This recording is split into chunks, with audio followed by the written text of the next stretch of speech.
child can focus on classes and play dates. Nearly 13 million kids in the U.S. face hunger. That's 1 in 6.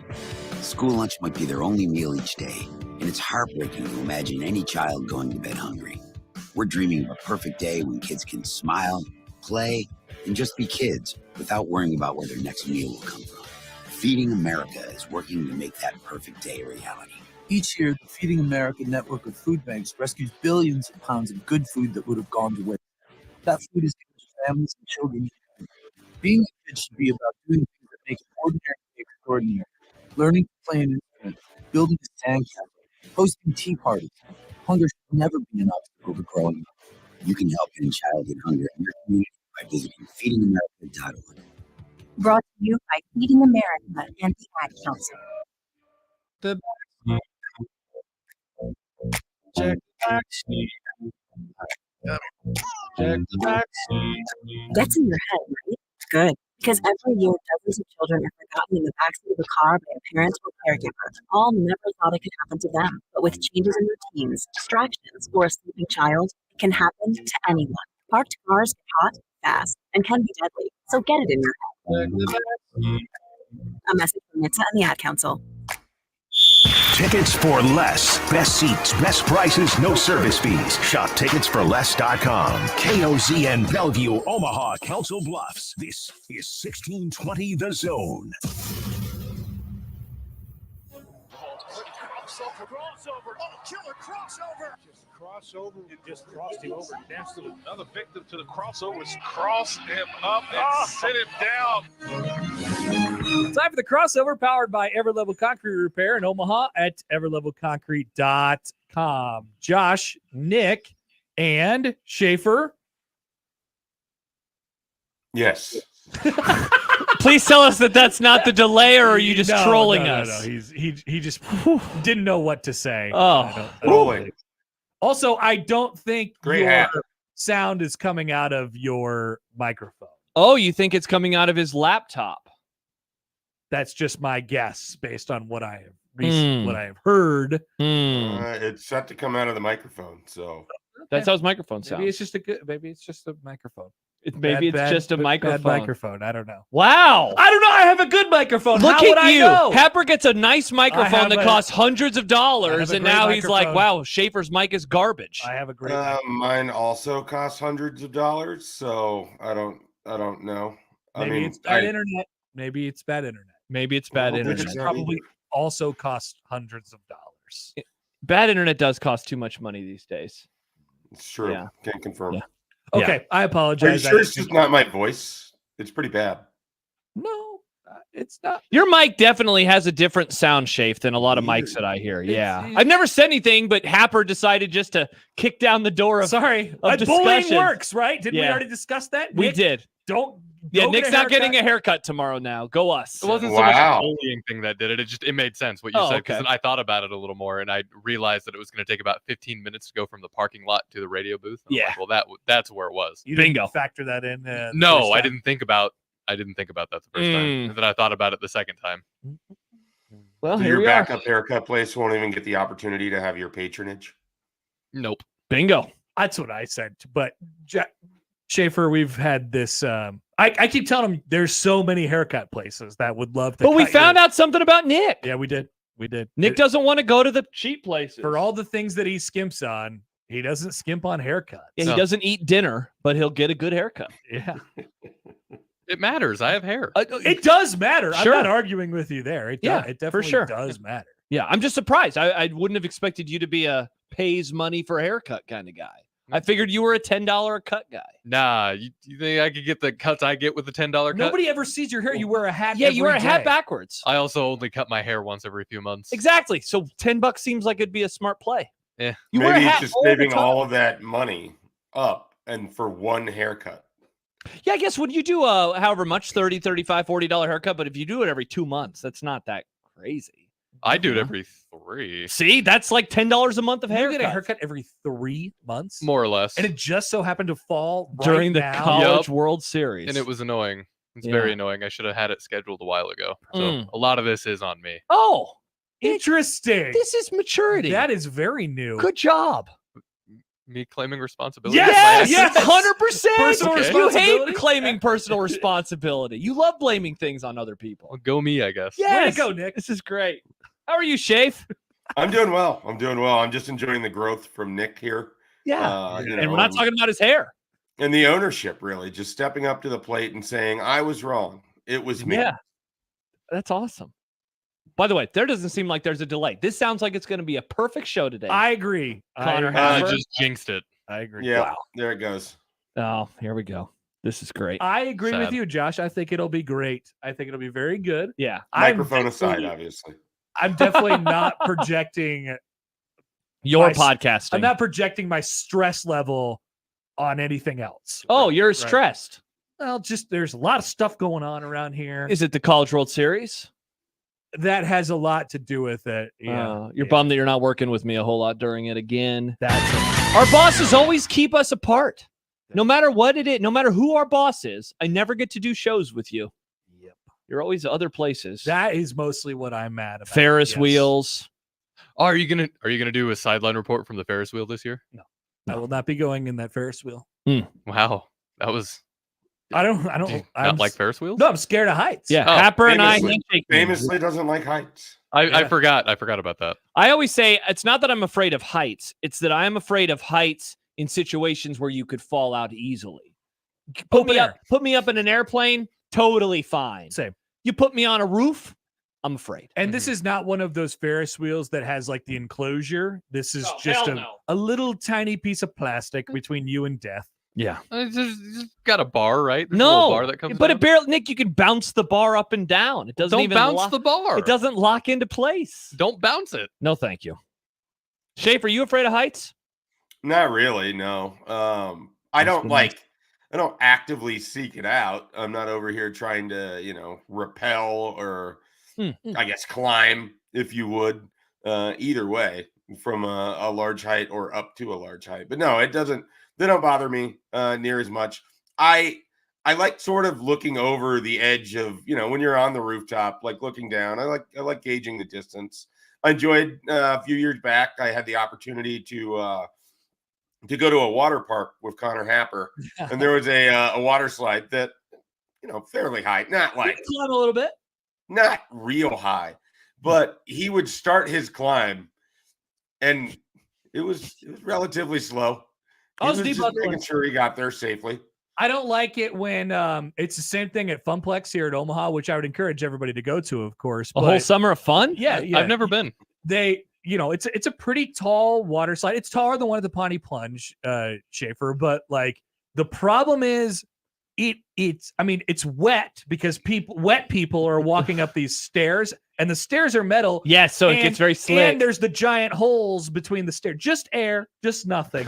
That bothers me. a lot. Interesting. What if I slipped and fell through the stairs to my death? That's Fell what through the stairs? Yep. Can you fit through the stairs? Absolutely not. You're probably more likely to die going down the water slide, so you should just concern yourself with that aspect of it. Oh, Once I interesting. get to the water In the slide, stairs. I feel safe. Even though that's probably what could kill you. No, it would be Yes, the no, fall.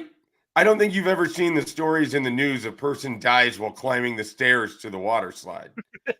It's that a they great just point, got, Schaefer. they got decapitated in the Schlitterbahn. That's what it was. Oh, Was that the name of the roller coaster or the water slide? It was the park. Yeah, Yeah. and that did happen. Yeah. Didn't they have a shirt that said like I survived like that was their bit? Yeah. And then somebody died. Oh, Yeah. You don't know about this, Nick? No. Oh, a young boy. Yeah. Yeah. It was not good. It's- and It's not a good story. Yeah. No, it's not. They had a shirt that said I survived the whatever. And they would sell those to people. And then someone did not. And then survive. someone didn't survive. I guess you can't have. Gosh, it. who else would they be selling them to if they were not being sold to people?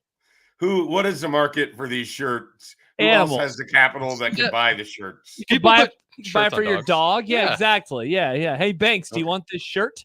Like Star Wars Fiend A points monkey? out. He says, The "Wait, people Connor's- would still have to buy the shirt, though. That's fair. That's fair. He says, "Wait, Connor's afraid of heights, but states how he can land a plane. Is this plane flying done by simulation on the ground?" No, Oh, no, very I'm not scared interesting. of plane. I'm not scared of plane. Not scared of plane. No. Look at plane, Michael. You're- Chance says. Oh, sorry, You're Shay. scared of open air heights, Yes. not enclosed heights. Indeed. Chance says, wow, Josh out here calling Connor too fat to fall through the stairs. Oh, Rude. I'm much too fat to fall through the stairs. I was kind of alluding to that, but yes, yeah, that's known. But humans can't fit through stairs. Yeah, I think most adults wouldn't fit through that gap. Yeah, which is why it exists. Just tiny baby children could. Yeah. And they're not allowed to go up there anyways until they're at least 3 feet tall. Bingo, they're too short. I'm telling you that the fear is irrational. I understand that nothing will happen to me as long as I'm not being overtly stupid. But that's the point of irrational fear. Sure, it's irrational. It is. So this goes back to what we talked about earlier. You're I can't stressed. explain Are it. you stressed about being forced up into the Ferris wheel for content's sake? No, they won't force me into. You sure? Yeah. Okay. I'll come up with other reports. I have Other reports. many things to report. You've been on. prepping every day, super late. A lot of. Yeah, you don't yes. listen to our show anymore. No, I haven't listened the last 2 days. Yeah, you're just prepping. Yeah. Wow. You didn't miss anything yesterday, really. Mr. Prep. Oh, we had a couple topics. Did you guys have any NFL quarterback takes? That's usually what you guys talk about. No, surprisingly, Schaefer, we didn't talk We about had NFL college quarterbacks. quarterback takes. Yeah, we talked about. Wait, who did we talk about in college? Just Nebraska's quarterback situation. Oh, yeah, we talked about We had NAIA quarterback takes. Yeah, that's true. Which you can watch right now on 1620 The Zone TV on YouTube. Do you want to do nice. more quarterback takes today? Or? College or pro? What are you talking College. about? College. I would love to do. Well, no, I'd like to do pro quarterback takes. Schaefer, what do you think of Will Howard? I don't think he's any good. Oh, Dude, nice. Everybody's like, oh, Will Howard. That's a fun take. He's the best guy in the portal. He's fine. He's average. He's mid. I don't think that he was the best guy in the portal. Thank you. I don't think he's bad though. He's fine. He's fine. So he ended up at Ohio State, right? Yeah. How big of an upgrade is he from Kyle McCord? And so that was what I was going to ask. I think it's a slight upgrade, but I don't know that I would consider it a big upgrade. So arrow slightly up, I guess, if you will. That's my quarterback take. That's my college quarterback. Yeah, if they take. win a national championship this year, it's not going to be because they quote unquote upgraded at quarterback. It's going to be because their talent level everywhere else is ridiculous. That is correct. And he does not have to win them games. That is correct. Yeah, that is how they will. I win just a hope they don't championship. get into a point where he has to win him a game because I don't think I do because then they won't win the game Oh. and they will lose the game. You're an Ohio State hater. What's up with your Michigan love? Well, it's so stupid. He lived there for a cup of coffee when he was a kid. Now Imagine loving Michigan. He's sworn It's feels disgusting. I don't even really try to engage with him Yeah, on but it. Schaef, it's okay for me to hate Ohio State. Happer thinks that's weird about Michigan me. is one of the more hateable programs in college. So is Michigan Ohio is the most hateable program in the Big Ten. No Thank way. you. Thank you, Schaefer. I It's agree. not even close. Ohio question. State way more hateable than Michigan. Not even close. No. Whole question. No. Which is more hateable? All right, is Odson in here? He hasn't commented on our YouTube today. He's got some busy? stuff to figure out. All right. I'm mad at I him. wondered if he was just waiting around to see whose tweets were being read today. Great call. Yeah, we don't have. Do we have? We have a couple more of those, don't we? Yeah, if we wanted to keep the contest going. That's all right. I don't. I think we kind of ran through them. Mike Stibbs quoting Happer. I didn't listen the last 2 days. Ouch. I didn't. I'm sorry, Stibbs. I would have really loved to hear your updated takes. Yeah, you've missed out on some really funny topics. Yeah, I saw that Sipple called in at some point. It was very funny. That sounds funny. I just haven't listened to it. Max says Ohio State way more hateable. Andrew, Ohio State, LOL, no debate. Wow, look at this. Look at all these people coming onto my side about Ohio State being more hateable than Michigan. I don't get it. What could lead you to that? All of the these winning? 2 people. Wow. All of the winning, the fact that they wear jerseys, their fans wear jerseys all the time. Wow, winning. What are you, Charlie Sheen in 2011? So you think that Ohio State fans are more annoying than Michigan fans? Yeah, this is a take. I didn't say This is that. a capital You T said take. You said the fact that their fans wear jerseys. Oh How my about the fact goodness, that all Happer. Michigan fans are the worst people? Are they? Yes. Oh, they're- wow. Oh, they think their program is God's gift to earth and their winged helmets. Their winged helmets are sweet, though. Oh, we're the winningest program. Jerseys are apparently more offensive than Michigan men. I mean, sure. Michigan men. I don't Have you log ever heard on to the internet and go argue with Michigan fans all the time like you goobers do, apparently. So I'm feeling great about my choices with the internet. Max following up says, in my experience, all Michigan fans I've met have been great. Ann Arbor was awesome. Ohio State fans are arrogant a-holes, as annoying as it gets. Wow. Charles says, poll question, what is worse, diarrhea or vomiting? Yeah, I guess that's kind of what we're discussing right now. I don't really have a problem with Ohio State fans. I don't. For the record, I've never really dealt with Ohio State fans. There used to be one who listened all the time. It's been the reverse for me. My experience of it has been Ohio State fans have been relatively good to discuss things with. Michigan fans less so. Hey, and you extrapolate it to other sports. Michigan basketball, Michigan baseball, significantly worse than Ohio State basketball and Ohio State interesting. Baseball. Hey, Schaefer. Whoa. Is that Nick? Somebody that was just me. got I'm an sorry. email or something. Hey, Schaefer. Are you sad that you didn't get to cook hibachi with other media people today? No, I'm okay with that. I am really sad. That makes sense. I would have see that for you. To do hibachi lessons with Kristen Coggin today. Yeah. But I was doing my show instead. I was working.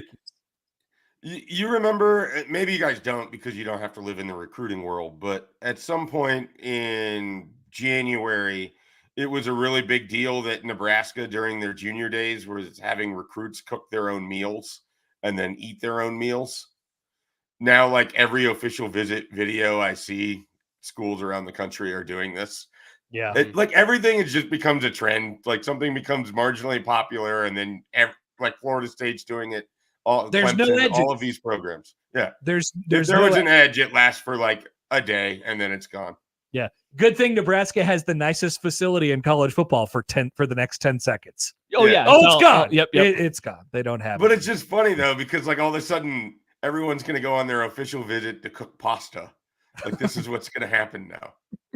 They're teaching instead of getting the cookie, you no longer get the cookie with your name on it, but you get an apron and a chef's hat and you get to cook pasta. The next step here is that like Guy Fieri shows up and starts cooking people's stuff. You think so? Yeah, absolutely. Or Gordon Ramsay. Every school has to like get a contract with a celebrity chef. Yeah.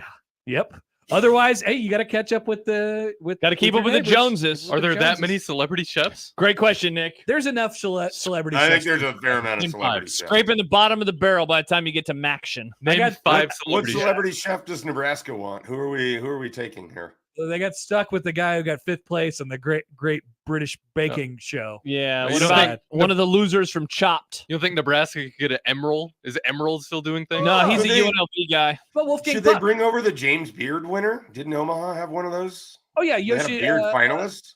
David Yoshimoto? Hunterback. Yeah. Who's that? He's the guy who does Yoshitomo. Is that the place in Bellevue? Yeah, no, in Benson. Oh, what's the? No, there's a sushi place in Bellevue. It's like one of the best in the entire country.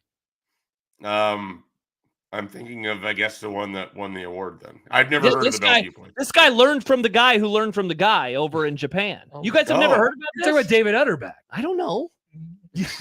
He's not in Bellevue. He was. I swear to God. I swear to God, the place is in Bellevue.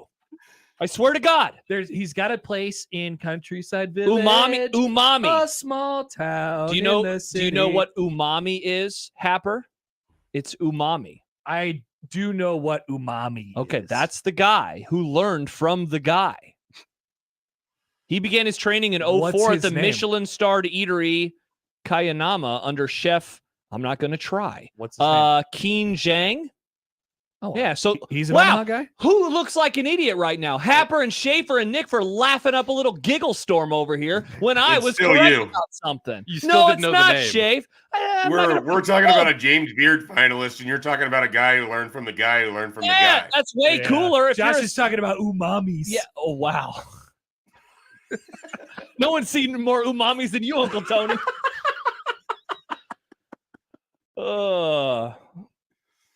Douglas writes, Hy-Vee $6 sushi is legit. It kind of is. I went to Hy-Vee gas Did you just station. handshake meme with Douglas? It's not. Oh, You don't want him handshake. tell you, with I him. was- how do you getting- feel about the new Union Omaha soccer stadium? I feel like that would be a great idea. And a Nice, great- me and too. a great plan. Anyway, sorry, I don't mean to interrupt. So I was coming back from the Storm Chasers game a couple nights ago, and I hadn't eaten dinner yet, and I was like, I don't know what's going to be open. And just the Hy-Vee gas station was on my way home, a Hy-Vee, and I was like, I was going to go in there because I know they have good stuff off of either the roller grill or the thing that they throw stuff out the chute in, like the pre-made stuff. I love Hai Chai. But they had sushi, $5. Hi Sush. Yeah, they had sushi for $5, and I got it. And I ate it right there in the parking lot like a little rat. And that, and Little then sushi goblin. Yeah. God, you cannot wait until you get home. I can't. Why would I wait 5 minutes for that sushi to not be underneath the refrigerator? If I got anymore? $5 sushi, I'd probably eat it right away. I mean, too. that's fair. Yeah, it might make your stomach And look hurt at me if it's- now. I'm but a also- healthy boy. I don't trust $5 Very. sushi from anywhere. Yeah. Sushi's one of those things where I feel like I need to spend $20 on it. Charles says gas station sushi is the best kind of Russian roulette. It is. You don't know what you're going to get. You Seriously, you don't know what the trip to the toilet's going to be like the next day. I love the idea of Happer just standing in the parking lot late at night, just, throwing back his sushi. That's what Gobble, happened. gobble. That's exactly what happened. No chopsticks necessary, man. I got these chopsticks right here. Your fingies? Yeah. Mm-hmm. It's good. It's fine. I mean, it's fine. Like it's not Yoshitomo. Wow. You know? I've never been there for the record. I'm not a huge fan of sushi. I've been to the other place that he has in Countryside Village. What's that place I called? don't know. That Shafe, place, you know. that place is awesome. Whew. Yeah. That place is Blue? so good. No, it's not blue. I like blue. Koji, thank Yeah. you, Stibbs. Koji. Yeah, hell yeah. Koji? That place is awesome. Nice. By the way, did you see this news about I love the sushi. Big East Conference? What? Welcome Mr. to the Big East. Yeah. NBC and TNT Sports are expected to broadcast Big East men's and women's basketball games this season, according to Andrew Marchand of The Athletic. How about that? Schaef, any thoughts? It seems like a pretty big drop off from the NBA. Seems like a pretty big drop off from the NBA. That's exactly what's happening here. They're losing the NBA. Yeah. Inside the NBA, Big East edition. Hey, Ernie, I got to talk to you about this Kalkbrenner guy. That was a pretty horrible Charles It Barkley. I was apologize. like a That little was, too I much like Big that. Bird. That was great. You think so? I don't think sounded I'll ever like- do it. You sounded like a rejected Muppet baby there. I was going to say, yeah, it's just a little too much Big Bird, Yeah. but you had the rest of it, I think. Shan says John leaves for a week. Connor's eating sushi in a gas station parking lot. Josh is a Michigan man, and Stibbs came back. What a world! I know. A lot has happened this It's week. been quite the. We got to quite get out the of week. this. Rim and I had office. nothing to do with anything. No, We suck, I guess, Schaef. Oh, you Yeah. suck. Nick, you're doing a great job. Nick, just go get a haircut. You want a haircut? Go get I one. want a haircut. Just go get one. Once every 3 months. What's going to be the difference between like this next week and like a week after that? But why does he have to do it tomorrow? Why Well, I couldn't he want- do Great it question. I wanted to get it done before the College World Series. Got to look good up in the when- The booth. College wanna- World Series starts on Saturday. It's Friday. Friday. I like to get. It's like a thing I do every year. I want to look nice for the, opening day. Aren't you going to wear a hat though? Not if I got my haircut. Oh, okay. And also, I just- agree with that, by the way. I handshake meme with that. Go look good. I'm going to do that today. Yeah. There's so many people that will cut your hair in this town. It's not that there isn't so many people. I just need to trust them. It's forming a bond with your. Weren't you hair going to a place person. for the first time though? Yeah, I was gonna, but I know their work. Like I've seen their work, and they were recommended to me by another person who I trust. Well, what if Happer recommended somebody to you? Is it because he doesn't have hair? You don't trust him? Yeah, You don't trust me. if I needed a beard person, I'd trust you. Interesting. All right. I trust you, Hap. So you're not going to get a haircut. I think I'm just gonna deal with it. Nice. Amazing. It'd be a pretty good bit if Nick just went out onto the street and it stopped random men and asked them where they got their hair cut. Oh, great idea, Nick. Sounds like a TikTok. Where do you get your haircut? That actually would be a pretty funny TikTok. It would be an awesome bit. We love TikToks. I've had too many bad experiences of just going to a place and then getting a bad haircut. Then I just have to deal with it Of until my hair course, grows out. it's again. a risk, but you are on a time crunch here, my friend. I You am on don't a time have crunch. much time to pick. Yeah, I know. So You what just does a have- bad haircut look like you on Nick, since you wear the hat most of the time? Good and then question. You don't wear your hair that short anyways. So when I get my hair cut, I have it pretty short. I wear the hat when my hair starts to get to a place where it's unmanageable. I can't keep it down with gel or anything. So that's when I start wearing Not to the pick hat. on you, Nick, but I feel like if we went to our YouTube videos of every day over the last 3 months, I don't think you are going hatless very many of those days. No, Okay. but most of the time, this is like It's like this Where's last- Waldo? Yeah, most of the time when my hair's short, because I have hair stuff that I put in. Product. Yeah, Do you- product. John. So, yeah. What so kind you of go- stuff? It's Moose. it is no, it's pomade. I like to use a pomade. Keep it a little long, have the fade, and then I like to do a little swoosh. A little swoosh. So you're going short. You're Yes. pretty short. I usually go pretty short. My hair just grows fast. Stib says you should buzz it. That's what all the cool producers do. Buzz it on air. No. Yeah, that was funny. The last time my hair was buzzed was in 7th grade, and then I said never again. Bring it back, Nick. No, It'd be It'd be fun. nice It could and be cool. like 2010 all over again. I don't want that. Okay. Have you consulted your significant other as to what your hair should look like? No, because she knows that I'll cut my hair however I want to cut it, and she's fine with it either way. Wow. Oof. You've established those boundaries early. That's nice. You want to get her opinion? I mean, we're both people who believe in bodily autonomy for our partners. So Nick is dating a person. That's been confirmed. Nice. It is confirmed. Mm-hmm. I'll probably find a place. It's just this other place I was going to, the person who recommended it to me, I trust that person. So now I'm just kind of back to the unknown. And I don't like the unknown when it comes to my hair. Well, guys, I gotta go. My haircut's scheduled for 20 minutes. From now. Is it really? No. Oh. I mean, I do have a haircut in exactly 1 hour. Oh, nice. But I just thought it'd be funny if I was like, see you later. I gotta go get a haircut. That would be pretty funny. Anyway, I think this crossover is kind of over. Unless you want to go like 5 more minutes or 10 or No, something like that. if that's all that you had for us today, it was great to see you, Happer. Yeah. Enjoy the beard trim. Schaefer, any final words? When are you at the College World Series, Schaefer? I will be there Saturday and Sunday. I'll be at the park tomorrow because we're doing the show from the park. That's right. Yep. We are. Park boys. Yep. Well, I'll probably see you face to face on Saturday. Nice. Yes. Because I love to drop by the Omaha Baseball Village. You going to stop by? You want to be a guest on our show? I will probably be there much after your show starts. Oh, you'll be there like 10:02. Yeah. Oh, okay. We don't want a guest at 10:02. No, you don't probably need a guest at 10:02. All right. Well, see you tomorrow. Okay. From the stream. From the stream. Mm-hmm. Maybe I should do my show at the ballpark, and we should just do a whole ballpark day. Oh, Nick, you could on-site produce his show too. Oh. Extra practice. You'll be ready to go for Friday. Good thing I don't have anything else to do. Exactly. See? Getting a haircut, not one of those things. Not one of those things. All right. Goodbye, Happer. Okay. See you. That was the crossover powered by Everlevel Concrete Repair in Omaha at everlevelconcrete.com. The program starts next on 1620 The Zone. The Connor Happer Show. I received a text that I had to look into during the break. Did you hear about the pandas coming back to America? China made America give all the zoo pandas back. Now China's giving some back, and we're just accepting them. Like China doesn't have cameras. Like they are bugged. The pandas are bugged. Do you think the pandas that China is giving us back are bugged? Do you think they're listening to us with the pandas? The Connor Happer Show. Weekdays from 10 to 2 on 1620 The Zone. Your Omaha area forecast presented by Funplex Water Park and Rides from the KETV Newswatch 7 Weather Center on 1620 The Zone. Seeing more sunshine and warm weather for your Wednesday afternoon with high temperatures getting up to the mid-90s. A straight chance for a thunderstorm north of the metro. The metro should stay fairly dry. Overnight going to be clear. Tomorrow, another high temperature in the 90s. I'm meteorologist Luke Vickery. KETV Newswatch 7. 1620 The Zone's Unsportsmanlike Conduct, brought to you by a great friend of the program, Union Bank and Trust. Is your concrete cracked or uneven? Hey everyone, Coach Greg McDermott here to explain why you should choose Everlevel Concrete Repair. Many people think they need to replace broken concrete, but repairing it provides durable protection and comes at a fraction of the cost.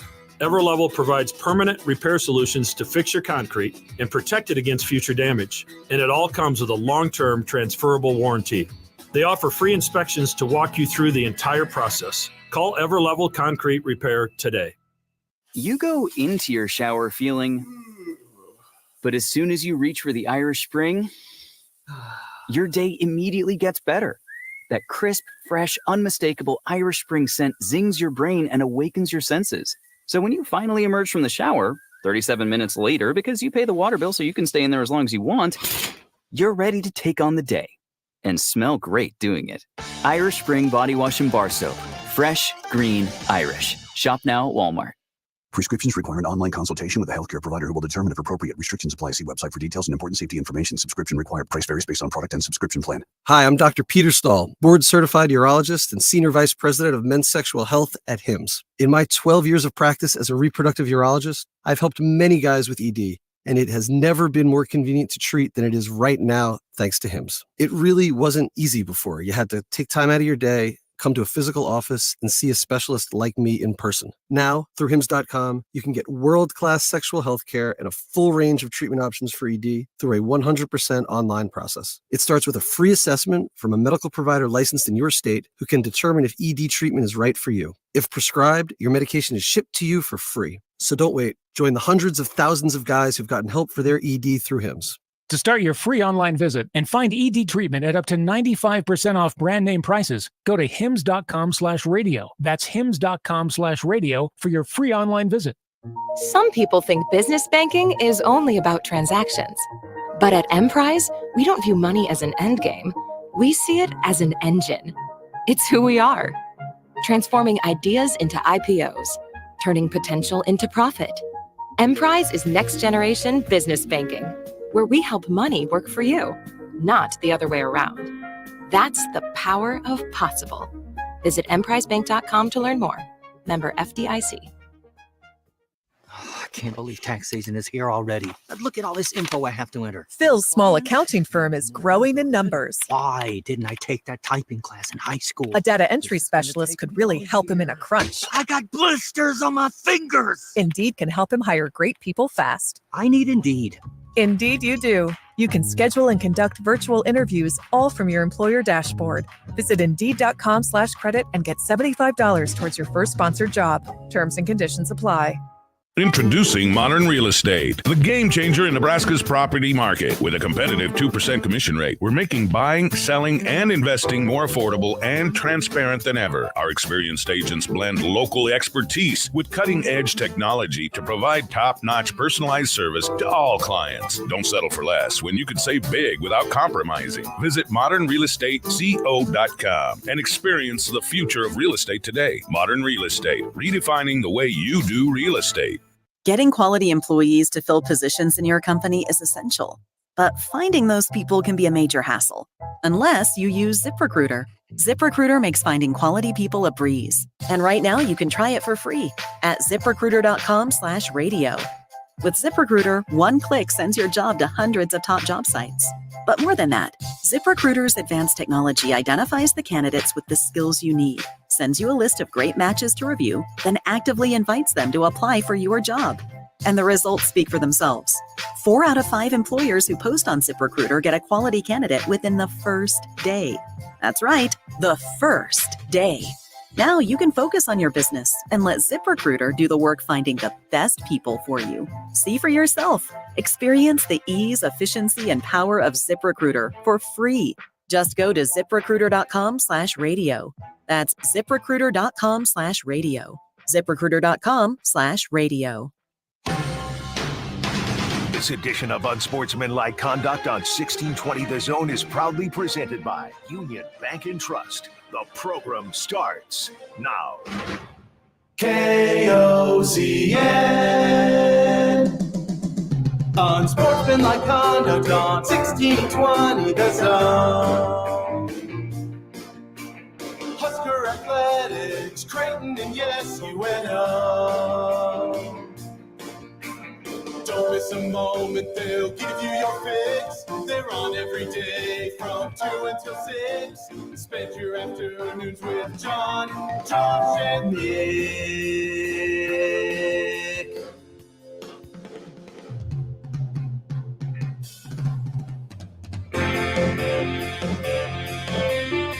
John, Josh, and Nick. They'll show you what sports talk really is. Mike Schaefer is back for another Grum. Schaef, any more sushi takes before the show starts? I'm not a big sushi guy. I haven't had it a lot in my life. I should probably try it more, but it's not something that I know Shelby's really into. So what are you going to do? What are you going to do? Husker Athletics, Creighton, and yes, UNO. My significant other likes sushi. Yeah. The last time we went, I just decided to say screw it and try something weird. Yeah. I had eel. And? It was fine. It was fine. I'm kind of happy that I don't like sushi very much because it costs a lot of money. Yeah, I don't really like fish, but it's one of those win in Rome kind of things. Yeah, exactly. Schaef? I mean, I like fish. I just haven't had it enough to really say one way or the other. No, I was reacting So it more does- to you're like, huh? Well, I don't understand the Nick likes sushi, but he doesn't like fish. It's like the rare once in a while thing. I don't like. Gotcha. Yeah, like I'm not gonna get a McFish or whatever it's called. Well, I don't know. Maybe you just do like what is it, California roll, or you can do different stuff that isn't fish related. Yeah, no, I'll do that sometimes. There's some really good vegan sushi. Oh, there you go. Well, welcome in. It's a Wednesday program. Josh Peterson, Mike Schaefer back again. Nick Grimm as we get so close to another edition of the Men's College World Series. This will be my last show in studio, Nick's last show in studio for a little over a week at least, maybe 2 weeks. Schaef and I and Nick will all be at the ballpark tomorrow, and then we will be in the Omaha Baseball Village on Friday. Nick Hanley, yours truly, as we get ready for the College World Series, because it is just about here. And right now it's time for the Grum Down, brought to you by the Rooferees at John Higgins Weather Guard. Mike Schaefer is in his house today, but he still has takes. Mike promises more takes today, so we'll see what we can get from him. Takes indeed. Is North Carolina trolling Omaha? I was having a discussion with my wife earlier today about this weird North Carolina thing that is sweeping the state by storm, or at least the city by storm, or maybe just our radio show by storm. Shout out Connor Happer for finding it in the first place. We will discuss that in a little bit. Alan Bell is going to join us in about 20 minutes or so. We can talk about a variety of subjects with Alan Bell. He'll join us towards the end of this hour. He will be in Omaha at some point over the next few days. Schaef, have you ever had a chance to meet Alan in person? I have not. We've discussed it. We've discussed meeting up at the CWS, and then it didn't work out as he was not able to make it in. And we were going to try to meet up in Nashville one time, and then the weather got in the way. So, this maybe this will be the opportunity. It all comes together. Perfect. That would be nice. We hope to see him. At the very least, I hope to see him once. Hopefully it happens over the weekend when Schaef is sitting in at the Omaha Baseball Village. Speaking of the Men's College World Series, of course, the Jello Shot Challenge. Everyone is talking about it all over the internet. Today's wooden bats and rubber hats, the final one of the season. Nick, I promise this is the final one of the season. Yeah. It's the final one of the season. Basically, we're just going to talk about who we think is going to win this, as a listener asked us to do that. I have a big picture college football topic for today with Schaef that shocker, I was listening to a college football podcast, but I heard an interesting prompt that we can dive into in a little bit on the show. It is finals game 3 of the NBA tonight in Dallas. Kristaps Porzingis, don't know what his health situation looks like, even if he is going to play. Can the Mavs make this thing 2-1? Talk a little bit about that later on in the show, and it is a dumb Debates Wednesday, so continue to get your questions in right now on the JTech Construction Zone Twitter feed with the hashtag Dumb Debates. Still room for a few more of those. Jerry West also has passed away, and immediately Mike Schaefer sent out a picture or a GIF from Winning Time. I know that when I saw the news, one of the first things that I also thought of was Winning Time. Yeah, that was a really funny GIF, Schaef. It was very funny GIF, Schaef. Good work. Thank you. I appreciate it, and I miss that show. And I miss the ridiculous overreactions to Jerry West in that show, in particular. And hell of a career. Sorry that he's gone. Yeah, isn't it wild that like he passes away, and if he passes away like 4 years ago, we're like, the logo. No, hear me out, Nick. We're like the logo. One of the greatest players of all time. Mm-hmm. Now he passes away, and we're like, remember his character on Winning Time? That guy was a psycho. Mm-hmm. It's just wild, depending on the time in your life in which you pass away, how we're going to remember you one way versus another. That's true. Hard to argue with it, am I right? All right, no one's going to argue with me. All right, everyone agrees with me. It's hard to argue. Hard to argue. Also, the U.S. Open starts tomorrow. Schaef, are you still on golf? Are you still watching golf and picking golfers every week and caring about golf? I'm not in the pool that you and I played in. Neither am for I. A few years. So I don't pay as much attention to it, and I don't follow it pretty much on a week-to-week schedule anymore. So this is the time where I would, because it's a major event. But I just don't find myself. I'm not as like invested in it anymore. I'm not sure what that is, but I do like watching on Sunday afternoons. It's easy to throw on like a side TV. Baseball would take center stage if anything's going to be on, and then off to the side TV, track what's happening. I don't know. I don't know what to expect this weekend in particular. I assume you saw the video of what the putting conditions. Oh, no, I have not seen this. No, not yet. Bad? The expectation is carnage. So nice. Very fast, very impossible to read. Always fun. Nice. I like when the golf course beats the golfers. I think that's one of the fun parts about the U.S. Open. So I'm hoping that happens all throughout the weekend. We'll see how much of it I get to watch. You can contact the show, as we already mentioned, on the JTech Construction Zone Twitter feed. Another way would be the 42 Degrees of Source hotline by your mom's house, 402-951-1620, whether it is a phone call or a text message like this one from Aaron, who says sushi is not expensive in Portland, and it's amazing top-tier food. So there you go, Nick. I'll just go to Portland. Go to Portland, get a little sushi, and you'll be feeling pretty good about that. Yeah, I almost wonder if there's a big geographical difference between where we are and where Portland is. But interesting. Perhaps. I hadn't thought about that before. I think that's the other thing. I think I'd eat seafood more if I was in a seafood If area. you weren't in Nebraska? I don't want fish in Nebraska. Interesting. You can also email us Equitable Bank Inbox, which is what John does.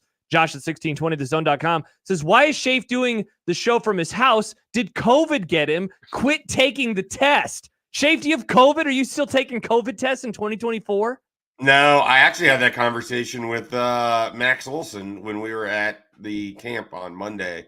I was discussing how I don't even think I would have any tests if I were to like try to figure it out. So how would I ever know if I have COVID anymore? And then that was the extent of the conversation. But no, I don't believe that I have COVID. It just worked out better for me to do the show from here. Yeah, I have a few COVID tests from the last time that the government sent us COVID tests. So I think I have like 3 or 4 somewhere in my apartment, but I don't remember the last time that I took one. I got the government test and then somebody stole it. Somebody stole your COVID test? I stopped getting mail delivered to my apartment. Well, makes sense. And then you started, well, we don't have to get into that today. So yeah, those are all the ways. A lot in of which questions. They seem like they're going to be off-air questions. I will save them for tomorrow at the ballpark.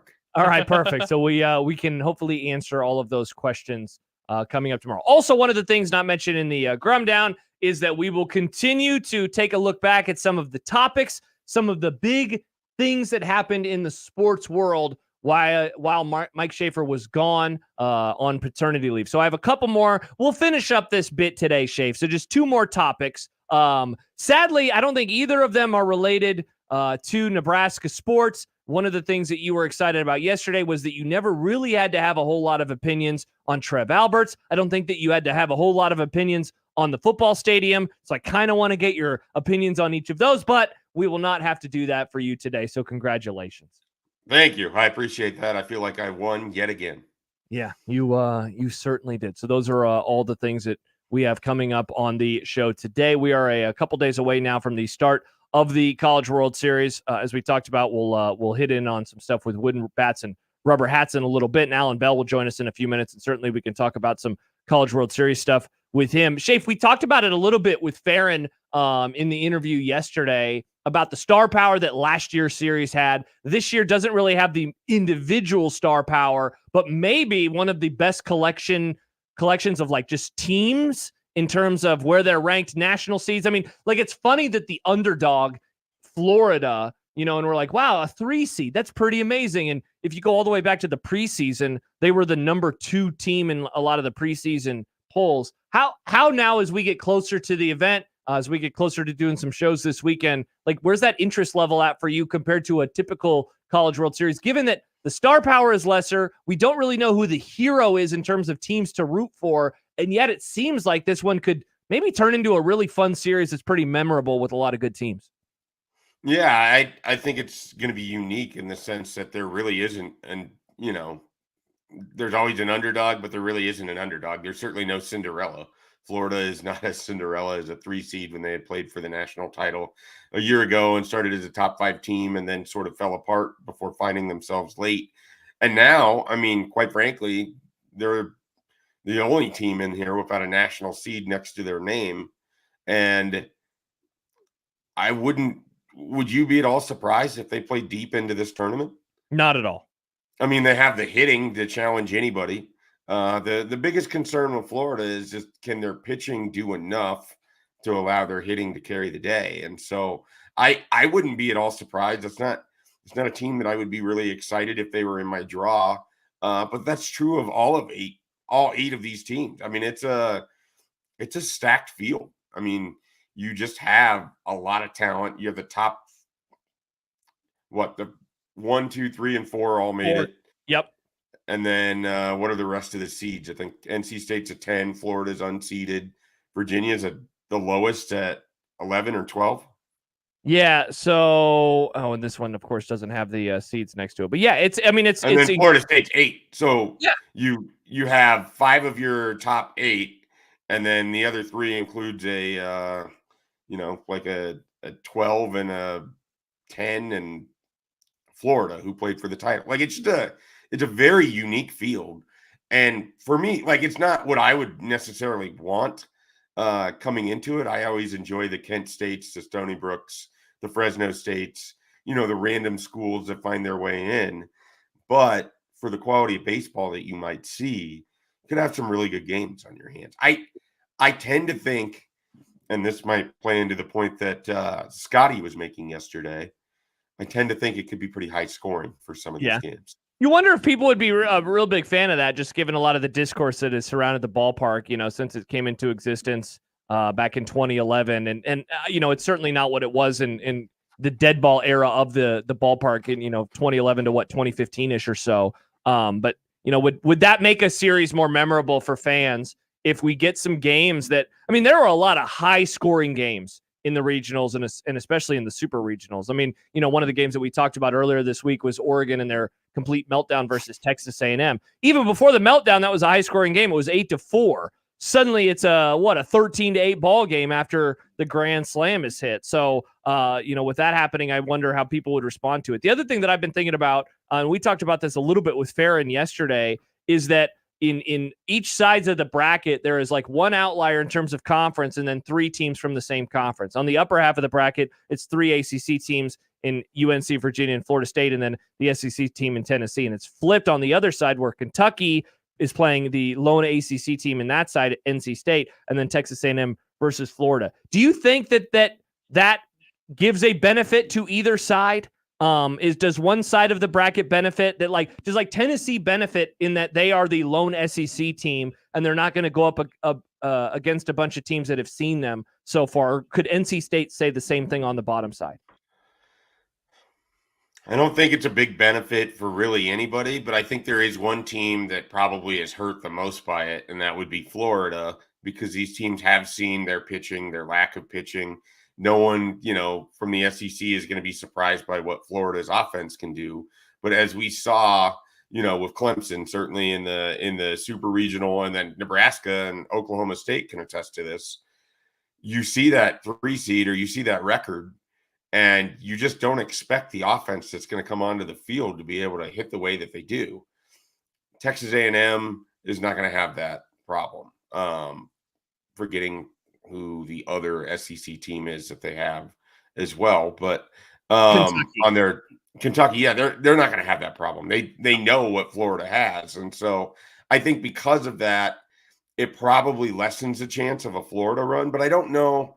I don't know that I'm looking at it from a Tennessee or an NC State perspective, thinking, okay, these teams, you're anticipating there's going to be a lot of talent. You're anticipating there's going to be the ability to hit through the lineup, and that they're going to have guys that come in out of the pen that can pump gas and get you out.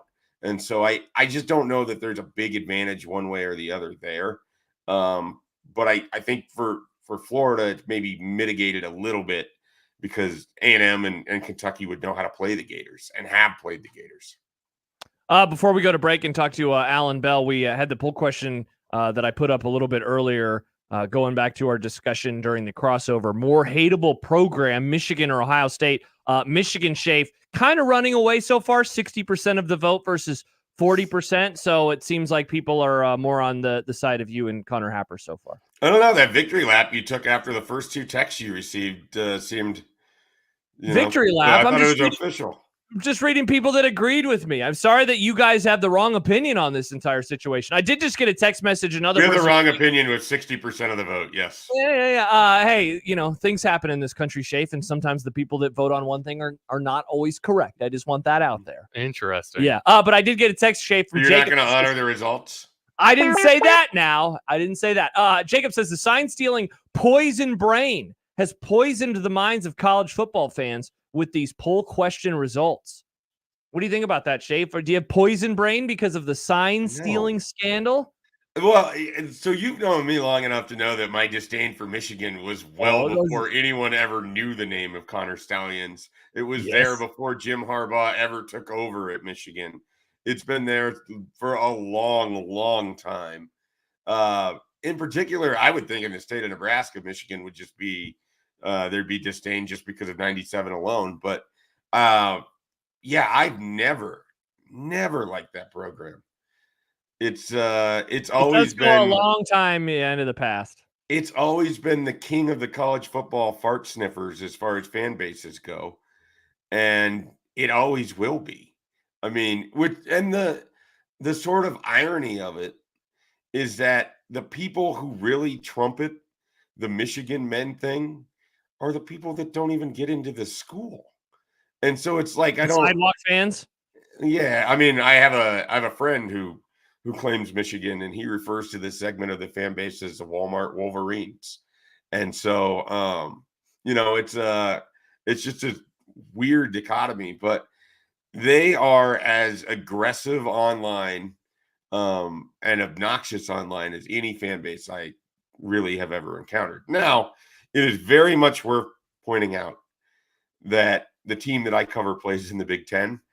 When Nebraska has lost to SEC schools like Tennessee in the Music City Bowl, like South Carolina in the Capital One Bowl, like Georgia in the Capital One Bowl, and then certainly like Arkansas in that regional a couple of years ago, when our message board has been bombarded by SEC fan bases, I will say it's very, very different than when it's bombarded by Michigan. So there is that. Like in what way? Tone, the style of which a point might be made, the style of which trolling might have. It's just a different. It's like just a different world. It's hard to explain. I wish that I had this would be a great segment to be dropping off like screenshots from when Arkansas like the game beat yesterday. When Arkansas beat Nebraska in that regional, our message board was just full of Razorback fans that really, really hated Mojo Hagee because of whatever the rumor was about all of that, but also just really, really wanted to stick it to Nebraska and let Nebraska know that it was a much, much, much worse state than Arkansas, which is its own commentary in itself. But and then of course, with the football and everything else, obviously Nebraska never winning football anymore makes it a pretty easy target. Yeah, it certainly does. Couple quick comments, and we'll talk to Alan Bell. Kobe on Twitter writes, one wanted to cancel football and did everything they could to do it. The other didn't. Easy question for me. And along those same lines, Sal writes on YouTube, Ohio State had our back during COVID, albeit it was still self-serving, but there was a smugness to Michigan that is almost tangible. Am I remembering wrong? Did Michigan want the season canceled? Like the football program, or was that more of like the brass, like the president type level of that program? I don't remember. I honestly, the further we get from the 2020 season, the more I've largely just flushed that year out of my brain for college football. It doesn't stand out in a way that other years do. When I think of Michigan football that year, I think Joe Milton was their quarterback, and they were among one of the worst teams in the country. They were horrible that year. Yeah, Harbaugh almost got fired after the season. I think they were accused of getting COVID, so they didn't have to play Ohio State in a way to try to jeopardize Ohio State from playing in the Big Ten championship game. Mhm. Like that was one of the big conspiracy theories. But like I said, the further I get from the 2020 year, the harder it is to remember the details. Other than what was it, Kazakhstan? That's where Nebraska went there to play a game at one point in time, but not against Oklahoma. Never against Oklahoma.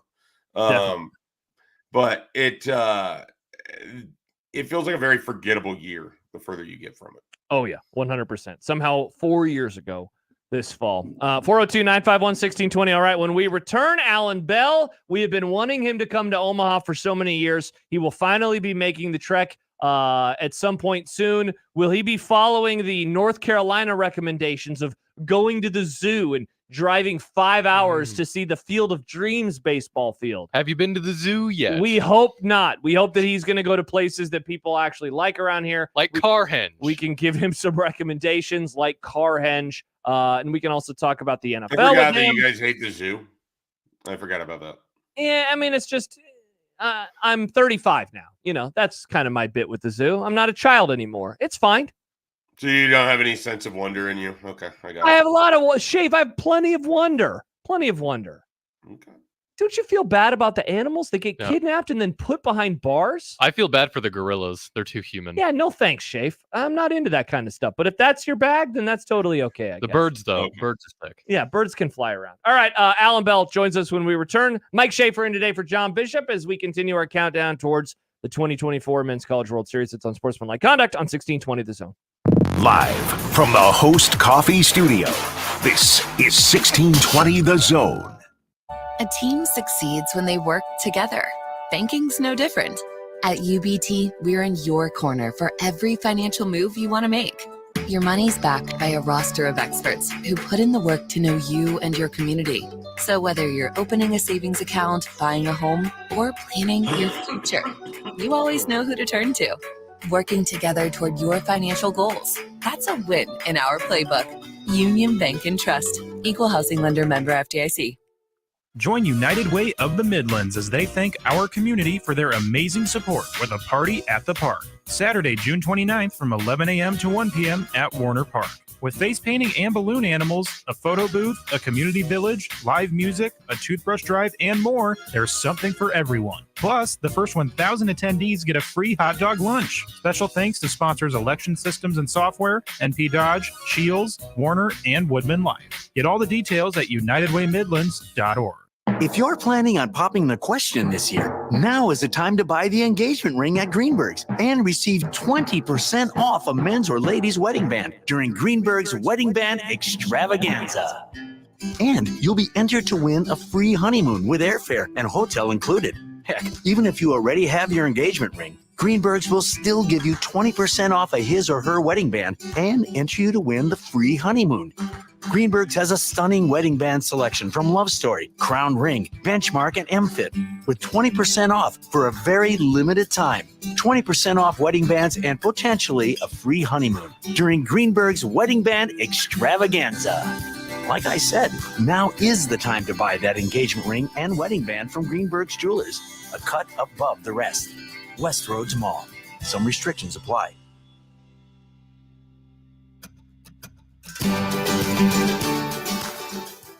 You're going to feel a puff of air. Jong's Optometry has set their sights on staffing up. Try the next line. Hey, Kim, can you tell our 2 o'clock we're running 15 behind? Sorry, we're a bit backed up today. He needs an optometric technician to keep an eye on it all.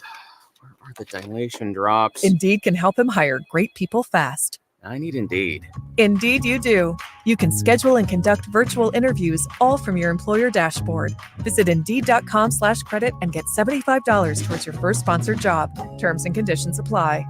Are you the decision maker in your company? Consider this. For the first time in decades, there's a better option for a corporate card and spend management platform. Meet Ramp, the only corporate card and spend management system designed to help you spend less money so you can make more. Most corporate credit cards offer points as incentives, but those points amount to less than their worth in real cash value. Ramp's business cards offer you cash back, real money in your pocket. Plus, you control who spends what with each vendor. And Ramp's software collects and verifies receipts automatically, which means you'll stop wasteful spending and close your books in hours instead of days. Businesses that use Ramp add up to 5% to their bottom line the first year.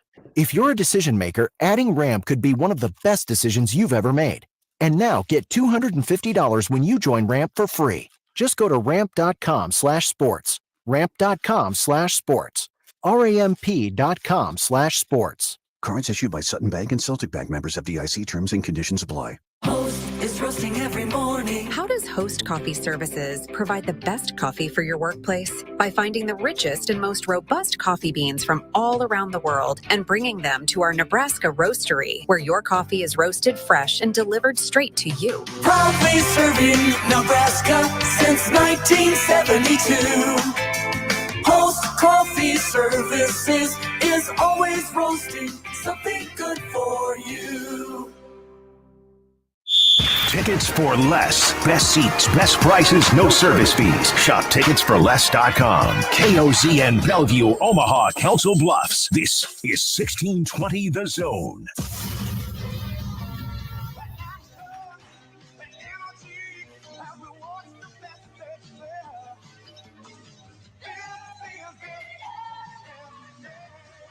Oh, I can see him singing along. It's our good friend Alan Bell from the AB3. Alan, it is indeed the NFL. How are you, man? Man, fantastic, boys. First off, all right, so good to see you guys and talk with you guys again. But it's also so good to hear that intro song. It's the best. It's the absolute best, man. What's up, boys? I honestly forgot it was coming, and so when Nick played it, it got me a little pep in my step, and then I looked at you in the green room, and you were dancing along and singing along. So I love it. How are you doing? How are you doing today? Man, I'm good, man. Good. Can't complain. Get ready for the College World Series. Excited about that. It's got 8 good teams. Any of the 8 can win this thing, man. It's gonna be fun. When are you making the trip to Omaha? Man, hopefully here in a couple days, man. I am trying to get there on Sunday, but if I can't, I'm going to be there for the championship weekend. So either way, man. Yeah. Awesome. What should the city of Omaha know about the Kentucky fan base that's about to descend upon this place? The blue mist is real. All right. We've seen it in basketball. All right. Kentucky fans show up. You could put a game on the moon. They're going to sell that thing out. This is the first time Kentucky's ever been to the College World Series. So, yeah, expect it. The blue mist will show up, but I'll tell you, I live in Tennessee here. Nashville is 30 minutes from the Kentucky state line, okay? Been around Kentucky fans my whole life. They're wonderful, wonderful people. Like, you'll have an absolute blast. They'll fill up. They'll be loud, but in a good way. You know what I mean? Like, they're a fun fan base to be around. They're not going to be afraid to drink bourbon, I'll tell you that. Like, they're going to have a good time for sure. Alan, we've all been wondering with no LSU here this time who is going to win the Jello shot challenge. Would Kentucky then be your pick given their proclivity for alcohol? Well, knowing how LSU fans travel, they might win it again and they're not even there, right? Like, that's how good that they are. I'll say this. Look out for Texas A&M. Their fans, they're going to show up. They're going to be loud. Their team's going to be here for a little while. Look out. The problem, though, is that LSU, I think they set the bar so high that, like, what are you going to do? Like, the only competition they have is, like, Ole Miss, because Ole Miss, it's a religion. Baseball's just an absolute religion in Oxford, Mississippi, right? It's going to be tough for anybody.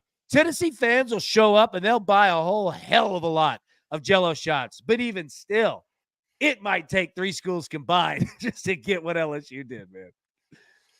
As an observer, how do you feel about having 4 teams in the ACC, 4 teams in the SEC? That's your 8 teams in this College World Series. No Cinderella, just a bunch of really good baseball programs and a tournament to figure out who's the best. Yeah, like it's fascinating. This feels like, an early college basketball like tournament, right? With the SEC and the ACC. I'll say this. Here's what you pay attention to. So you've got 2 brackets, obviously, right? Bracket 1, you've got Tennessee, but you have 3 ACC teams. Bracket 2, you have 3 SEC teams and 1 ACC team in NC State. So the thing to pay attention to is, does it favor playing teams in your conference that you've played before, or does it not, right? Like, Does Florida upset Texas A&M? Who knows, right? Tennessee, Florida State, that game 1 is going to be unbelievable. And these two teams haven't played each other. So that's how, like, you kind of pay attention to it. You want the perfect distribution. Like, you want Big 10 in there, Big 12, West Coast teams. Like, you want something from everywhere. But this is what we got. What's what we got. The crazy thing is we almost had 5. Georgia almost beat NC State. They went to get 3 games.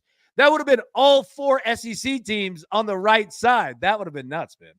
Alan Bell, AB3, joining us right now on Unsportsmanlike Conduct. Alan, along those lines, Schaef mentioned in our previous segment, we were talking about Florida, and obviously what a fascinating team they are coming into the series, given that they started the year as the second-ranked team in the country. Obviously, they had their ups and downs throughout it, and then they go on this hellacious run, and now they're back in Omaha once again. Like, could there be an argument made, though, that given the struggles that they had throughout their conference season, that maybe they're not going to be able to have that continued success, given that they're going up against a bunch of teams that are going to know what they do and know what their strengths and weaknesses are?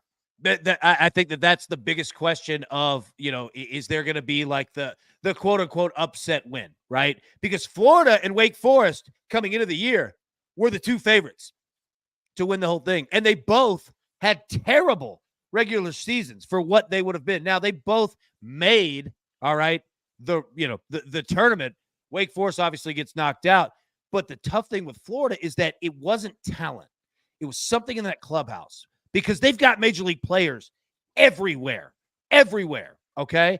And that's why as soon as the regionals came out, that Oklahoma State region, right, with them and Nebraska and Oklahoma State, dude, it was literally, I was like, watch out for Florida, because they have nothing to lose. They have absolutely nothing. They shouldn't have even been in the postseason, and then they get there, and look what happens. I don't think they've lost yet. So, dude, that's the question to ask. Because if they beat Texas A&M in game 1, I mean, you guys know it better than anybody. You win game 1, you have massive percentage history of succeeding there. And, yeah, man, we'll find out. So, Alan, you watch college baseball all year. You handicap college baseball. You make money on college baseball. You give out winning picks on college baseball. How do you go about handicapping this 8-team field? How do you, I know you're not always the biggest on throwing down on futures or throwing down on champions before the tournament starts. But if someone were to do that, how do you try to sift through this 8-team field where it feels like it wouldn't be a surprise if any of these 8 teams won? Florida's probably the biggest surprise, but they played for the title last year.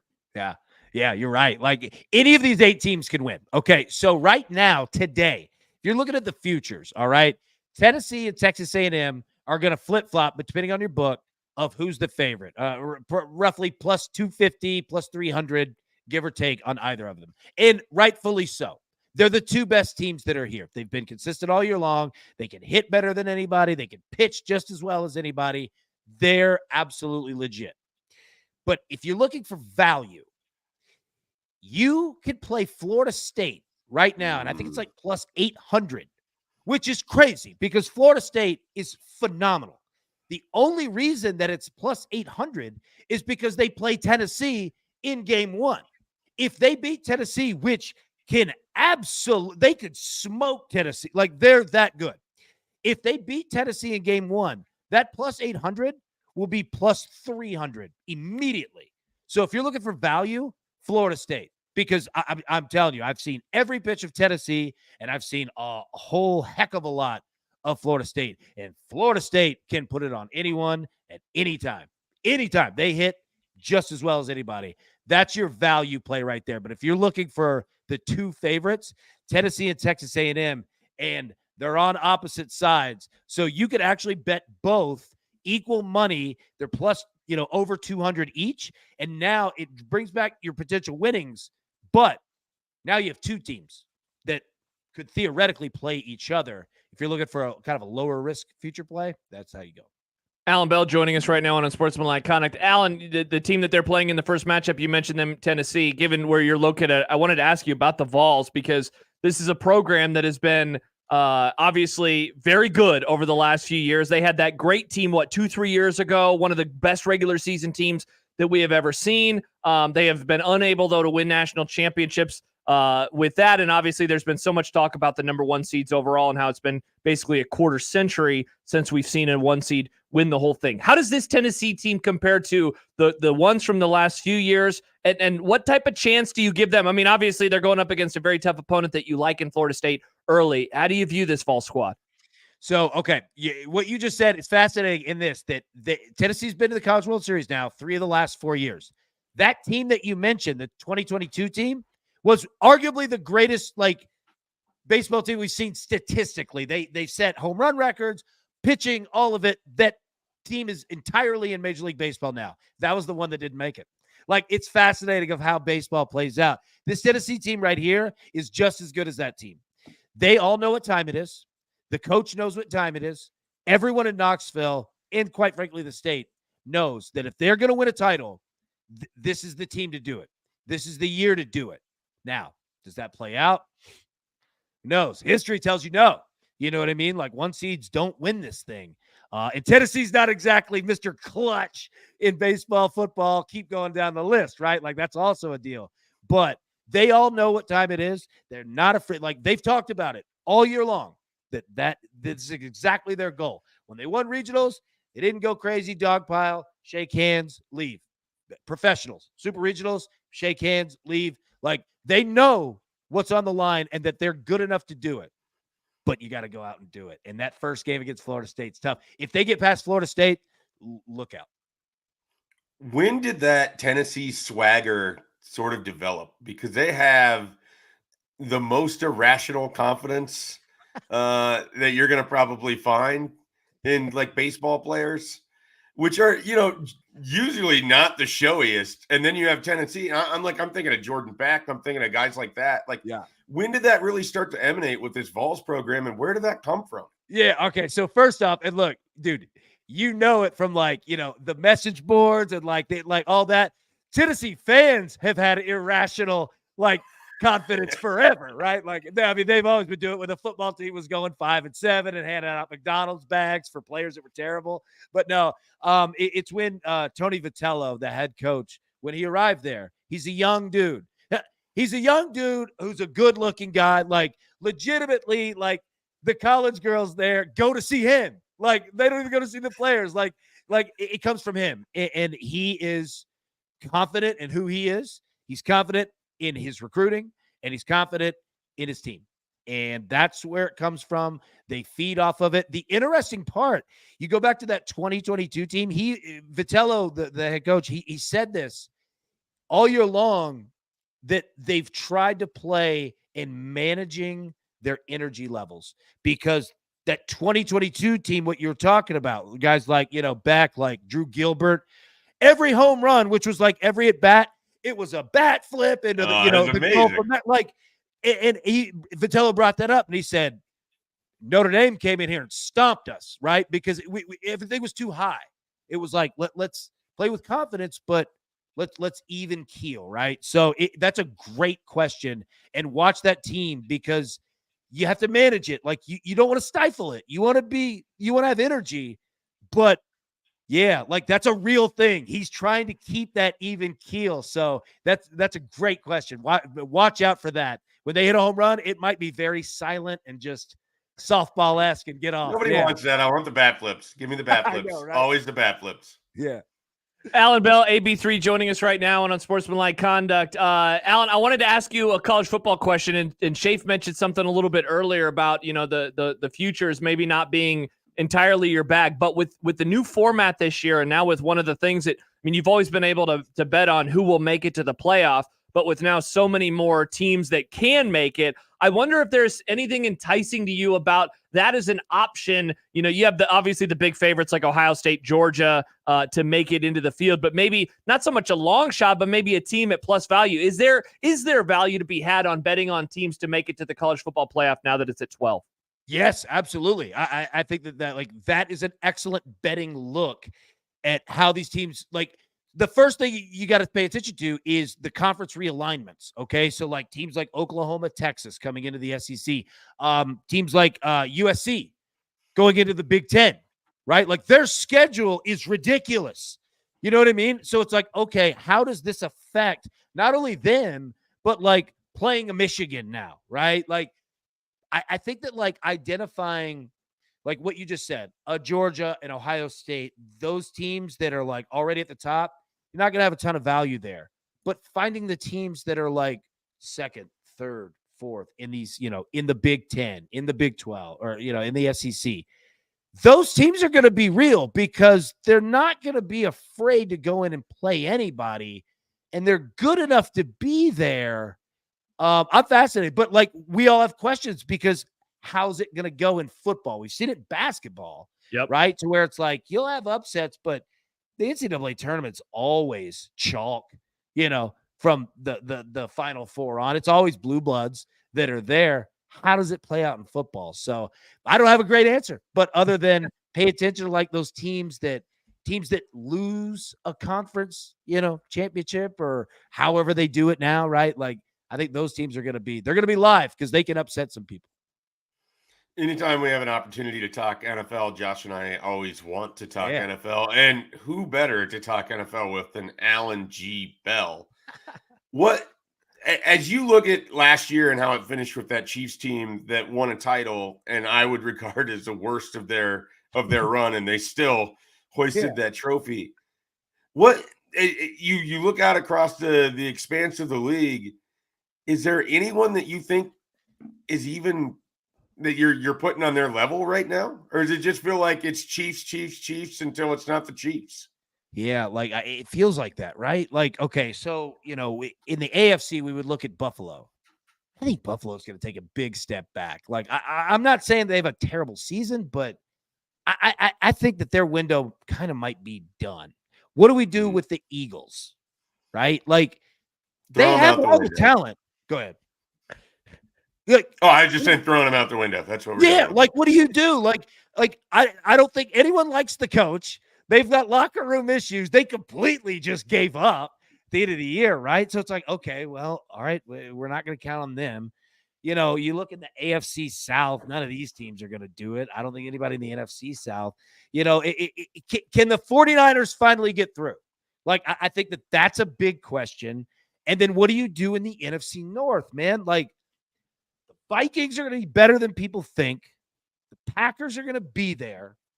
What do you do with the Bears? And what do you do with the Lions? Like, what do you do with the Detroit Lions? Are they going to, like, I feel like they've been playing above their heads, but they're also well coached. Like, their OC is legit. I like Goff, but I don't know. You know what I mean? Like, and you'd be much better. I know 100%. I was going to say, like, you're much better to answer it than I am. Like, that's the division I'm looking at. If it's not San Francisco, it's there. Like, educate me, please. Yeah, and Alan, you go, Schaef. No, I was just going to say, I mean, the NFC North feels like it's going to be a car crash, and trying to decipher if enough teams can get into the, like, it could be enough of a car crash that it could limit teams from getting into the playoffs because they're just going to lose too many games. Yeah. To each other. Sorry, Josh. Yeah. Exactly. Yeah. And Alan, the other thing that I would say too is like one of the things that you can do before every year is look at the playoff field from the previous season and then basically throw out 4 to 5 to 6 teams and say those teams won't make it back. And then you got to find the 4 or 5 or 6 new teams that are going to make it back. And I think the obvious one that a lot of people are going to gravitate towards, and I'm going to be right there with them, is going to be Cincinnati, given that they just missed out on the playoffs last year, even though Joe Burrow missed close to half of the season. Do you like Cincinnati as one of those teams? And if not, is there another team that missed the playoffs last year in either of the conferences that you would say like, yeah, I like them to maybe hop in and potentially do a little bit of damage? No, I think you're right. I think Cincinnati's the answer. And then going back to what Big Schaef just said with the NFC North, what do you do with the AFC North? Like, the Ravens are going to be there. Yep. The Steelers, as long as Mike Tomlin is breathing, they're not going to win a title, but they're good enough to beat you, right? Like, they're just good enough to mess things up. So it's like, all right, what do you do with the Ravens and what do you do with the Bengals? I mean, Derrick Henry, he's got juice in the tank. I'm telling you.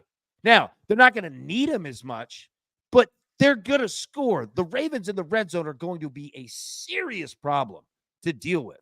But Cincinnati's so good too. Like, I'm with you, man. Like, I think that you're right. I think Cincinnati is that answer. And if Joe Burrow's healthy, I mean, the dude's a monster. So, no, I think you're exactly right. I think that's the answer right there. Alan, is there a team that had a coaching change that you think will benefit dramatically from having a new voice leading a roster that maybe was misguided with the previous regime? I do. And I'll tell you what, the Tennessee Titans, and let me explain, because I love Mike Vrabel. Mike Vrabel's awesome. He will be hired next year. He wants some power like Belichick did. Love him to death. But it was too much defense. It was way too much defense, and it was way too much. We're going to do this. We're going to do this. Do it our way. Right now, you look at the new head coach coming in, OC from the Cincinnati Bengals. They're focused on offense again. And everyone has to step up because Derrick Henry isn't there anymore to cover for everyone's butts. I'm not saying they're going to be great. They've got offensive line issues. They got issues everywhere else. But they're going to be better because they're going to focus on the quarterback wide receiver connections a lot. They've done a lot of work in the offseason at the wide receiver position. It's better. And the young QB from Kentucky, like he's solid. He can get a little crazy on you, but he's good. So I think that Tennessee is the answer. Like, you will see a much more exciting Tennessee Titans offensive team this year. That's not just 96 carries of Derrick Henry, at 2 yards a carry, which I'm not complaining about. Derrick Henry's a Hall of Famer, but yeah, like Tennessee, a new voice, a fun offensive voice it's gonna work wonders there. Alan Bell joining us here on the program. Alan, as always, man, we appreciate it. Looking forward to seeing you, hopefully seeing you in Omaha at some point over the next couple of weeks. Thanks for taking the time and talking some college baseball and NFL with us. Oh, man, first off, appreciate you guys having me. And yeah, like once I get this all figured out, texts are coming right at you. Can't wait to see you guys. Yeah, man, absolutely. Thanks for having me. Let's do it. Yeah. Awesome. Take care, Alan. We'll talk to you soon. All right, see you, boys. All right, Alan Bell joining us here on Unsportsmanlike Conduct. Some responses to our discussion about, in particular, the AFC North. Sad Husker fan writes, Burrow will miss half of the regular half of the season again. Glass Joe, Amazing Daniel, who just want to point this out, is a Steelers fan. Says Burrow's about to fade and be remember when Joe Burrow was going to be great and he wanted to come here, and points out that the Steelers were 5-1 last year in the division. Though Travis follows up and says, sad that the Steelers will regress at quarterback. Will probably go 1-5 in division now. We talked about the Steelers a little bit yesterday, Schaef, in particular, the Mike Tomlin contract extension, kind of the expectations. And I pointed it out, like I'm hard pressed to pick them to not go above 500 just because they always do go above 500. That said, I am not a believer in either of the quarterbacks that they have on the roster, whether it's for like old reasons. And I think that the good days are long past Russell Wilson. I know you've never been a Justin Fields guy, at least in the NFL. Right. And so it's just, I'm hard pressed to think that they're going to be a team that can challenge and do anything. On the other hand, their floor is very, very high. It's just that I don't think that their floor is that much different than their ceiling. It's one of those things like, if they get 17 games of TJ Watt and a pretty good defense and great special teams, is that enough to make up for a so-so offense that kind of hangs around? Like they just feel like they're headed for that 7 to 9 win window. Yep. Probably not any lower than that and not any higher than that. And that's just kind of where they've been. That's who they've been as a team. They need something different on offense. And I don't think Russell Wilson is that something different. Like I just don't see how that is going to go particularly well for them. I want to transition this slightly, and I don't know how much time we have. Maybe this is something for later in the show. I was wondering this when we were talking the NFL yesterday in the AFC North. Are we at that point where people have turned against Joe Burrow? Like he's missed enough games. It's now, can he stay healthy? Is he really that good? Does Joe Burrow have to have a good year in 2024? Are we at that point? Has the star faded a little bit on Joe Burrow? Let's put a pin in that. Let's get that when we come back, because I think that that's a really fun question. And he's a player that I know you and I have talked about a lot over the years, in particular surrounding, those two playoff runs, the one to the Super Bowl and the other one to the AFC Championship. And so we'll talk a little bit about him when we return. Also, we do have to get caught up on some other things that you missed throughout paternity leave. I have one of those coming up for you in a little bit. And yes, we did spend a little bit of time with Alan talking about the Jello Shot Challenge in today's edition of wooden bats and rubber hats. We will look at the fan bases, and it will be the final one of the year, Nick. I know that Allegedly. it's the final one of the year, Nick. We're going to come back from the College World Series, and you're going to somehow have another one. It'll be football season then, Nick, and we will only be talking about football when we return. It'll be very, very good for all of us. Speaking of football, we'll talk football when we return. Mike Schaefer in today for John Bishop. I'm Josh Peterson. Nick Grimm producing. It's Unsportsmanlike Conduct on this Wednesday, 1620 The Zone. And Nick Grimm here for Circus Sports Iowa. The college baseball tournament starts on Friday. Have you seen this? Have you heard about this? Iowa is also just a short walk away from Charles Schwab Field. Make Circus Sports Iowa your companion for college baseball over the next couple of weeks. They offer straight up to win with tight money line splits, props, and a hell of a lot more.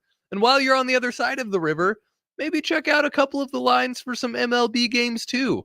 This is, of course, the best baseball time of the year in Omaha. Celebrate it the right way with an app that has better lines than a lot of the other guys and an app that won't limit your account for winning with Circus Sports Iowa. Also, don't forget to check out their contests happening right now. Circa Million 6 and Circa Survivor, $16 million in guaranteed prizes. Check that out at circusports.com today. Download Circus Sports Iowa. If you or someone you know may have a problem with gambling, call 1-800-238-7633. The Connor Happer Show. Grant Brick's a smile. Yeah, what do you think's going on? It's very big. That looks like a guy who's just happy he ate 21 tacos. He really does look pleased with himself. The sunglasses, the giant sombrero, the whole thing. That guy walked over there from his house. I'd like to all-you-can-eat tacos, please. And then he just said, keep them coming. We're back, baby. The Connor Happer Show. Weekdays from 10 to 2 on 1620. The Zone. Your Omaha area forecast presented by Funplex Water Park and Rides from the KETV Newswatch 7 Weather Center on 1620 The Zone.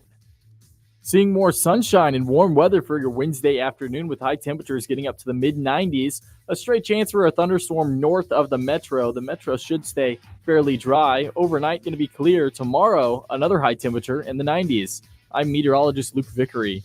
KETV Newswatch 7. 1620 The Zone's Unsportsmanlike Conduct, brought to you by a great friend of the program, Union Bank and Trust. Success in today's electrical market requires your company to be able to adjust to an ever-changing field. A partnership with IBEW Local 22 gives you that flexibility with access to journeymen, apprentices, proven training programs, marketing assistance, entry into markets not available before, ability to expand and contract with changing market conditions, and a benefits package for you and your employees. Contact Bob at IBEW Local 22 for additional details at 402-980-7596. Hey kids, what are you getting your ever-loving dad for Father's Day? I know, a motorized monster truck. How about the new Taylor Swift album? You would love it. Yeah, I'm sure. How about something from Osted's Golf? Name brand apparel up to 50% off. Strixon balls at crazy deals. And Dad's always loving Osted's gift card. You have been putting a lot of balls in the water. Not after my custom fitting. I'm smashing everything. You're good at that with a monster truck. Osted's Golf for Father's Day. The Osted family would really appreciate it. Welcome to this episode of RV Ready, brought to you by Leach Camper Sales in Council Bluffs. Outdoors? Leach Camper Sales has a great website, leachcamper.com. Folks can see what they want and then head out. Don't forget, the coffee's always on. Hey, you hear that? That's the sound of loose change in your pocket reminding you to buy a 99-cent medium fountain drink from Casey's. So the next time you hear this, you already know where to go. 99-cent medium fountain drinks. It's not crazy. It's Casey's.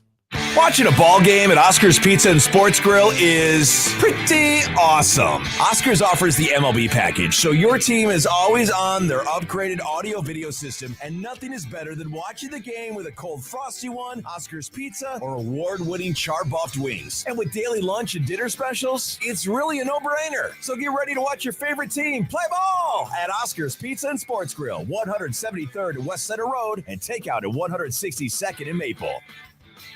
Prescriptions require an online consultation with a healthcare provider who will determine if appropriate. Restrictions apply. See website for details and important safety information. Subscription required. Price varies based on product and subscription plan. Hi, I'm Dr. Peter Stahl, board-certified urologist and senior vice president of men's sexual health at HIMSS. In my 12 years of practice as a reproductive urologist, I've helped many guys with ED, and it has never been more convenient to treat than it is right now, thanks to HIMSS. It really wasn't easy before. You had to take time out of your day, come to a physical office and see a specialist like me in person. Now, through Hims.com, you can get world-class sexual health care and a full range of treatment options for ED through a 100% online process. It starts with a free assessment from a medical provider licensed in your state who can determine if ED treatment is right for you. If prescribed, your medication is shipped to you for free. So don't wait. Join the hundreds of thousands of guys who've gotten help for their ED through Hims. To start your free online visit and find ED treatment at up to 95% off brand name prices, go to hims.com/radio. That's hims.com/radio for your free online visit. This is Unsportsmanlike Conduct with John Bishop and Josh Peterson. And I didn't see any pelvic thrusts. I don't see any pelvic thrusts either. I don't see anything sexual in nature. On 1620, The Zone. Josh Peterson, Mike Schaefer, Nick Grimm. It is Unsportsmanlike Conduct on 1620 The Zone and 1620thezone.com. Not to mention zonelive.tv. You can go there, or zonetv.live, rather. Yes. Damn it. I'm going to write that on our freaking board. I've said it wrong twice this week.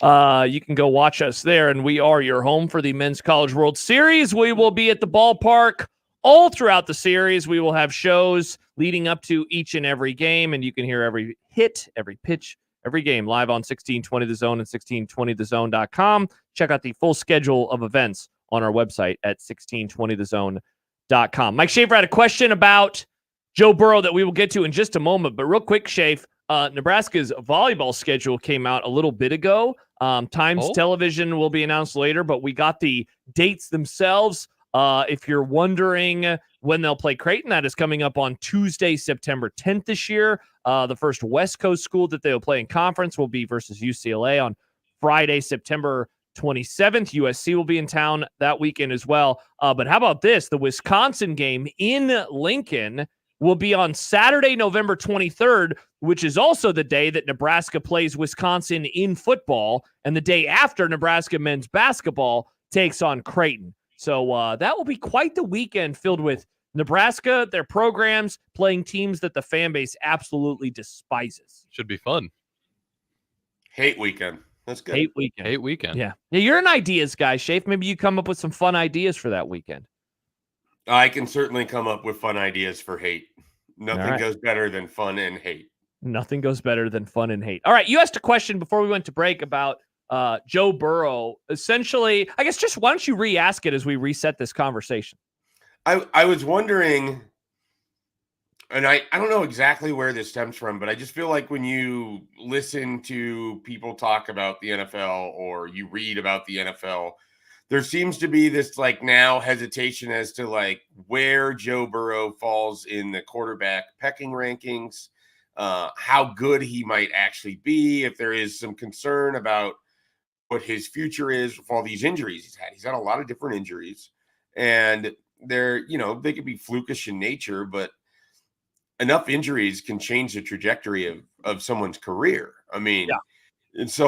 And especially his most recent one was something elbow, right? It was the thumb. But didn't he have some sort of elbow related thing too going on last year? Like he had some arm. Before the season. Yeah, and so there's just been this like list of ailments, and it makes you wonder, does that cap what his ceiling is? And then if you cap what his ceiling is, where does he fall in the quarterback run of things? And then what does that do for the Bengals? So all of that to say, is it imperative for Joe Burrow to have a big season in 2024? Because people seem to be maybe increasingly not out on him, but maybe slightly down on Joe Burrow compared to the apex of just how excited people were after the Super Bowl. Yeah, so Sad Husker fan writes, Burrow no better than tier 3. Now, like, I don't know how many quarterbacks are in tiers 1 and 2, but that would seem to be pretty low for me. Well, again, is tier 1 just by himself, Mahomes? I mean, yeah, if we want to just do a one-person tier 3, that's totally fine because he is obviously the best, and there's like no debate. And so I guess, yeah, I'm okay with that. And then how many players would be in tier 2? It's a, Josh Allen, Lamar Jackson. Then it gets hard because I look at the NFC and it's like I don't know that there's a single quarterback that I would put on the level of Jackson and Allen at this point. Yeah. So, and then in the AFC, who else would be, you'd have the people who want Herbert to ascend to that. You would have the people that want Herbert. I mean, CJ Stroud is certainly going to get a lot of love. Right. I would say it's a little too early still for him, but he's going to get a lot of love. Too early to tell. Yeah. Too early to tell, I feel like with Jordan Love and CJ Stroud, 2024 is going to be big. Like, okay, you did that. Now what? Yep, for sure. Both of those guys. Because that's what 2023 was for Geno Smith. And he sort of just kind of spun in a circle. And so you didn't really get much of an answer there. Yeah. Because there was moments like he had some big, like that Cowboys game. Oh, it's just because they killed the Cowboys. I mean, he was making you dry heave in real time. I was at trivia texting you. It was a Thursday night game. Yep. And my trivia team is dominating without me because of course they would be. And I am watching the NFL because of course I would be. And I'm texting you and you are miserable because of course you would be. Yeah. And the Seahawks looked incredible. DK Metcalf couldn't be stopped. Geno Smith was dropping dime after dime after dime. And you were just like, I don't want to play this team in the playoffs. I don't want to miss the 7. Spot on impression. Yeah, and then I ended up being an idiot because it was the Packers, the team. And that then I wanted you got to- another 7. Well, you Not were right. great. You just didn't want the 7. I Whoever just the didn't want 7 the was. 7. You needed to be the 3. Contraction. Many people have been asking for it. I think that Roger Goodell needs to deliver fewer playoff teams. Bring back the double bye for teams. Amazing Daniel, going back to the original discussion, Schaef says Jalen Hurts ain't bad. You want to talk about another quarterback? And it's so funny. Now we've drifted so far away from the original question, but you want to talk about another because we're talking about quarterbacks. Look at us. Yeah, look at us talking NFL.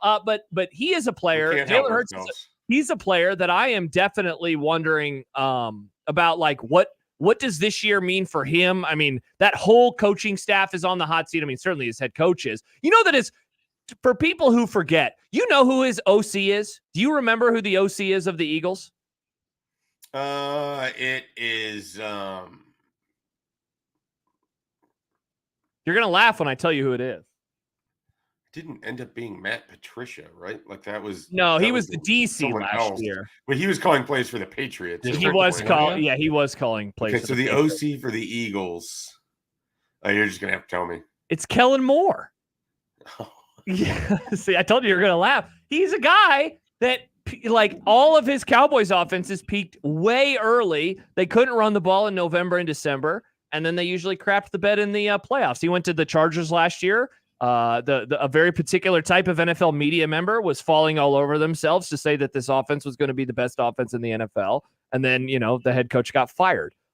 So it's a big year. I mean, we just named a lot of quarterbacks for a variety of reasons, Schaef. It's kind of like not fork in the road, makes it sound way too harsh, but like, hey, what do you got for me this year? Hell, I'll throw in Herbert too, but it's like, okay, what does Hurts have? What does Herbert have? What do those two young guys that you just mentioned, CJ Stroud, what does he have? What does Jordan Love have? But to go all the way back to the original question, I do think that it seems that way for people this year with Joe Burrow. I remember when you and I were talking about him in the second playoff run, so the one when they lost in the AFC Championship game to the Chiefs. And I don't want to say that you were like out on him or even cold, because that would be a little too harsh, but you were definitely like, he's making plays and he's making good decisions, but he's not losing them games. Yeah. Do you think that's a fair way to describe how you felt about him throughout those playoff runs?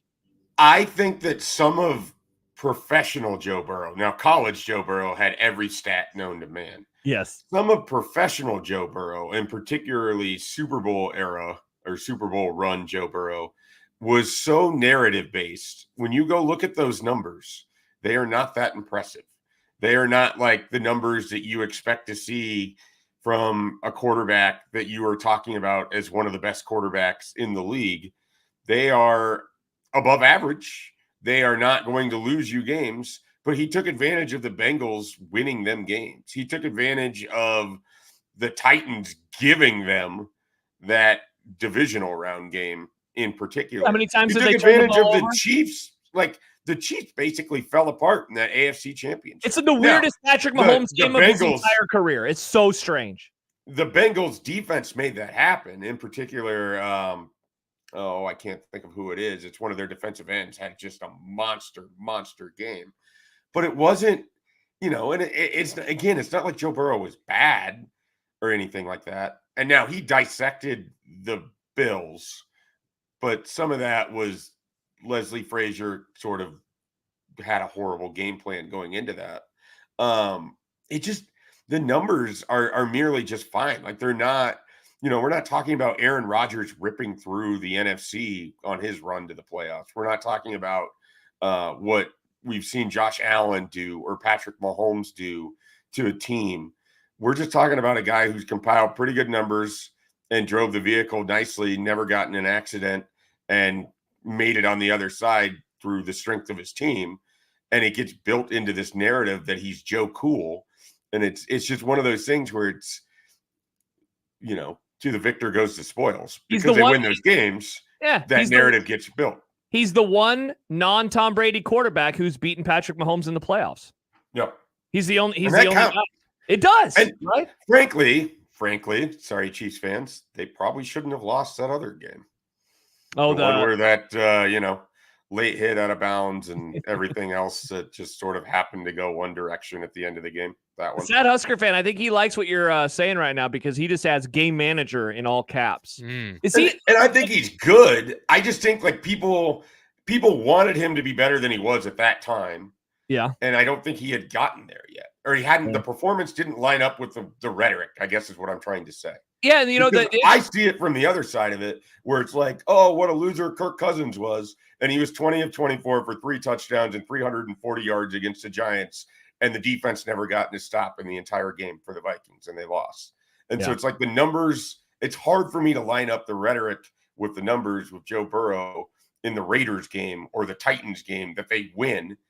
And it's not like he did anything spectacular, but the team helped you win it. Yeah, for sure. Along those lines, we did not mention one quarterback in particular, to which our not the lone 49ers fan, but one of the 49ers fans in our audience, and of course, Kane's Chicken, KD, and he tweets at us, Brock Purdy haters. I think that Brock Purdy is good, and I have said that many, many times, including I've debated this with Mike Schaefer. But no, I wouldn't put him on tier 1 or tier 2 up with those other guys that we talked about. I mean, Brock Purdy is very solidly in tier 3 with several of those names that we mentioned. That's a good tier to be in for Mr. Irrelevant 2 years ago. That's what's hilarious is that, like, for some reason, quarterbacks in tier 3 are now considered not that good anymore. But I just don't know, like I'm talking about a guy, I think Brock Purdy is somewhere between 9th and 14th best quarterback in the NFL on the given week. And you wouldn't have said that a year ago. At this time a year ago, where would you have had him? In the 20s? Probably somewhere near there. You think so? Like 1 year ago today, last June, after you started like half of the season? No, not last June. No. Okay. Last November-ish in that. Yeah. But, I pushed back on the idea that he was the MVP of the league. I pushed back on the idea that he was the reason the 49ers were good. I said things like, hey, he's a better version of Jimmy Garoppolo. And people got really upset about that. I mean, he is a better version. That's true. Despite there being a lot of, similarity in how 2019 and 2023 look statistically, despite the fact, neither were the best player on their offense or maybe the second or the third. Or, and this is also important, neither are as valuable as their head coach, ? Who's the other? Who's the other one that you're talking about? Jimmy Garoppolo. I mean, what I'm saying is that I'm saying that Kyle Shanahan building Brock Purdy and Kyle Shanahan building Jimmy Garoppolo, to me, it's very similar. Yeah. Going back real quick, one more before we go to break on Burrow. The thing that I think is going to be like something to follow with the rest of his career is just how healthy he stays. I saw something that they're going to have, I think, two joint practices. And the thought process is that they want to have those because the team has been a slow starter in every year. The Super Bowl year, they were a slow starter. The year after that, when they went to the AFC title game, they were a slow starter. Last year, they were a slow starter. They were starting to figure things out, and that's when Joe Burrow got hurt. Like they put themselves behind the 8 ball in September and early October. And I mean, getting off to a better start and him staying healthy. I mean, injury prone, I think could be a very real thing. He's been hurt every single year. Sometimes it's knocked him out of the rest of the year, like his rookie year and last year. Other times it's kept him on the sidelines or it's something that he's had to play through. But I mean, I think that that's something that's very real. And so I wonder if it's, something he's able to overcome in 2024 and beyond. Yeah. I mean, someday you look up and it's just Derek Carr and you're hurt every other play. Yeah, seriously. 402-951-1620. When we return, we get to another one of the things that Mike Schaefer missed throughout his paternity leave. Also, we'll talk a little college football as we wind down towards the end of this hour as well. And it is a Dumb Debates Wednesday, so please do send in your Dumb Debates questions on the JTech Construction Zone Twitter feed at USC1620 and include the hashtag Dumb Debates. Mike Schaefer in today for John Bishop. I'm Josh Peterson. Unsportsmanlike Conduct continues next on 1620 The Zone. For the Jays, the Huskers, and even you Jayskers, we are 1620 The Zone. Hi, this is Doug Nodgard with Equitable Bank. Great service never goes out of style. When the digital age dawned, many said computers would be able to handle many of the interactions that used to take a person. Boy, were they wrong. How many times have you called your bank and gotten a recording to press 1 or 2? Not at Equitable. Not only does Equitable answer your call in the first ring, it's answered by a human being. That's because Equitable Bank values its customers. Equitable Bank, we take banking personally. Member FDIC. When it comes to concrete repair, Everlevel has some serious game. Coach Greg McDermott here to coach you on why you should choose Everlevel Concrete Repair. They've got the fundamentals to fix your cracked and uneven concrete, and their products will give you the best defense against future damage. It's a fraction of the price compared to replacement, and their solutions come with a long-term transferable warranty. Working with Everlevel is a slam dunk. Call Everlevel Concrete Repair today for your free inspection. If you're planning on popping the question this year, now is the time to buy the engagement ring at Greenberg's and receive 20% off a men's or ladies' wedding band during Greenberg's Wedding Band Extravaganza. And you'll be entered to win a free honeymoon with airfare and hotel included. Heck, even if you already have your engagement ring, Greenberg's will still give you 20% off of his or her wedding band and enter you to win the free honeymoon. Greenberg's has a stunning wedding band selection from Love Story, Crown Ring, Benchmark, and M-Fit with 20% off for a very limited time. 20% off wedding bands and potentially a free honeymoon during Greenberg's Wedding Band Extravaganza. Like I said, now is the time to buy that engagement ring and wedding band from Greenberg's Jewelers, a cut above the rest. Westroads Mall. Some restrictions apply.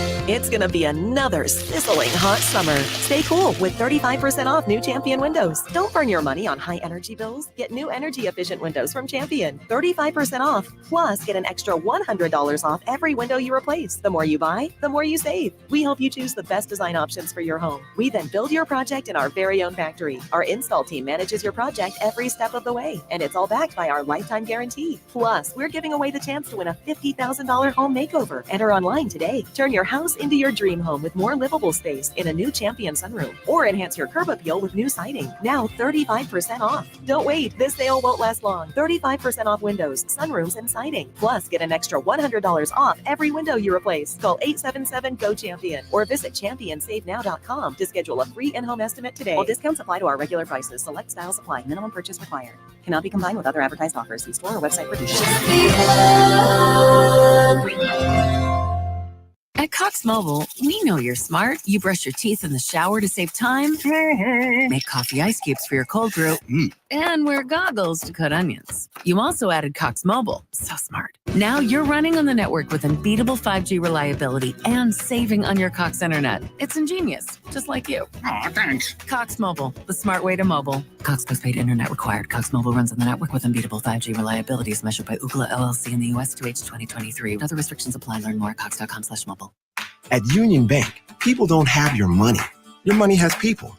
First home people, investment people, people who answer the phone and your chats, dream car people, dream retirement people, driving your dream car in your dream retirement people, small business people, credit card people, and all the other people you need. At Union Bank, our people help you do more than you dreamed possible. So stop in and say hello. We can't wait to see you. Union Bank and Trust. Member FDIC. 1620 The Zone's Unsportsmanlike Conduct is brought to you by Union Bank and Trust. Now back to the program.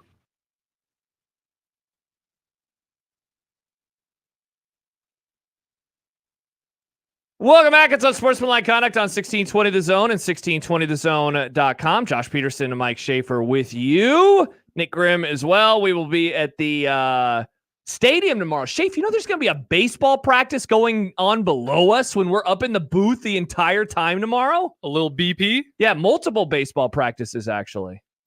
BBP. That's exciting. I'm going to be interested in seeing that. Yeah. You don't sound like you're going to be interested in seeing that. I didn't know what I was exactly going to say. It was one of those I started to talk and I was like, you don't have anything that's going to follow this. So finish it now out loud with no train of thought.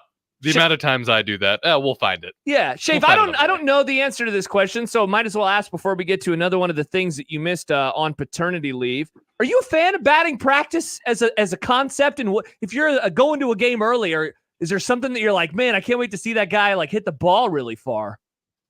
When my brother and I were young and we would go to baseball games and we would beg to get there early because what you always want to do is get a baseball when you're a kid at a baseball game. You know, you want to catch a home run ball or a foul ball or whatever it is. And your chances for that are exponentially better if you go to batting practice versus if you're just trying to do it in the run of the regular game, which for all of the obvious data reasons why that would be true. So I went to a lot of batting practices as a kid. The only ball that I ever got came during a batting practice when I was a kid. So yeah, I was a fan of it. Now as an adult, it's not really like anything I'm never getting there for the batting practice. Sometimes I'm there just that early because that's what the group has decided to do.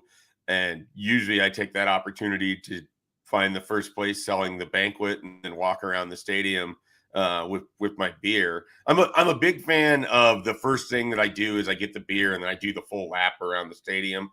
So I just have an assessment of where everything, unless it's like Kaufman, I've been there enough times, but sure. I want to know the lay of the land a little bit, especially if I've never been there. I do want to get there a little bit earlier to just check stuff out. Some places have different quirks or their own little like Hall of Fame areas or different kind of cool spots that you want to see. So I'm usually pretty big on doing that. Now, I would say like half the time I'm arriving like 4 minutes before the game. So usually I'm standing in line for the beer as the first pitch is being thrown. Nick, get the sounder ready because as John points out, here's what tomorrow's show will sound like. Ping! Ping! That's what it's going to sound like over and over. Yeah, Schaef, I'm with you. I do the walk around the stadium. Sometimes it's before the game. Sometimes it's during the game. I'm not a enjoyer of batting practice. I don't get there that early. So tomorrow I'll keep an eye on what's going on the field. Is it anti the batting practice aspect, or is it you just don't want to be there that early? I mean, a little column A, little column B. I think batting practice is boring. I'll be honest. It's just a lot of hitting out into the outfield or over the fence. Kind of boring to me. In my experience of going to a baseball game. Yes, you've been to many of them. We showed up about an hour and a half early. Yeah. Was it fun? It was. Give me time to drink a pint. They come in pints. A pint of Coors Light and have some nachos. Wow. Hang out, take in the sights. That's a baseball move, Nick. A little nachos, a little beer. It was great. Did you have a dog or a brat? I didn't because it was either a dog or nachos. And I'm like, let's go for the nachos. Interesting decision there, Nick. And he spent all of his money, as we learned last night, in what's for dinner. Yeah. Nachos and beer. That is the name of the segment. I don't want to botch another segment like I used to with How Do You Do, Good Sir? Oh, yes. Yeah. R.I.P. What you say. All right, Schaef, it's time to talk about another topic that you missed out on. Now, this one, I don't know how much you would have opined about it, given that it's a sport that you're not a huge fan of anymore. But look, in May, many of us were saying Anthony Edwards is the best player in the NBA and perhaps the future of the NBA. He also looks like Michael Jordan. Any takes that are left over from you from May that you would like to get out there about the prowess of one Anthony Edwards? Ant is what they call him, Schaef. Yeah, I watched a little of a Mavs Timberwolves game this year. I have watched probably somewhere towards 1.5 quarters of Timberwolves basketball in the last year. So I don't know that I am the guy that should be giving Anthony Edwards takes. I have quite a few friends that are Timberwolves fans that are very excited about him, that, had kind of one of those out-of-body experience seasons that you didn't really expect that you were going to have. Like I think they thought that they would be good, but I don't think that they thought they would be contending for one of the best records in the Western Conference. And then certainly, having the opportunity to play in the Western Conference Finals, that's kind of one of those sad sack programs, like professional franchises. So it was a fun year for the Timberwolves fans who all very much love Anthony Edwards. What I find more funny is the game-to-game bipolar reaction to Karl Anthony Towns. And just like, he's either a superstar or he's a malcontent that is going to wreck this team. Or, it's like it's almost like shot to shot with him at this point too. Just watching the reaction and being involved in some group chats of people very into the Timberwolves basketball. Are you sad at all that you're like this out on the NBA? Because it seems like you're never going to come back. Certainly not to the level you once were, but we were talking off air about the number of games you've even watched, and it was a startlingly low number when you told me about it. I think it's one of those things where, I remember being younger and listening to older sports people talk about how at some point you just start cutting out some of the stuff you used to watch, or your interests change and you won't watch as much of this sport or that sport. 100%. And as for little as I cared about the NBA from I don't have a team in the mix anymore, I would still watch the NBA playoffs. I would still throw on random games. Even as recently as a couple years ago, was watching the play-in games because I enjoyed the drama of it. And those are terrible teams, So to go from that to now feeling like I know probably less than 20% of the players in the league, and I don't have a great feel for who the good teams are anymore. It's just wild, but it's also, I don't feel like I'm missing anything. I just don't, like at some point you just come to the terms with, I don't really care who wins the title in this league. I don't really follow these players on any kind of, day-to-day basis. There's people that I'm familiar with because of college basketball, but I think I happened to catch a Knicks, I think it was Knicks Celtics or Knicks Sixers. Bing bong. Yeah. Knicks 76ers. And then I was looking around and I was like, how many of these guys played for Villanova? Like that's three. Yeah, the Knicks have 3 guys that played for Villanova. Those are the takeaways I have now when I watch the NBA. And it's just it's weird to be here. It's weird to feel like you've completely checked out on a sports league. And I did that with hockey 15 years ago. And so now, jokingly, and I'm wearing a hockey shirt right now. You can't really see it. It's a Nashville Predators goaltender riding a catfish. Oh, fun. That is the shirt that I have on in honor partly of Alan Bell being here with us. But like I just, I've checked out on that. I don't watch tennis anymore. I checked out on that. Like those are. You watch tennis? Oh, I watched a ton of tennis between probably 16 years old to like 25, 26 years old, somewhere in there. I don't know if I knew that. A lot of time. Big James Blake guy, big Andre Agassi guy. Oh. Turns out when the U.S. doesn't produce quality tennis players, it's pretty easy to not care. Yeah, for sure. And then I like Rafa Nadal, and his career is largely coming to a close now too. So you just don't have a reason to follow it. You just you don't stick with it. Are you good then with the sports that you still pay attention to, or do you think that there's a time in your life when one of those falls off by the wayside as well, like tennis or hockey or the NBA? I think what it'll be like a couple year run where I'll get really into something. Like I got way more into golf for about a 5-year stretch than I had been forever. And now that's kind of subsided because I just don't have the same interest level in it. But I think the core sports of, for me, Major League Baseball and the NFL, college football make up pretty much everything that I'm going to largely pay attention to. And then I hesitate to say college basketball because I do pay attention to it. But it is so it's through the prism of Nebraska, right? Like that is your prism. Like I probably would catch more random college baseball than I would non-Nebraska college basketball at times. Because like if Kansas is playing Arkansas, and I don't know why they're playing, but let's say Kansas is playing Arkansas and they're both pretty good, and it's a big Monday game in January. That is not on my television. I do not care. Like I don't have that on. Now, Nebraska being good made me watch bubble teams in the Jack Mitchell sense of wanting to see them lose or to see teams that Nebraska had beat win. But yeah, so it feels very much like it's college football, which is third, as wild as that is to say, of how much I watch of anything. And then the NFL and then Major League Baseball are 1-2. Yeah. Stibbs adds, my brother-in-law loves tennis. I can't get into it.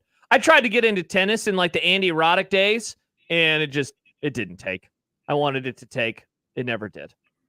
Yeah, I mean, I think part of it is you just have to find a player that, you are interested in, and then that propels you to continue watching it. I mean, I remember waking up and watching the U.S. play in the Davis Cup. Do you even know what the Davis Cup is?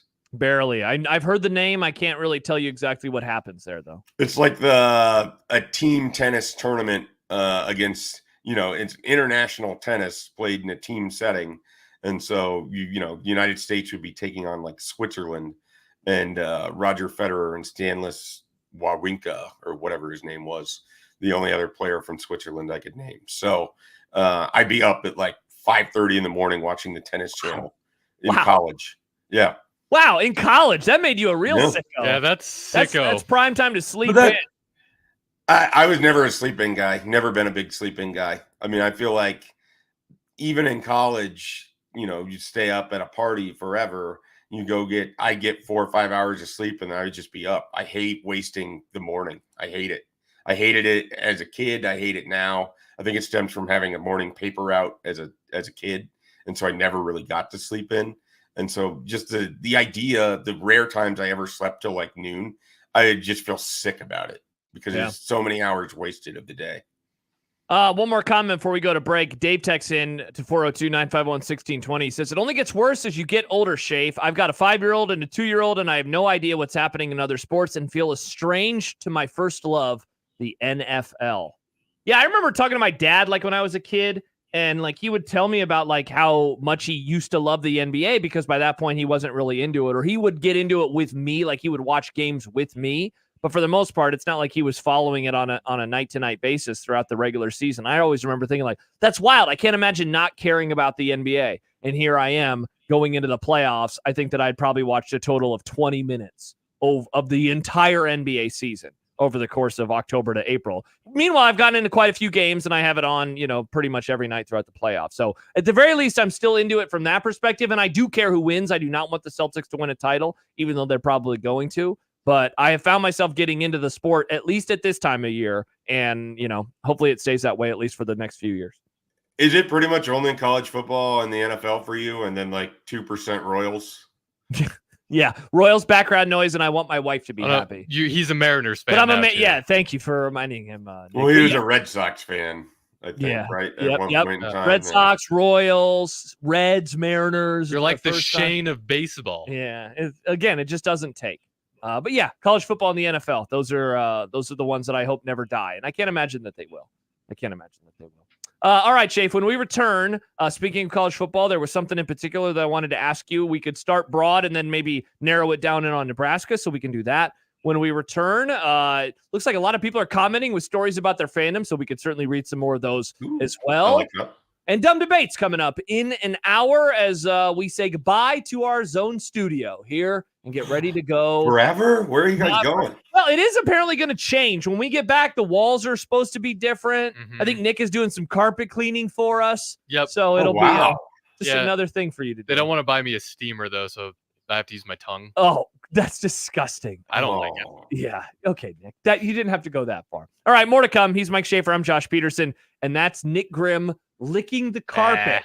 Lick, lick, lick. It's Unsportsmanlike Conduct here on 1620 The Zone. But before we go to break, Josh Peterson here for the FanDuel Sportsbook. Speaking of the NBA, the finals, there could be 2 games left. There could be 5 games left. And right now, new customers, you go to FanDuel.com/1620. You can get $200 in bonus bets with any winning $5 bet. You can use those $200 on same game parlays, live bets, and a whole lot more. We're wondering about Kristaps Porzingis. What will he bring to the floor tonight if he plays? The current line, Mavs, -2.5, up from the open of either 1 or 1.5. The total sitting at 214.5. And obviously, if they are going to have a big night, some people will say, I'd like the Luka over. But if they're going to win, wouldn't it be more Kyrie finally having a good game? His total is set at 23.5. And if you want to get in on the debate around Jason Tatum, his total is set at 26.5. Just go to FanDuel.com/1620. Get started today. Take a shot at an extra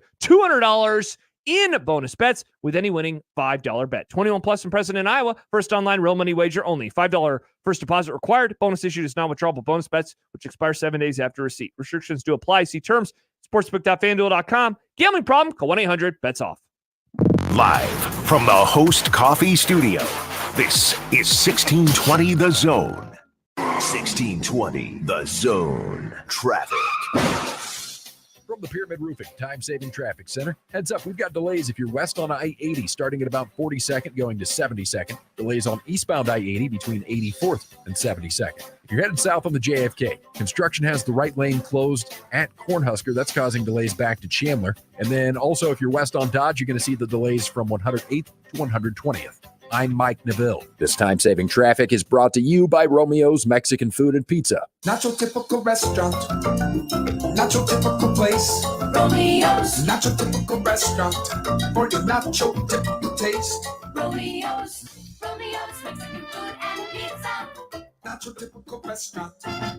Are you the decision maker in your company? Consider this. For the first time in decades, there's a better option for a corporate card and spend management platform. Meet Ramp, the only corporate card and spend management system designed to help you spend less money so you can make more. Most corporate credit cards offer points as incentives, but those points amount to less than their worth in real cash value. Ramp's business cards offer you cash back, real money in your pocket. Plus, you control who spends what with each vendor. And Ramp's software collects and verifies receipts automatically, which means you'll stop wasteful spending and close your books in hours instead of days. Businesses that use Ramp add up to 5% to their bottom line the first year. If you're a decision maker, adding Ramp could be one of the best decisions you've ever made. And now get $250 when you join Ramp for free. Just go to ramp.com/sports. Ramp.com/sports. RAMP.com/sports. Cards issued by Sutton Bank and Celtic Bank, members FDIC. Terms and conditions apply. Gary Sharp for Lindley Clothing. Summertime is here and your wardrobe could use a Lindley Clothing fit check. I know they've helped me. Anytime is the right time to look and feel my best with Lindley Clothing. And right now, 25% off all spring and summer sportswear. Shorts, polos, short sleeve shirts, 25% off. Plus, if you mention my name, you'll get a free gift with a purchase of $25 or more. 25% off spring and summer sportswear. So what are you waiting for? Head to Lindley Clothing, 132nd and West Dodge in the Linden Market. They're ready to get your fit check right. And don't forget Father's Day coming up June 16th. A fantastic fall fishing trip starts right now. Hi, I'm Crash Davis. I need you to go to ballardsresort.com and get signed up. You've heard me talking about it. You've asked me about it. Well, now is the time to get signed up. Only a few spots remain. Only a few days remain for us to have a great fishing adventure together at Ballards Resort in northern Minnesota. We're going to the Lake of the Woods. Get on the bus Sunday. We're back on Thursday, and it's cheaper than you could do for gas there and back hauling a boat. More details with ballardsresort.com. Get signed up today. Time is of the essence. Don't miss this week's Zone Deal. This week's deal is for two $25 gift vouchers for the price of one for Ramona's Mexican restaurant in the historic Florence neighborhood. Known for their famous deep-fried burritos, their beast of a cheeseburger, and their Indian tacos. Don't forget their popular fresh, homemade, hot, and mild sauces. That's Ramona's Mexican restaurant. Zone deals go fast. 9 a.m. Friday, 1620thezone.com. A team succeeds when they work together. Banking's no different. At UBT, we're in your corner for every financial move you want to make. Your money's backed by a roster of experts who put in the work to know you and your community. So whether you're opening a savings account, buying a home, or planning your future, you always know who to turn to. Working together toward your financial goals. That's a win in our playbook. Union Bank and Trust. Equal housing lender, member FDIC. Tickets for less. Best seats, best prices, no service fees. Shop ticketsforless.com. KOZN Bellevue, Omaha, Council Bluffs. This is 1620 The Zone. Alongside a virtual Mike Schaefer, I am Josh Peterson. Nick Grimm is here in person, and he will soon be up in the booth at the College World Series. And who knows, maybe some fun behind-the-scenes content coming from Nick. And Schaef, Schaef, are you signed up for 1620, the email? Have you seen this? Have you heard about this? I have not.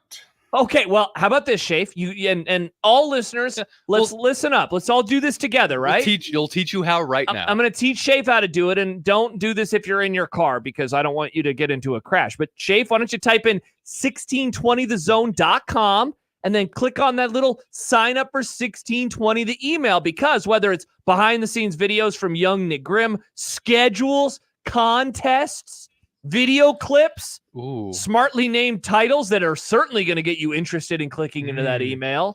Fun thumbnails. Fun thumbnails. Some people like the content. Other people like the thumbnails.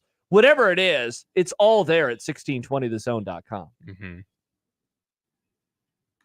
I can't tell if Schaef is interested. He's certainly looking for 1620 the email. Have you found it yet, Schaef? Have you found 1620 the email? I was too busy accepting the cookies, and then at that point you had already moved on, and I don't know where it was. Here's a question that I have for websites. Why are they always asking us to accept the cookies? I've already accepted your cookies, Weather Channel. I don't want to accept them again. The weather cookies. Yeah, the weather cookies. Why do they have to call it cookies? Like, cookies are good. Inherently, I'm excited about cookies. Internet cookies are just an obnoxious pop-up. Like, that's all I think it's because the UK made it legally, you had to do it. But we're America. Then every website just started doing it. But we're in America. We are. Can't they Yeah, we're America, but we still pay attention to the Queen. So what are you going to do? We do. Oh, she's not here anymore. The King. The King. The King, yeah. The Queen famously died. And the King is here for now. Yeah, he's famously going to die too. Schaef, you got an over-under for the Deadpool? No.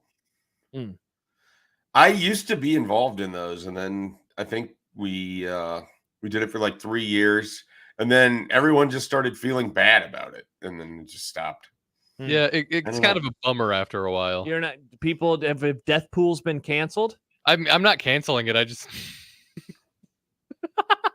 Stibbs comments on the YouTube. He says, I've never not accepted a cookie, and then adds, we're all going to die. Oh, I miss Stibbs. Wow. Well, that was his mindset on Monday. You were not here, Nick. His thought process was nothing matters. Oh, we're all going to die anyway. That's true. How is that different than Stibbs of, say, 2013?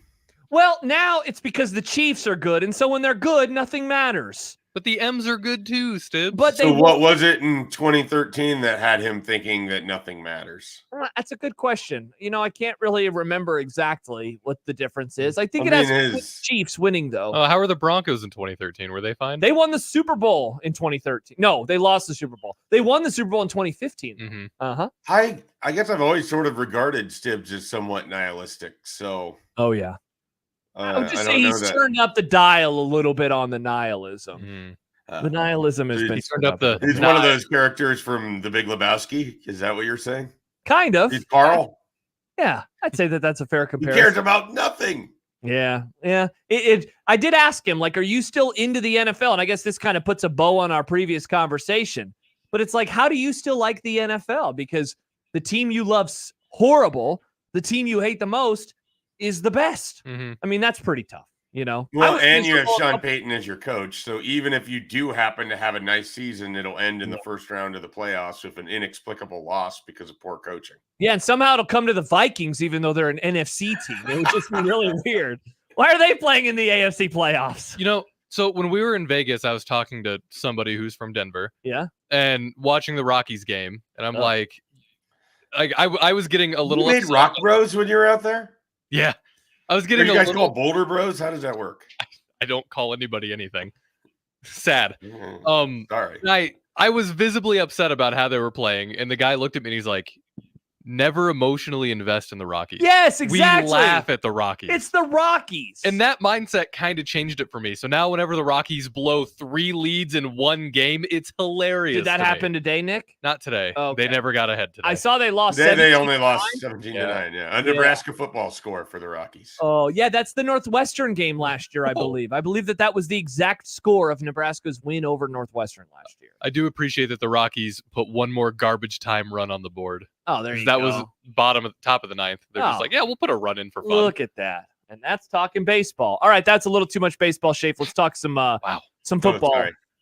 No, it's okay. So I was listening, very on brand, was on a run, and I was listening to a college football podcast at double speed earlier today. Terrible. Were you running at double speed or just listening at double speed? No, it was my easy pace today. So I was nice and comfortable. Though it was a little humid out there, humid and sunny. I put sunscreen on though to be safe because gotta get that SPF. Gotta get the SPF. But one of the things that they were doing, Schaef, it was like an exercise of the idea of coaches being pre-fired. So they were looking at a few names this year of coaches that are not just on the hot seat, but are like maybe candidates to get canned sometime during the season. And like one of the examples they brought up was Billy Napier, right? Like he is, I think, a pretty obvious example. And so they were going back over the years to discuss coaches that were on the hot seat coming into the season.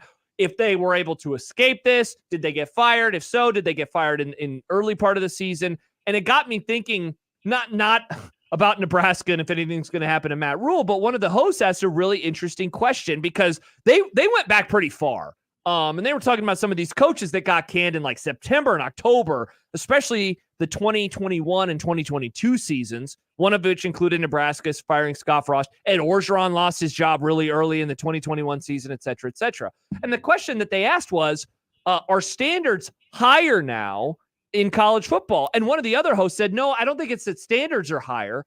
I think that it is that patience is thinner across the board. And so the standards are the same, but we want to maybe move on from things a little bit faster than normal. And so I was thinking about this in relation to Nebraska. And again, not that Matt Rule is so far away from any of these types of discussions, at all. But I do think that a lot of us agree, and I don't know where you're at exactly on the Colorado game, but like it's a very interesting fork in the road, whatever you want to describe it as. Jack Mitchell, our friend, he describes it as a T. It's not even a fork. It's a true stop. And they're going to go one way this season or they're going to go the other way this season, totally depending on how they win. And so, again, going back to are standards higher or is patience thinner?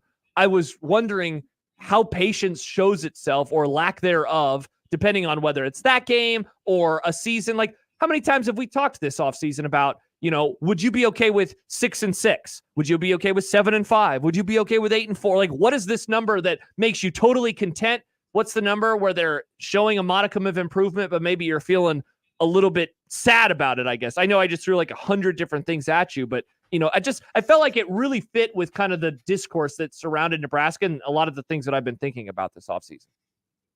And yet, as you were talking about all of this, as soon as you said Colorado, it brought back the memory of the dream that I had last night that I now feel like I need to bring up because it fits a little bit into this conversation. And it was essentially the dream that I had is that it was week 1. I'm not even 100% sure who Colorado plays in week 1. For some reason, I want to say it's North Dakota State. It is. Yeah. On a Thursday, no less. Yeah. And the essentially the dream was this: Colorado just comes out and curb stomps North Dakota State. And I'm like at a sports bar or whatever, and I'm watching this. And the people are reacting like long-loved family members are being dragged into the street and just beaten in front of them. Like there's so much dismay and sadness in this sports bar around me because Colorado has just dismantled North Dakota State. And it has 2 days before Nebraska's even going to play. It has taken the wind out of the sails of the season. And I'm like sitting there looking around off my bar stool like, what the hell is wrong with all of you? There's 11 other games in the season. And so that game's not even against Nebraska. It's a non-conference game against an FCS school. But I think the idea of it is that, like, if Colorado were to actually come out and do that, then suddenly this game, which I think Nebraska, like, there's this isn't all of Nebraska fans, but there's a certain Nebraska fan where it's like, this is a year Nebraska's just going to absolutely put it on Colorado. And then if they were to go do that to a team that around here has respect because of what they accomplished, previously and with North Dakota State. And I think around here, there's people that maybe even expect North Dakota State to win that game, which I would push back against. But it was just like this startling reaction, and I ended up waking up, so I don't know where it went from that. But I'm glad that you mentioned it because I had just sort of repressed that throughout the day, and then you mentioned it, and I was like, oh yeah, that's what I was dreaming about when I woke up this morning. So how would Nebraska fans react to this idea of like Colorado? Did I remember when TCU Colorado happened, and my immediate reaction was like, oh, this is awesome. Because that game just got even more exciting in Boulder. And it felt like half the fan base is Nebraska scored 10 points against Minnesota. And they had lost. Everything is terrible. It doesn't matter. Blah, blah, blah, blah, blah. And so it's just, there's like a part of me that's just like, I don't know if it's because it's Colorado, especially, that no matter what they do, the reaction to it is just going to be so outsized by Nebraska fans in that week 1 game that it's going to have like this effect on how Nebraska feels about how they perform against UTEP or, everything else. Well, okay, that's a fun question. How much of this is about Colorado and like everything that surrounds them? Like, what is an equivalent college football team in 2024 to the Colorado Buffaloes? Because like essentially the exercise would be if that equivalent also had a week 1 game against an FCS school and like killed them, would people be on pins and needles about the game in Lincoln the following week? And I have to imagine that the answer to that is a resounding hell no. And that so much of this is, whether it's Colorado and the history versus that program going way, way back into the 80s, whether it's the recent history of since the Big 12, since Nebraska and Colorado left the Big 12, that Colorado has won 3 games, 2 of them down to the wire, 1 of them last year, not so much. And then, of course, the Deion Sanders of it all and everything that he represents, Travis Hunter, his son Shador, like everything, and that the game is in Lincoln, and that it's a year 2, year 2 for Scott Frost. It was in Boulder, and that did, it seems like in hindsight, that was quite the moment in time that maybe changed the trajectory, at the very least, of that season. And maybe program is a bit much. But I think that you put all of that into this game, and that's why, like, I don't think it's ridiculous to, like, when Jack said that he thinks this is a T-stop, I don't think that that's an insane opinion to have. And, like, I know John and I have argued about this, and I'm sure we will in the lead up to the game in September. But because of what you just said, you're right. Colorado wins on Thursday. Even if Nebraska wins versus UTEP, which they will, there's going to be this, oh my gosh, they beat them by 30, though. Like, this is going to be a disaster all over again. And they're going to put so much angst into that game on Saturday night versus the Buffs. Yeah, and it's just sort of fascinating where the mental state of how we think about Nebraska football, how we talk about Nebraska football. This game between 2 teams that didn't make a bowl game last year. Nebraska finished with more wins than Colorado last year. And yet it just feels like there's going to be so much put into this game, which should, in theory, create a really, really awesome environment in Lincoln that I wonder if it wouldn't kind of be like that Nebraska-Miami environment of 2014. Like that's sort of what I'm hoping for. And then this will also be under the lights in September. 6:30. It's a little bit earlier because I think it was a 7 p.m. kick for Miami. But I'm fascinated by all of that. I do think it's hard to draw a rosy portrait of the season if Nebraska can't beat Colorado. I would agree. I don't think the game should mean as much as it does. That being said, as someone who firmly believes Nebraska doesn't just go 6-6, they go 8-4 or better, it's really hard for me to sit here and tell you they're going to go 8-4 and better and lose to Colorado. But that would be those 2 things are competing ideas. The math makes it really, really difficult, right? The math, the math of you have to, after that, you would have to win 7 games in your final 10 versus you'd have to win, 6 games in your final 10. There's that aspect of it. There's also just the aspect that I always find fascinating when we try to put together, predictions of how Nebraska is going to do. And one of the things that that always stands out to me is that you have to pick the losses. They have to come from somewhere. Yep. And invariably there's always someone's like, well, yeah, they're not going to lose to Indiana, but they're not going to lose to, but teams do. Like, so the losses have to come from somewhere. And then in theory, Nebraska should at some point upset somebody too, to be, if sports are as we know them to be, you should sometimes beat the team that you aren't expected to beat. So it's just it all sets up for just I feel like we say it every year, a very watchable, fascinating season around here in Lincoln. To go back to the beginning as we put a bow on the conversation. Yes. No. Totally circumvented where you wanted to go. No, you're good. I think that it brought about some good stuff, and I wonder what you think the patience level is at right now. And I don't know if this is assuming a win or a loss versus Colorado, but, we always say, that, I remember last year, the entire offseason saying like, wow, it does seem like after years and years of this constant bickering about Scott Frost, really going back to the Colorado loss, I think in 2019, that people were kind of on the same page of like patience is going to be necessary. And then they started 0-2 and everyone lost their mind for a few weeks. So it's very easy for me to say in June that like things are going to be fine. But like, is the patience level at a good place, do we think, for this program and the fan base going into year 2? So I think of the patience level as this reverse cycle. I think it's always going to be high in the spring and in the off season. And then the closer you get to the actual year, it just dissipates and dissipates and dissipates. And so I don't think it's going to be very high. No, because Matt Rule coached one football game when Nebraska lost to Minnesota. And you had people who could not wait to throw Jeff Sims in the face. They couldn't wait to throw the idea that Nebraska wants to be a fourth quarter team in his face. They couldn't wait to take the quotes that he had from the spring and throw those back. And it's just, I think people want to win so badly that whatever happens and however much goodwill gets built between the end of the last season and before the start of the next season, it's just this reverse cycle of it's at its peak in the winter, and then it just gets lower and lower and lower until the season starts. And then as soon as it's kicked off, there's not going to be patience. Nebraska, when they lose that first game, whenever it comes in the 2024 season, unless it's to Ohio State, and they are 7-0 at that point, and people can be like, well, that's a really good football team.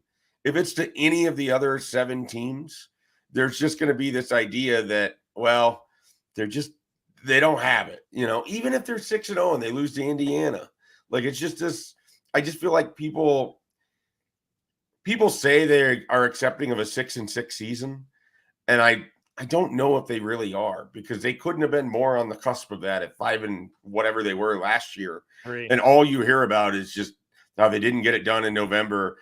And really, would we look that much differently on the season had they gone 6-6 and went to the bowl game and all of that? It would have been better for the program. Yes.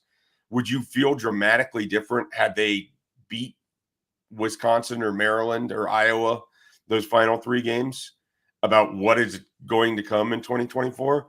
I think honestly, no. I think you'd still be excited about where this program is going, but I think that one win-loss probably doesn't change overall how you feel about where the program has been. I think what people really want is to break through in a big way.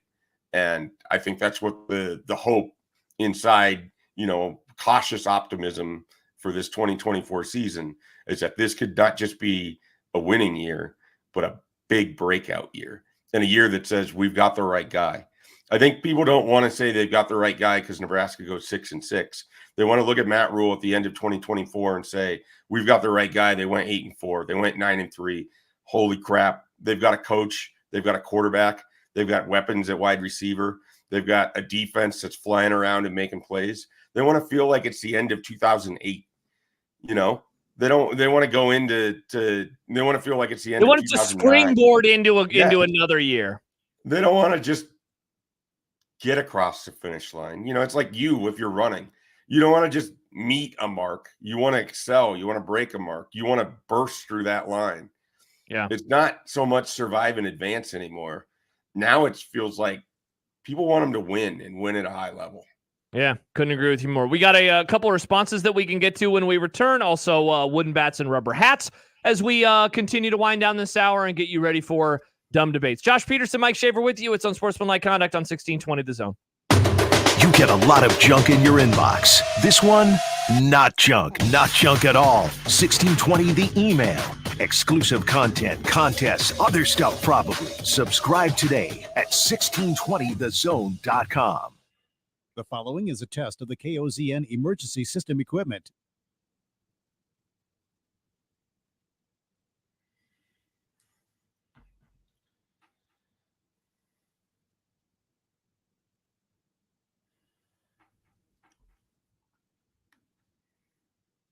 The data tones you just heard are used in the emergency alert system. This concludes testing of the KOZN emergency alert system equipment. This station serves the Nebraska operational area number 1. Your Omaha area forecast presented by Funplex Water Park and Rides from the KETV Newswatch 7 Weather Center on 1620 The Zone. Breezy and hot into the evening with the temperatures in the lower 90s. Mostly clear tonight. We'll drop back to around 70 for the low. And then mostly sunny and hot again on Thursday. Highs in the low to mid 90s. A few storms off to our southeast. I am Chief Meteorologist Bill Ranby from KETV Newswatch 7. 1620 The Zone's Unsportsmanlike Conduct, brought to you by a great friend of the program, Union Bank and Trust. 1620 The Zone. Traffic. From the Pyramid Roofing Time-Saving Traffic Center. Heads up, we've got delays if you're west on I-80 starting at about 42nd going to 72nd. Delays on eastbound I-80 between 84th and 72nd. If you're headed south on the JFK, construction has the right lane closed at Cornhusker. That's causing delays back to Chandler. And then also if you're west on Dodge, you're going to see the delays from 108th to 120th. I'm Mike Neville. This time-saving traffic is brought to you by the Nebraska Lottery. Someone just won a beautiful new red truck playing Trucks and Bucks 2024. So there are only 6 trucks left out there. Get yourself to a Nebraska Lottery retailer, buy a ticket, and play today. Top prize odds, 1 in 336,000. Start your engines. Joe's Indoor Karting in Council Bluffs is off the charts crazy. Joe's Karting is fast-paced, adrenaline-pumping, wheel-to-wheel racing action at over 40 miles per hour. The only speed restriction on these karts is how good you are. Joe's Karting is located just a couple of blocks north of Bass Pro Shop and directly east of AMC Theater in Council Bluffs, Iowa. Go watch a movie. Come race at Joe's. Planning a bachelor party, graduation party, or just a night out with friends? Go to Joe's. Remember, Joe's Karting is your place to race. Hey everybody, it's Michael Smith for Ted and Wally's Premium Ice Cream. Now that we got through the spring and we're in the summer, what's better for summer than ice cream? I always say, get yourself a bucket load. Now I know they don't sell it by the buckets at Ted and Wally's, but they do sell it by the pint. They do sell it by the half gallon. All you got to do is call ahead to get yours reserved today. And so many flavors. Go on social media, whether it's Facebook or on Twitter, and they have a list of the day's ice creams for both locations. That's in the old market, of course, and in Benson. Swing by there, get yourself some great ice cream this summer, and tell them Severe sent you. If you're planning on popping the question this year, now is the time to buy the engagement ring at Greenberg's and receive 20% off a men's or ladies' wedding band during Greenberg's Wedding Band Extravaganza. And you'll be entered to win a free honeymoon with airfare and hotel included. Heck, even if you already have your engagement ring, Greenberg's will still give you 20% off of his or her wedding band and enter you to win the free honeymoon. Greenberg's has a stunning wedding band selection from Love Story, Crown Ring, Benchmark, and M-Fit with 20% off for a very limited time. 20% off wedding bands and potentially a free honeymoon during Greenberg's Wedding Band Extravaganza. Like I said, now is the time to buy that engagement ring and wedding band from Greenberg's Jewelers, a cut above the rest. Westroads Mall. Some restrictions apply.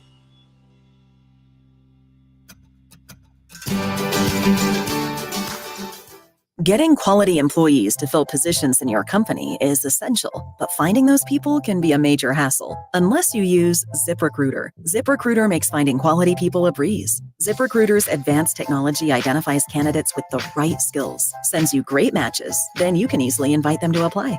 4 out of 5 employers who post on ZipRecruiter get a quality candidate within the first day. See for yourself. Go to ZipRecruiter.com/free to try ZipRecruiter for free. That's ZipRecruiter.com/free. For the ones who know safety isn't a catchphrase, it's a culture. And the ones who help make sure everyone makes it home safe.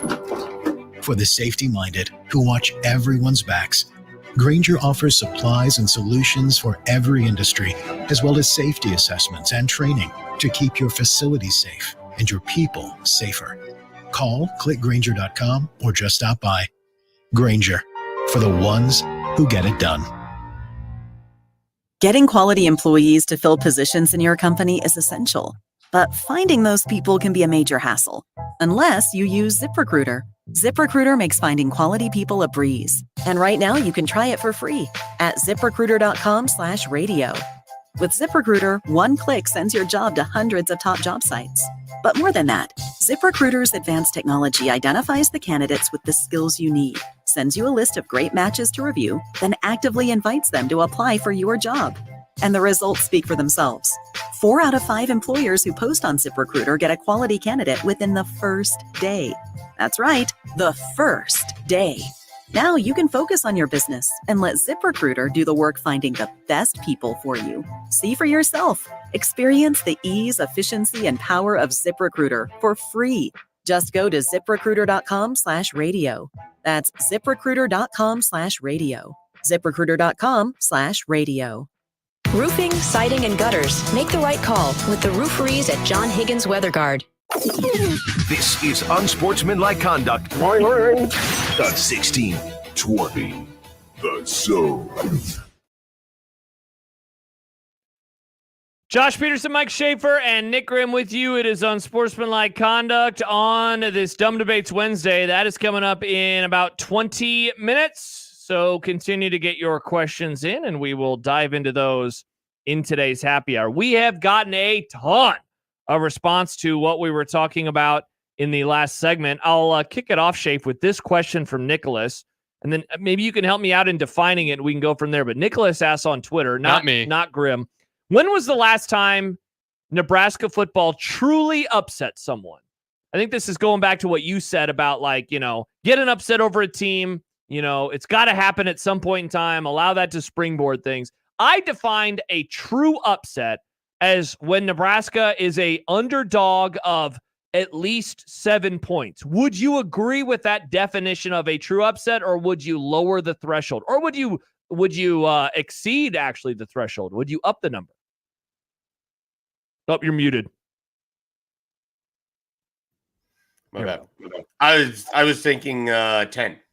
10? Okay. That's kind of where I was at, but seven works. I mean, inside of a touchdown feels so much closer to a coin flip in current college football landscape.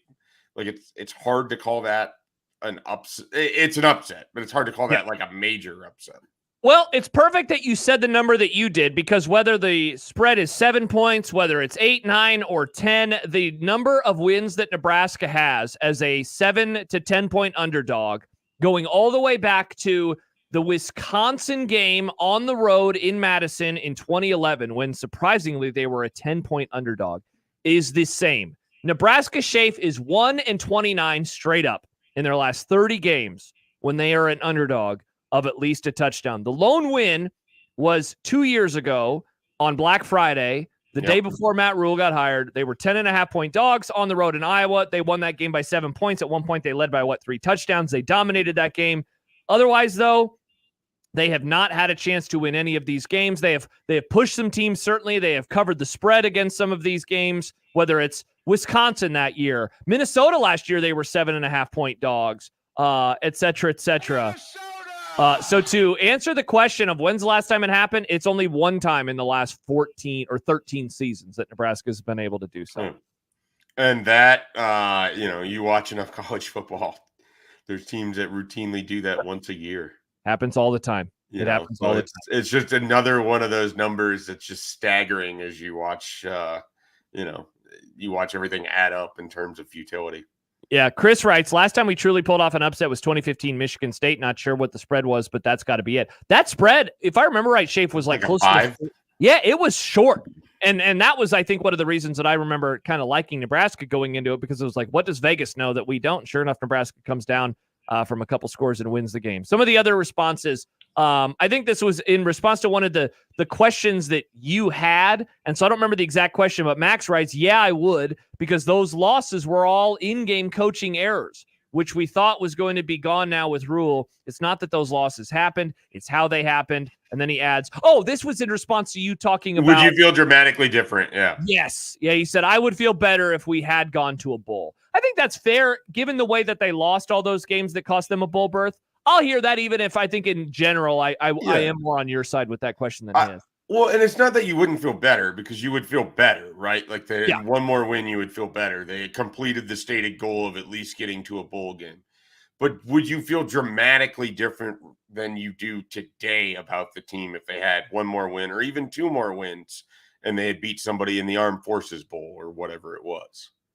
Yeah. I mean, I think is there like a world where they get down in one of these games and then they overcome the meltdown that they had to pull it out? The hard part, I guess, about this question for me is the reason that I am like disappointed about the end of the season and those losses is that I thought that they had done enough in the wins to win, and then they had given it away. Whereas, like, if they don't ever put themselves in a position to lose in horrific fashion, like, I don't know if I'm explaining myself well, but like they dealt with adversity. They did not deal with the adversity very well. But the adversity also came out of nowhere, where it was like they have the ball in Maryland territory with a chance to go up and take the lead. And then they create adversity by throwing an interception, right? Like it wasn't they had to deal with adversity. They started the adversity process. I thought Max had the sort of critical point on it, which is where, despite as optimistic as I am about this team, the reservation, the thing sitting in the back of my brain, the thing that I don't know enough of is Matt Rule good enough to avoid making the mistakes that happened in November of last year? I mean, I was very critical at the time of what happened with the Maryland and then the reverse of it with the Wisconsin and everything else. At the same time, part of my stance on that has softened the further you get from it. When you just step back and you think about how ridiculous of a year that was, how many players they lost on offense, part of it, I think, and this is always sort of the beauty of hindsight, part of it is when you're sitting there in the stadium for the spring game and you look at the players that they had on offense that Dylan Raiola is throwing to. And then, of course, Dylan Raiola himself. And you go back to the last offensive possession of the year, the Chubba Purdy interception. Like, who was even on the field at that point for him to throw to? I'm sure Jalen Lloyd was one of those options, and Thomas Malachi, was right? one of those options. But it's just like they're going to be so much better in that regard. And it took such a weird – I mean, we don't even think about it, but they lost Isaiah Garcia-Castaneda and Marcus Washington to even get into the point where you're playing these true freshman wide receivers that you have to rely on. Like, it's just bizarro world. Like, it was, I don't think, because you're in it day to day and it's okay, next man up. The further I get from last year, the more I sort of give them credit for even being in position to win games with what was really truly a skeleton team by the end of it. That shouldn't diminish the mistakes that were made that gave the game away. I don't want to do that because there were real mistakes in there. But I guess there's a part of me that's like, okay, but if they actually have the players that they're expected to have, if they don't have the worst possible injury luck, those results probably go differently. Yeah. And so it's just, that's what you get to do with sports. You get to look back and talk yourselves into this and that, and then you get to look forward and talk yourselves into this and that, and then eventually they play the games. But it's just I don't know. One of these years they're going to play a season where we don't have to have all of these different caveats to everything. Like, we can just sort of assess them for what they are, and I'm hoping that's going to be 2024. And if that is what happens, I think it's going to be a good assessment. A few more comments before we go to break. Star Wars Fiend says, here's the problem. I've seen a lot of 10-2, 9-3 talk already out there, and I just have to say, what have they done to earn those records? I'm very reserved till I see it on the field. I was for sure, I thought for sure last year they were going to a bowl. No way. They couldn't find a way to win just one game, and they sure as heck couldn't. I'm a diehard fan, but going on 10 years since 14, I'm a very reserved fan. I don't dare set a high bar until they go a whole season showing me that the bar is justified. Because if this team goes 3-3, 4-2, even 2-4 in their first 6, when people think they will be 6-0, Snowflake Nebraska is going to need a whole lot more homes. Some other responses along those lines. Travis says, if by some chance they can start 7-0, I can promise I will be insufferable. 6-1 and I'll be jazzed, but tame. 5-2 would give me excited, but wanting more. Yeah, I mean the early part, and we talked about it a little bit in the first segment, Schaef, and that's like that Colorado game and the idea of a long runway, and just like if they get by that game with the 0 still in the loss column, first of all, that would be their first 2-0 start since 2016. And I think that there would be a lot of general like, oh my gosh, I can breathe easier because now it's an FCS school coming into town. 5 out of their first 6 games are at home. Like, it would really feel like, oh my gosh, it might actually happen. But if they're 1-1, like, yeah, they absolutely can still go to a bowl game. But I think the hopes that people have is kind of going back to what you have mentioned a few times. This season could be the springboard. This could be a breathe easier type of season. It's going to be a whole lot harder for people to breathe easier if they're 1-1 again after their first 2 games. Yeah, absolutely. And I totally understand why anyone would want to be reserved going into this. Nobody says that you have to just throw caution to the wind and completely expect a 10-2 season.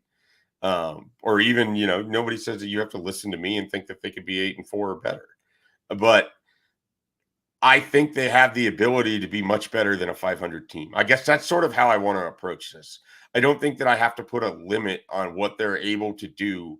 I don't have to limit it as, well, they're going to be 6-6 because they haven't been there in the last 8 years, so they can't do much better than that. I don't think I have to think that way. I don't think that's the type of roster they have. I sure as hell don't think that's the way that Matt Rule is coaching this football team, that we just want to get to 6-6 or we just want to do this. I think that they have some real goals in front of them. I think they have a roster to be able to go out and achieve some of those. And I think the schedule sets up really well. Can things pop up? Absolutely. There's no assurances. There's no guarantee to any of it. But I just don't think we have to limit the scope of what Nebraska football can be in 2024 because they haven't been very good for 8 years. I find that reductive and I find it unnecessary. I mean, Northwestern can bounce between a 10-2 season to win the Big Ten, go 3-9, and then win the Big Ten again the following year. Like, this is sort of what happens when you're an uneven program and you rely on being a little bit older and things come together perfectly. Just because it's been bad for 8 straight years, it's kind of like just because it's been black 8 straight times doesn't mean it's going to have to be black on the 9th one. It could be red. And in 2024, it could be red. Hell, a lot of people bet that way, Schaef, right? They're like, no way it's going to be black again. It's going to be red at some point in time. Right. And like, look, that can cost you your shirt, but it's also how people are going to operate at a casino. Yet around here, they've been bad for this many years. Why would I expect it to change? Why would I expect it to reverse? I sort of understand that syndrome in being a fan, but I also think, and especially as we're sitting here in 2024, it's not unheard of for teams to just make big jumps in college football right now. Like, this is sort of what happens. I think it's always kind of what happened. Like, I don't know.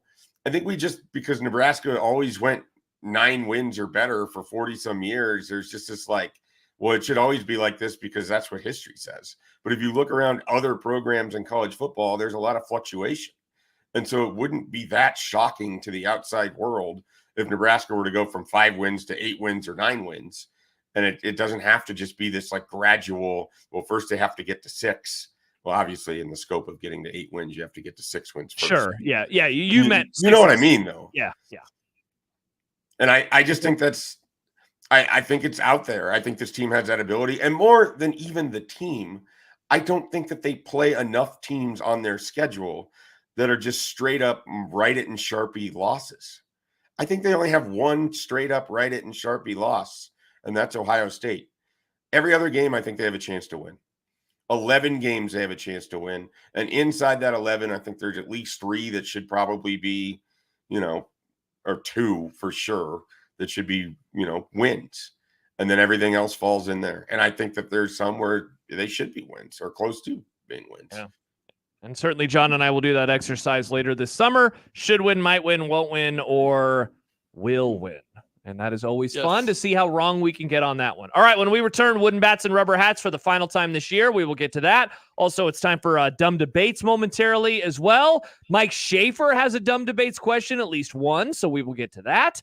And more. Travis writes 11-1. You heard it from Schaef first. If they go 11-1, I will remember this day, June the 12th, and Nebraska will be in the college football playoff.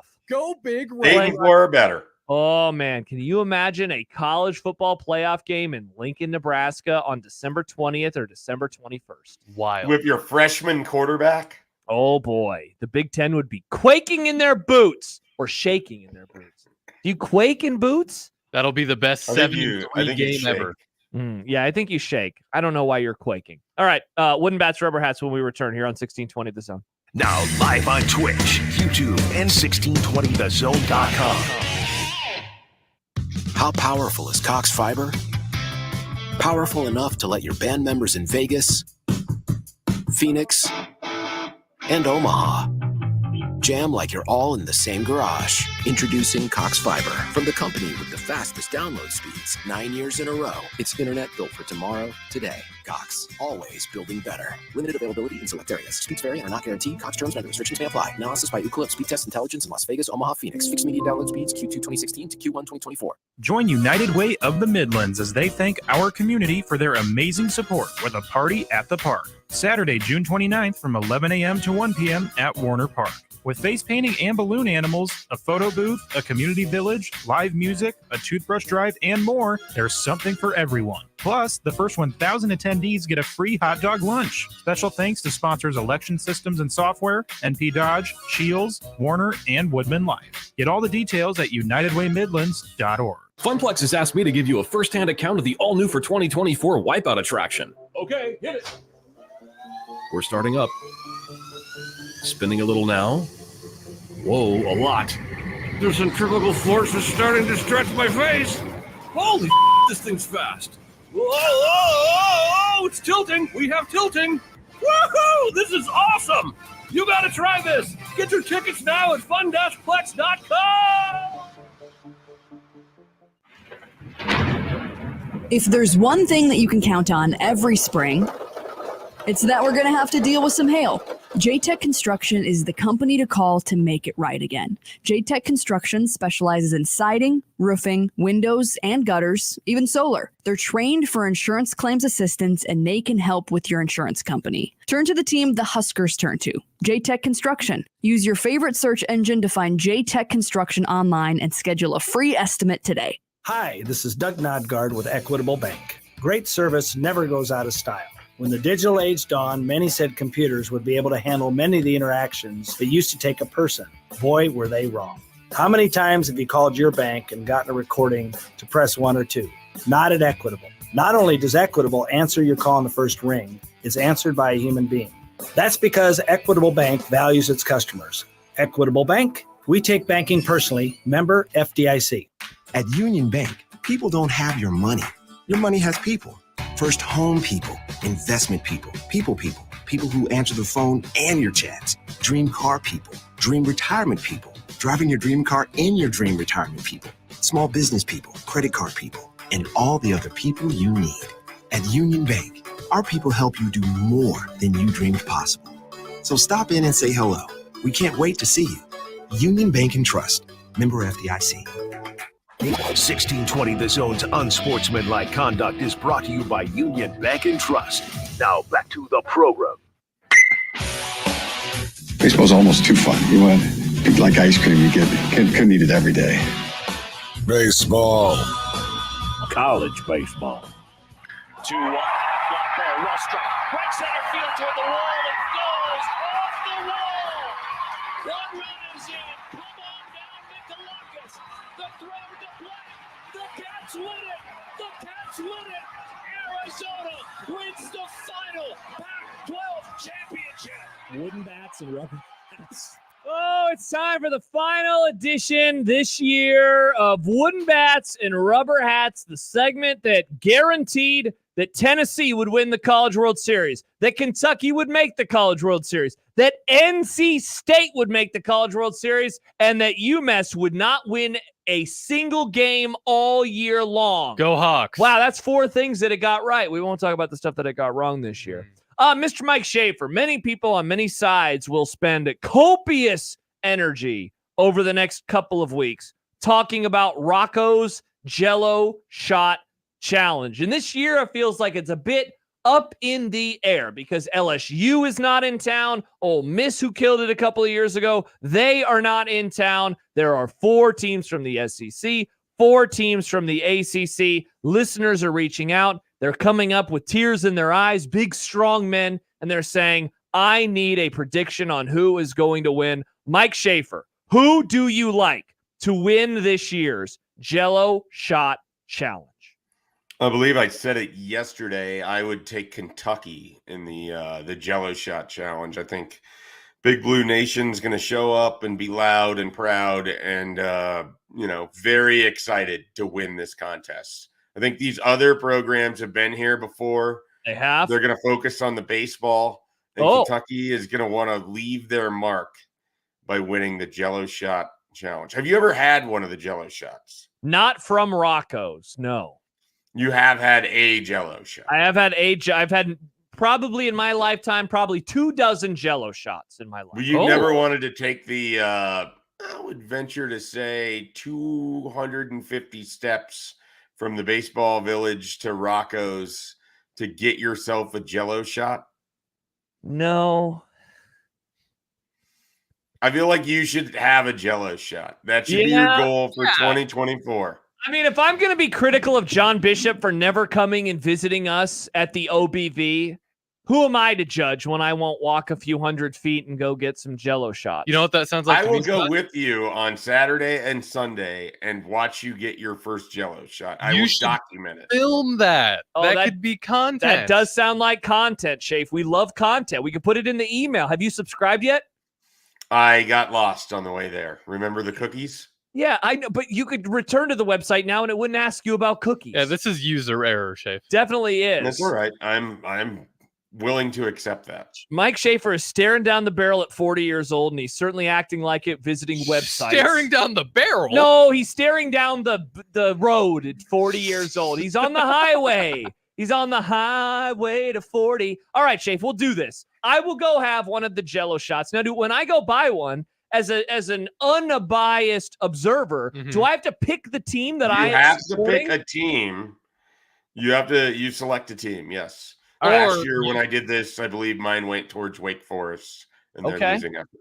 All right, perfect. I'll do this on Saturday or Sunday. Or just go different days, get a shot for each team. I pick one team, Nick. I'm picking a side. I have my team in mind, and you'll have to stay tuned to our behind-the-scenes vlog to see who I pick. Josh vlog, don't forget to go. No, I'm going to send my video to you so you can edit it, Nick. You do such a great job. Oh, thanks. Yeah. One more time. By the way, my pick I think is going to be Kentucky. They're a very smart pick, Schaef. Are they going to be around long enough to win this thing? Yes. Okay. Well, can't really disagree with you there. Because my pick is going to be Tennessee. You're going to go Tennessee. Yeah. Grim, who are you going with? I really like Tennessee also. Okay. I know that's boring, but Rocky Top. Oh, Rocky Top. Yeah. All right. I think like if you needed a dark horse, could it be like Florida State? Would there be enough? Is there a Florida State? Hey, we're back. And people do it seems like people are going to want to hop on the FSU bandwagon, right? Yeah. Like I think that's true. You know, one of the things that's my pick to win the title is Florida FSU. State. They're going to win their first ever title in Link Jarrett's second season. That's what's going to happen here. Dave Fight asks, ACC or SEC? Now, to answer this question, let me go back to something Alan Bell said earlier, because he said, watch out for Texas A&M. But I'm going to disagree. Au contraire, mon frere. Now, here's why. It's because of the locals. Mike Schaefer on Saturday will go buy a Jello shot, and he will pick a team. You know what local Nebraskans aren't going to do? Pick it for Texas A&M. They hate Texas A&M. Schaef, you missed this. You were on paternity leave. Have you heard about Trev Alberts? He left. No. He went to Texas A&M. Where they did call him Benedict Trev now, Schaef. Why did he go there? Good question. We're still kind of wondering what the answer to that is. Do you have any theories? Any that you'd like to postulate? Ooh, I have no idea. I assume he must have been paid uproarious amounts of money. I would definitely assume that. And then he fired like 20 people the next day. Maybe they offered him a job. That's what he does. That kind of fits what he does. Yeah. Do you remember postulates and theorems in geometry class? I do now. Thanks for resurfacing that. Schaef, how about you? A little bit, yeah. I hated postulates and theorems. I mean, that's the sort of stuff that I would like to not remember. Oh, this is Horrible a triangle? in geometry. Prove it. Thank you, Prove Nick. that it's a triangle. Thank you, Nick. I hated that garbage. It was I the loved worst. math when it was numbers. And then they were like, hey, here's some letters. And I said, I'm out on math now. And then I started getting bad grades.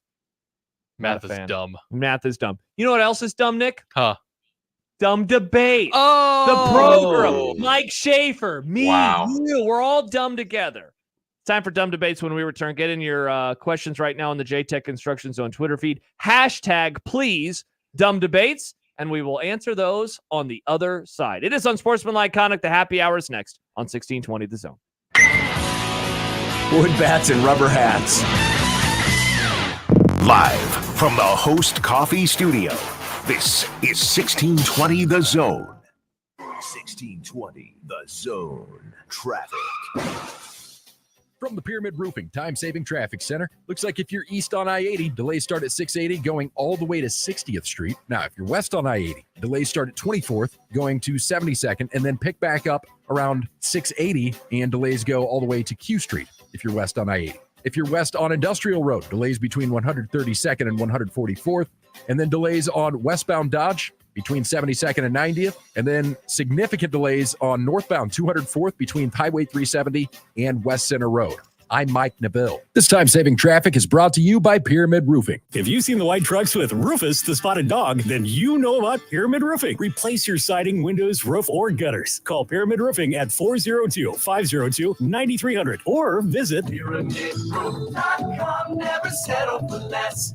Attention baseball fans, are you ready for the ultimate college baseball championship experience this summer? Tickets for Less is giving you the chance to win big with their CWS VIP contest. One lucky winner, you're going to score 2 tickets to Game 4 of the CWS on Saturday, June 5th at 6 p.m. Plus, you'll get 2 all-inclusive VIP tailgate passes and a parking pass. Don't miss the shot at an unforgettable game day experience. Enter now at ticketsforless.com/contest for your chance to win the ultimate prize. That's ticketsforless.com/contest. The winner will be announced once the field is set for the series. Howdy, Greg Wagner joining you from the Nebraska Game and Parks Commission. Time now for another Nebraska Outdoor Update. Hey, planning a trip to a state park? One of Nebraska's 76 state park lands? Excellent. But don't forget your state park permit, money for camping fees and other activities, a fishing permit if you want to wet a line, and oh yeah, a 6-foot leash for Scruffy, your pet. Thank you, and we hope to see you out there. By the way, you can get all kinds of information on the Nebraska State Park lands through the Game and Parks website. That web address is outdoornebraska.gov.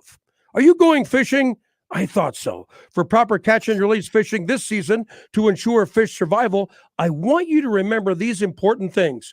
Land the fish as quickly as possible. Handle the fish as little as possible. Keep the fish in the water as much as possible. And release the fish as fast as possible. Enjoy your fishing experience, and we'll see you out there. I'm Greg Wagner with Nebraska Game and Parks. Equitable Bank.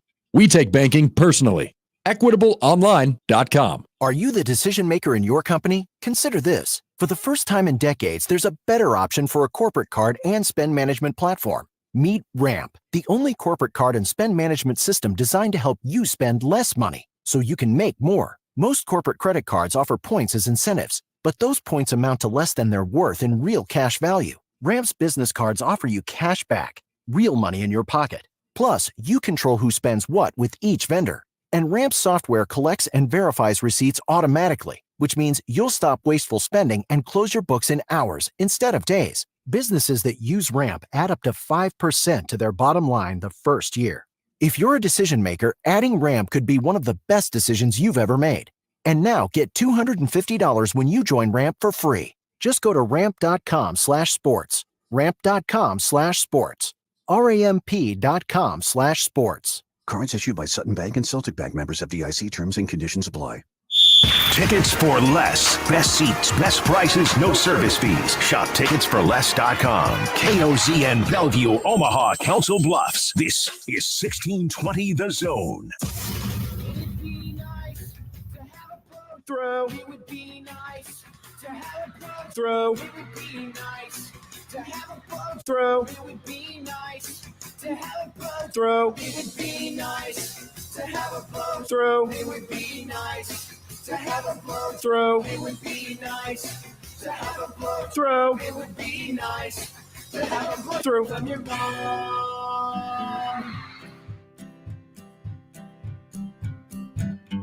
Listeners and not to, we did anyway, dumb debating. John's computer sucks, Macs are the only way, dumb debating. Fullbacks are running backs, hamburger steaks. Josh is too dumb to eat a cupcake. Mailing a base. Does John like Nebraska or Creighton? Just three radio hosts on air, dumb debating. Die for the pylon or give up on the plate, dumb debating. Millennials are great and old should go away, dumb debating. Rarely do we find any common ground. Josh wants his food to be the best around. Even if it gives him fatal flatulation. Just three radio hosts on air, dumb debating. When a tree falls down and nobody's around, you can bet your ass it won't make a sound. Water ain't wet, you know nothing about hydration. Just three radio hosts on air, dumb debating. Just three radio hosts on air, dumb debating. It is time for Dumb Debates. This is the time of the show when we take your questions, your debates, we answer them, we give you a definitive answer. And if there is a tie between Schaef and I, Nick Grimm, his responsibility is to break the tie. That was like the original idea behind Dumb Debates, that like Stibbs would break the tie. But then we just started debating and yelling at each other. I don't think I've ever done Dumb Debates with that rule, the tiebreaker. Yeah, I don't think so either. So that's what time it is. I thought it was just us yelling at each other. Yeah, until we well, went to the next question. That's basically what it will probably be today. And since Mike Schaefer is the guest of honor, I know he has at least one Dumb Debates question. Schaef, why don't you kick things off for us today? Yeah, I was at lunch, was looking for something to watch, and was on Netflix, and then I started thinking about how many other series that emanated somewhere else are now arriving on Netflix and people are discovering for the first time, but they're not Netflix originals. And then I was like, I wonder what the best Netflix original show would be, or what you think, Josh, the best Netflix original show. And I'm going to limit this to like series, not movies, not like docu-series or documentaries. How about ones that started somewhere else and then Netflix bought the rights to it to finish it off? So like they did like a Black Mirror, for example, would fall under this purview. Yes. I'll allow it. Okay. You will allow it? Yeah, I'll allow it. Okay. Well, So I didn't need Black Mirror, but Schaef, what's your pick? So obviously I don't know that they would qualify as best. So I think they're pretty well regarded. Each of them are. The one that I absolutely am still devastated that did not continue. It got 2 seasons, and the first season was phenomenal. And the second season I thought was really good too. Maybe not as good. Was Mindhunter with Jonathan Goff, I believe, or Groff. I don't remember. Groff, I think. Yeah. David King Fincher, George baby, and Hamilton. But that show was so good, and they were setting up something with the BTK serial killer, that there was going to be a payoff to that we never really got to. And it was a David Fincher thing, and they had 2 good seasons, and then it was just gone. And then it was really expensive. Yeah, well, and it was really well. Like it's one of the few things that actually feels like a 10-episode movie because of the way that it's shot, and just like. Remember how the first season ended with that Led Zeppelin song that's like 10 minutes long? That was awesome. And so, I mean, that's the one that comes to mind for me first. The other one that I didn't get into right away, it took a while, and then I watched it, and it was one of those where I really spaced out the 3 seasons of it. But I really, really liked Narcos. Like the blend of never seen it. Historic.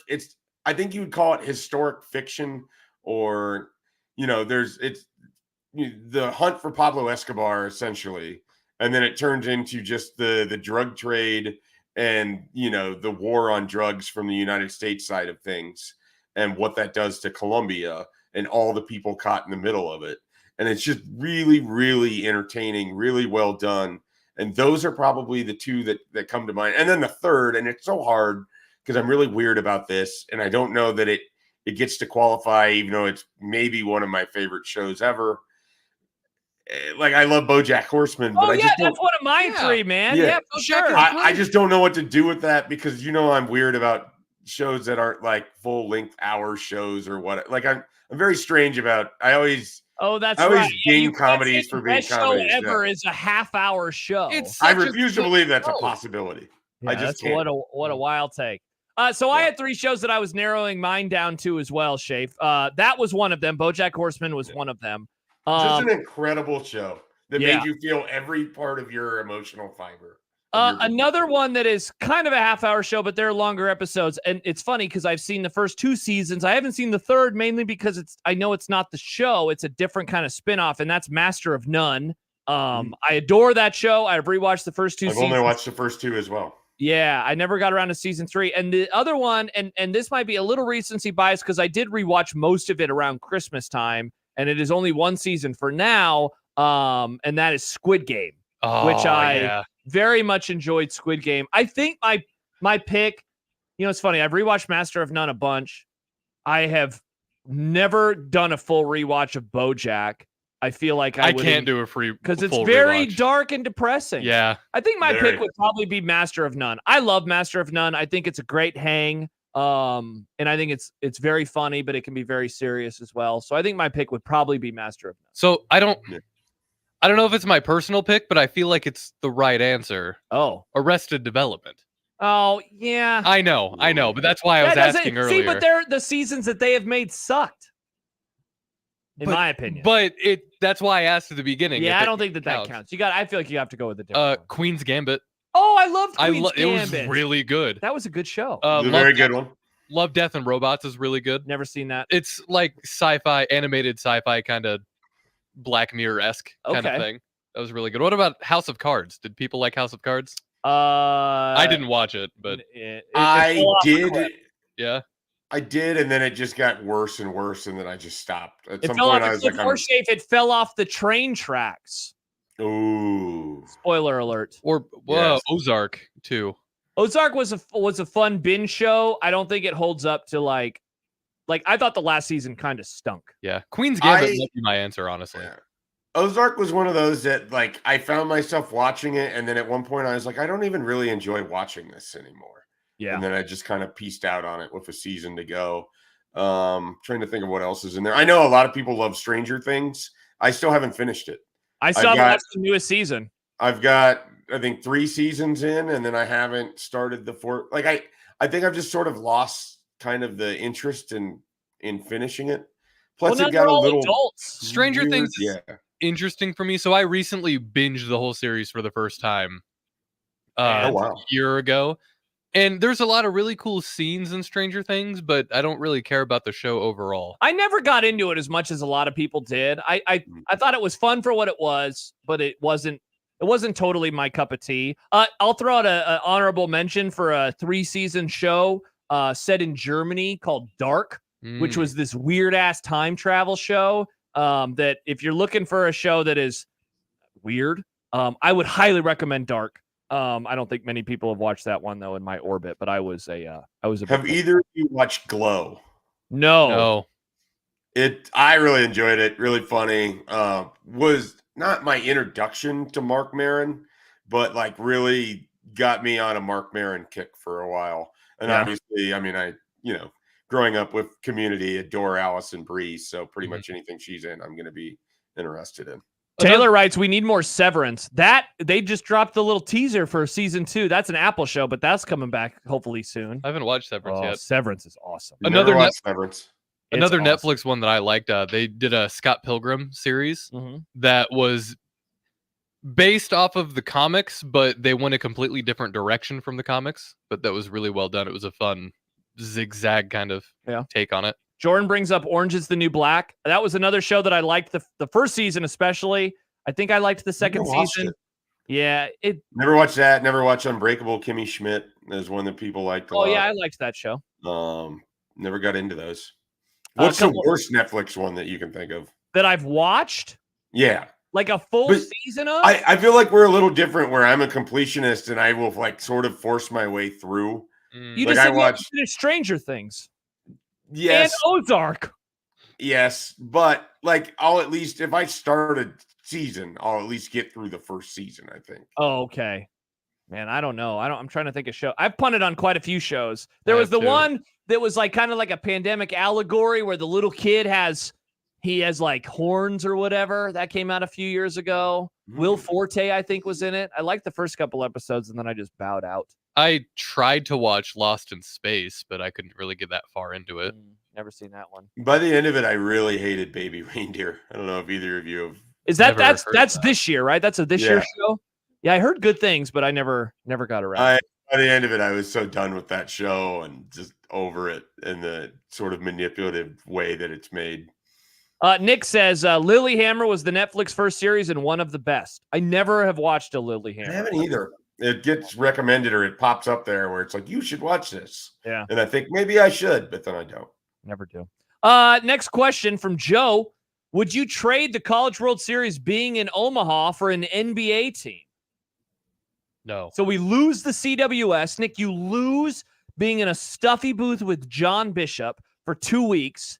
And then instead you get a professional sports franchise in Omaha from October until maybe June. But I like baseball. And I like being involved with You didn't baseball. like baseball 2 years ago. But I've always a little part of me, like I loved The Sandlot when I was a kid. So a little part of me has always liked baseball. I don't care about basketball. Yes. Give me the NBA team. That sounds absolutely awesome. We're an NBA city now, Schaef. Yeah, I was like, yeah, I think you take the NBA team, but then I think about it and it's like, are you really gonna if you have a bad NBA team, if you have the equivalent of whatever I assume Charlotte we had the is Spurs. right now. We'd have Wemby. Yes. Oh, hell yeah. We get the Spurs tomorrow? Yeah. Give me Wemby and the Spurs in Omaha. Well, and then the Spurs aren't really who I think of when I think of a bad NBA team. I mean, like, what is the most? See, even then, like they've had Dominic Wilkins, they've had stars, they've had opportunities. They've been. So who's the most nondescript team in the NBA right now? Is that what you're asking? What if we got the Brooklyn Nets as they currently are structured with that roster? I don't think it'd be fun. Yeah.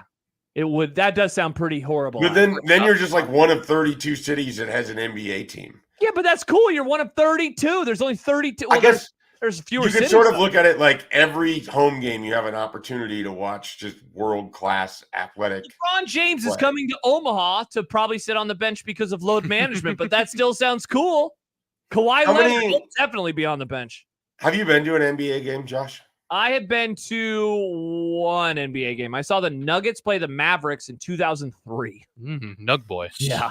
Carmelo Anthony's rookie year. Michael Finley, Steve Nash, Dirk Nowitzki. What a time to be alive. What was Sean Bradley like in person? I don't think he was on the roster. Yeah, that was the joke. Yeah. Oh, okay. I apologize. I missed it. Yeah. Back to the dumb debates questions. Tay asks, tomorrow is my birthday. What is the Happy birthday? Happy birthday, Taylor. Happy birthday. What is the best birth date of all time and why? So is the question birthday? Who has the best birthday? Well, I think he's asking what would be the best day to be born. Is that what it is? What's the best day to be born? Probably sometime in May. Is that when it is, Nick? Well, it's a good time. It's not just because it's my birth. The month we I was talked born about in. this a couple weeks ago. Yeah. John, Nick, and I all agreed that we don't want to trade our birthdays away. Right. I wouldn't trade. I like being in October. I'm good with Wow, look at us. We all love our birthdays. I was going to answer this in a very weird way. Okay. I feel like as an adult who doesn't care about his birthday, and then as you get older, you increasingly care less about your birthday, and then you don't even really want people to know that it's your birthday. Wouldn't the answer be like the leap year date, like 2/29? Not a Because bad then idea. You sort of get erased 3 out of the 4 years, and then people forget that it happens. And then you could maybe potentially get in a cycle where no one ever wonders if it was your birthday. And then if you never tell anyone that it's your birthday and no one would know, it could just be like removed from it being a thing. Not a bad idea, Schaef.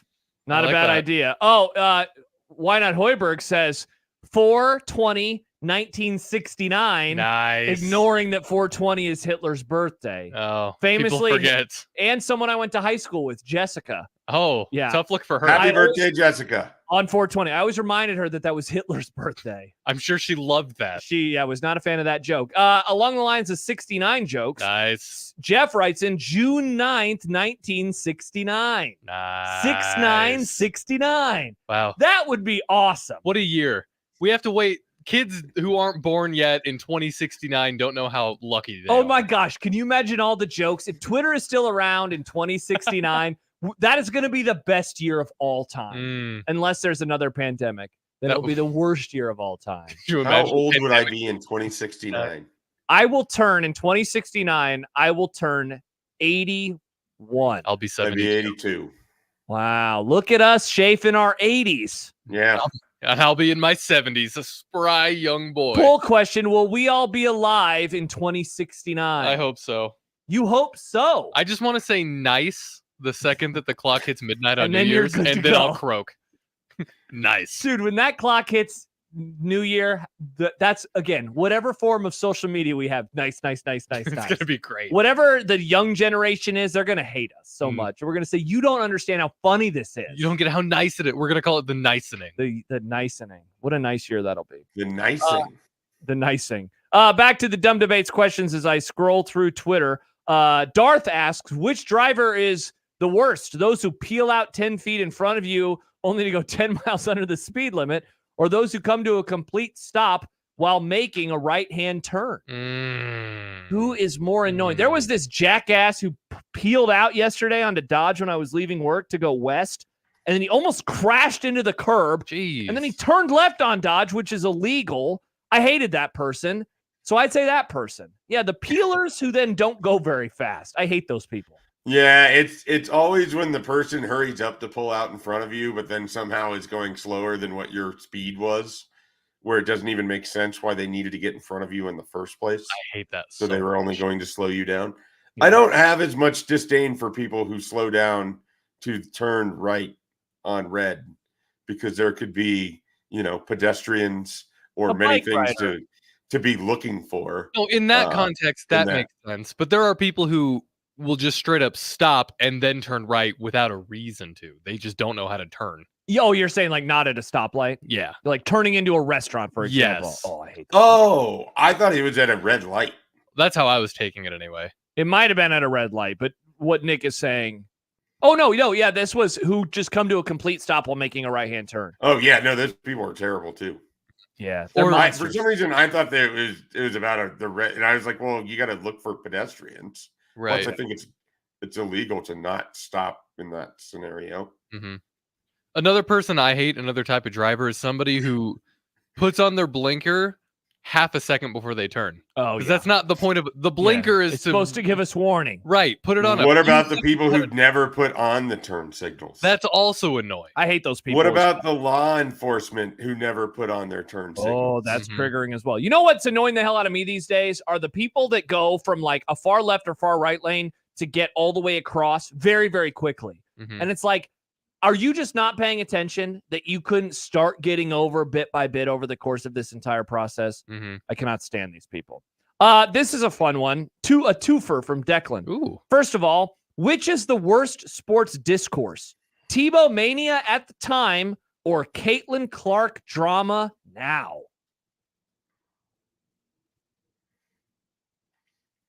It's interesting.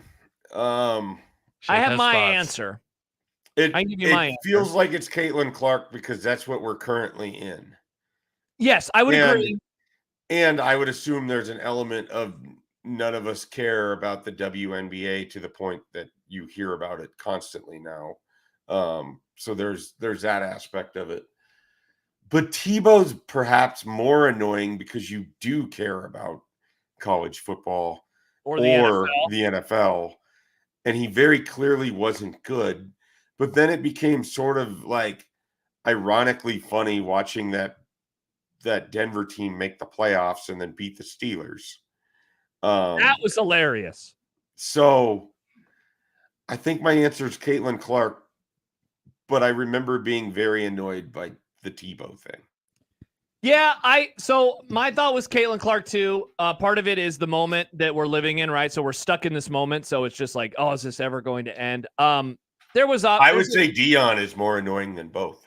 Mm-hmm. Oh, interesting. So one of the things that I was going to bring up is that while social media was around, it was different in 2011, 2000. Certainly when Tebow was in college, it was way different. Mm-hmm. And throughout his pro career, it was still different than it is now.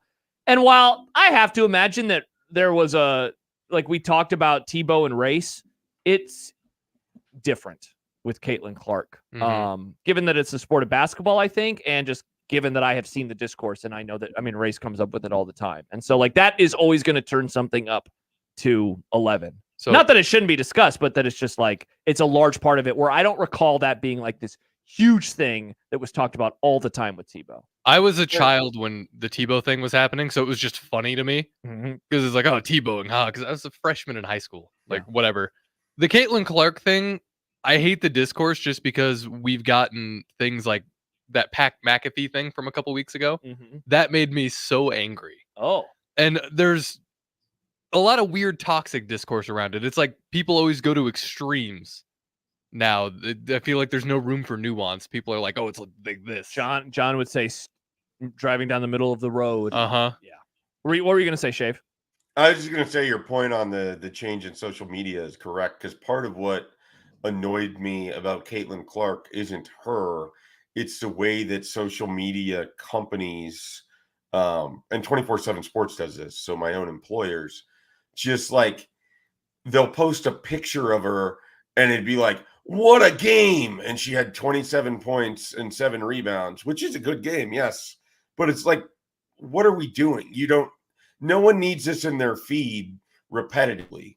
We don't need to know every single thing that happens all the time. And I would refer to this as the Taylor Swiftification of everything. Like, it's just a constant, every single thing becomes a social media post, which then becomes part of somehow the news cycle, which then becomes like you're just surrounded by it.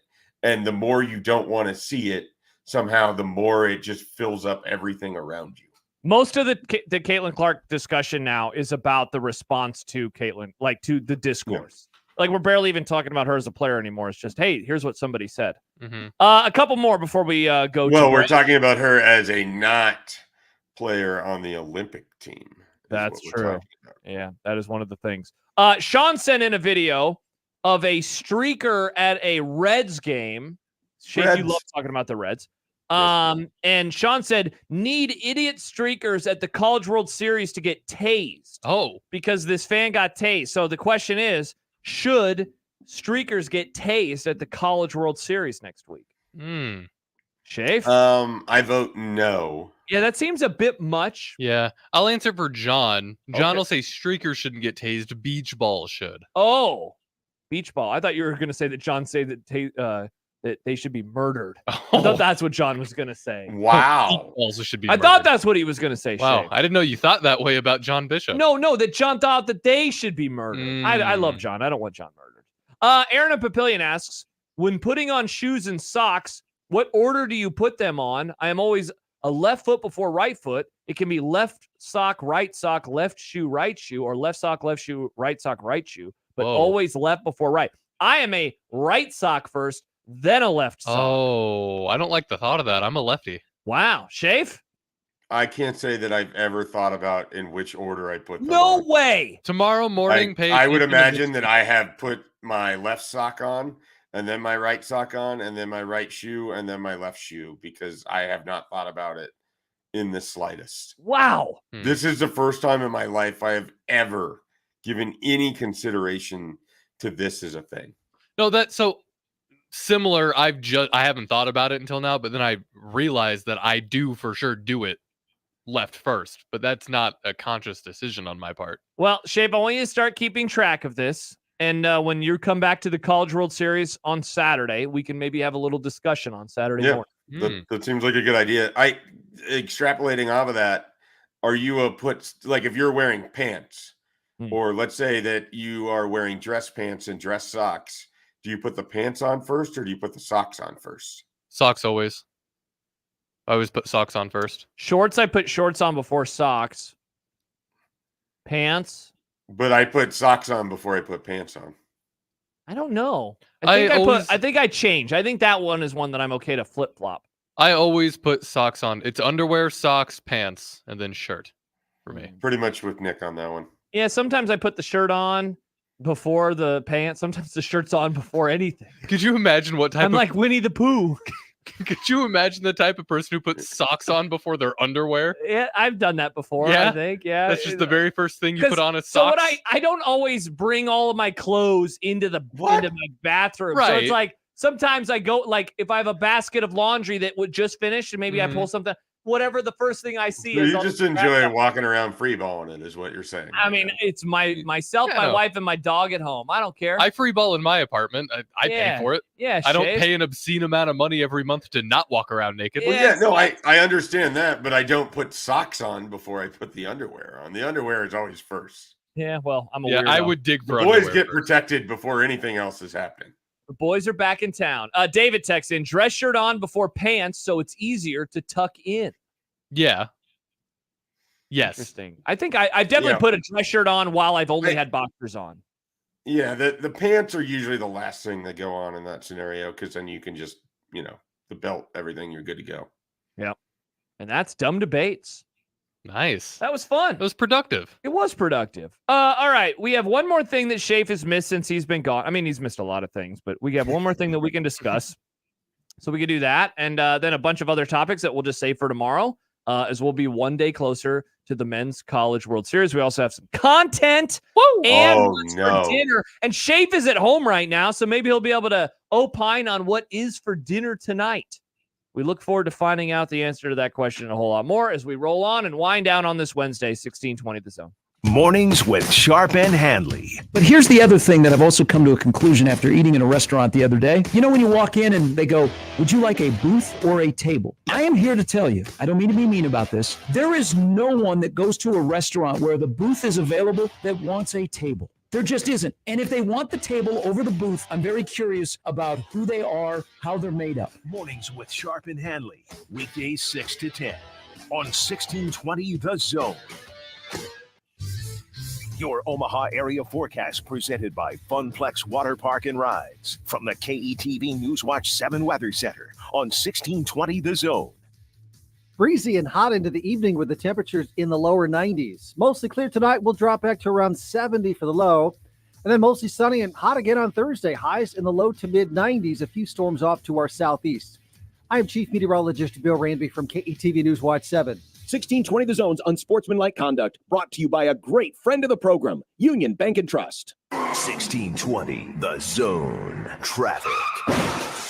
From the Pyramid Roofing Time-Saving Traffic Center, currently no wrecks to avoid, but there are some delays across the metro. If you're east on I-80, delays start at about Q Street going all the way to 84th. If you're west on I-80, we've got delays from 24th to about 60th, and then it picks back up at 84th on westbound I-80 going all the way to Q Street. If you're west on Industrial Road, delays from 132nd to 144th, and then also delays on westbound Dodge from 108th to 120th. I'm Mike Neville. This time-saving traffic is brought to you by the Nebraska Lottery. Someone just won a beautiful new red truck playing Trucks and Bucks 2024. So there are only 6 trucks left out there. Get yourself to a Nebraska Lottery retailer, buy a ticket, and play today. Top prize odds, 1 in 336,000. Don't answer that. It's another roof gypsy ringing the doorbell. They are attempting to capitalize on the misfortune that Mother Nature has thrown your way. Make the right call to a trusted company that has faithfully served the Omaha area for over 35 years. The Rivalries at John Higgins Weather Guard. For roofing, siding, and gutter repair, make the right call to John Higgins Weather Guard. John Higgins Weather Guard, the home of the Rivalries. Make the right call. News Talk 1290 Coil is your radio home for Omaha Storm Chasers baseball, proud AAA affiliate of the Kansas City Royals. Tune in to hear every pitch, every hit, and every out as the Chasers play at Warner Park and across the International League in 2024. With the voice of the Omaha Storm Chasers, Nick Batters, on News Talk 1290 Coil. Tune in to 1290 Coil all season long for your Omaha Storm Chasers baseball as they take on the International League. It's Storm Chasers baseball on 1290 Coil. If you're planning on popping the question this year, now is the time to buy the engagement ring at Greenberg's and receive 20% off a men's or ladies' wedding band during Greenberg's Wedding Band Extravaganza. And you'll be entered to win a free honeymoon with airfare and hotel included. Heck, even if you already have your engagement ring, Greenberg's will still give you 20% off of his or her wedding band and enter you to win the free honeymoon. Greenberg's has a stunning wedding band selection from Love Story, Crown Ring, Benchmark, and M-Fit with 20% off for a very limited time. 20% off wedding bands and potentially a free honeymoon during Greenberg's Wedding Band Extravaganza. Like I said, now is the time to buy that engagement ring and wedding band from Greenberg's Jewelers, a cut above the rest. Westroads Mall. Some restrictions apply.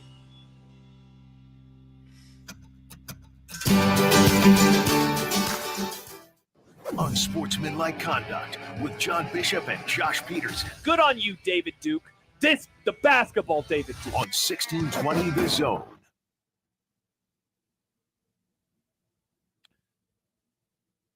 Welcome back. It's Unsportsmanlike Conduct on 1620 The Zone and 1620thezone.com. Josh Peterson, Mike Schaef are with you. We'll be back again tomorrow live from the ballpark with Nick Grimm, who's producing here as well. Schaef, the thing that you just sent us, is that for on the air or is that for off the air? That is for on the air, and Okay. it relates to a conversation we had yesterday. Big news in the world of competitive eating. Joey Chestnut will be taking on Kobayashi on Labor Day on a Netflix special, 1v1. What an incredible world we Big I hate this. This is awesome. No, it's not. Yes, it is. Is that what this picture that I keep seeing of a wiener in a man's hand? Yep. Is that what's going on the J-Tech This Construction is Twitter feed right now? Terrific. It's a glizzy battle for the century. It's not a glizzy battle. It's a glizzy battle. People don't eat hot dogs on Labor Day. Labor Day's not about hot dogs. That is not true. That's the 4th of July. Labor Day, Nick, is about, I don't know. What food do you eat on Labor Day? Yeah, what food do you associate with Labor Day? I don't know. I don't associate hot dogs with Labor Day. No. No, Why I wouldn't you? associate because I associate that with the Memorial Day or the 4th of July. You eat dog hots on Labor Day? Oh, Schaef, have you seen this? Have you heard about this? It's when you cut Dog open hots? the hot dog and you put the bread inside of it. And I'm unclear on whether or not the hot dog Is warm, or cold. Yeah, that's the question we need answered. A cold hot dog is no one's best interest. Nobody needs that. Yeah, you associate hot dogs with Labor Day? Yeah, I mean, You think of the wings. family that I grew up with, basically Memorial Day and Labor Day was like a burgers and dogs grill out. What about the that was- 4th of July? Same thing. It's Oh. just like association with those days. It's like we weren't a steak family, and not that people didn't like it. We just, I don't know. I don't want to say we couldn't afford it, but Burgers it was and not. dogs. It wasn't like my parents just weren't buying steaks for us to eat. Yeah, They for weren't a wasting their random money. They weren't wasting their money on steaks for the Schaefer family. So we ate hot dogs and hamburgers a lot of times on those holidays. So like for me, it's a pretty easy association that way. Okay. With the in-laws I have now, I think it's like they'll have fried chicken. Homemade?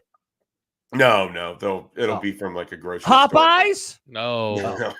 They'd have to order Bag and Save, I think. Oh, okay. Is Bag and Save a thing in Omaha? I So- think grocery store fried chicken is underrated. It's not the best fried chicken, but I it's think not the worst. It's I don't not think KFC. It's not KFC. Exactly. That should be their moniker. We're not KFC. As a good. It's good. But parentheses in a good way. In a good way. The problem with the grocery store fried chicken is that you sometimes get like a little concerned how long it's been sitting under that heating lamp. Yeah. Like you're not convinced that the chicken hasn't been sitting there for. It's the same reason why I don't know that I'd want gas station fried chicken unless like they have a restaurant already or something there. But just the one that's sitting in the serving tray where next to where Happer's getting his sushi.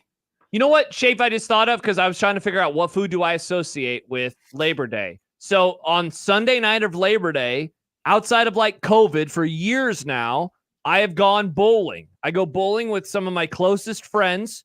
Oh, that's cool. Yeah, and so I eat bowling alley food. Bowling alley food's good food. Bowling alley food is underrated as hell. I like bowling alley fries a lot. Yes, Nick, exactly. And I don't then know you what put they your do. fingers back into the ball and you roll See, it and you're like, this is disgusting. I don't like that because I feel like my fingers are I'm They're gonna all hurt somebody. greasy. Yeah. Oh man, last year I was smashing fries and some pizza. I mean, bowling alley food is essentially just like fried food, bar food, but you're at the bowling alley and sometimes it's pizza. Yep, exactly. And then So you get it's, you know. everyone's like, hey, I'll get the pitcher. See, and because it's my birthday, I never have to buy the pitcher of beer. It's like a great life hack. No wonder you like your birthday so much. My birthday's great. Labor Day is a great time to have a birthday. This year, Schaef, my birthday will be the opening Thursday of the NFL season, and I'm already planning my birthday meal, even though Nick and John have given me grief for it, because I'm going to get wings on my way home because I'm craving wings on my birthday, which I can tell you about 2.5 months Okay, away. Schaef, that's insane that he does that, right? Yeah, Like, this is Josh. I'm gonna talk to you here. Just you and I. Nick, give me a couple seconds to reason. Okay, hold on. I can. Josh, you're how old? I'll be 36 for that birthday.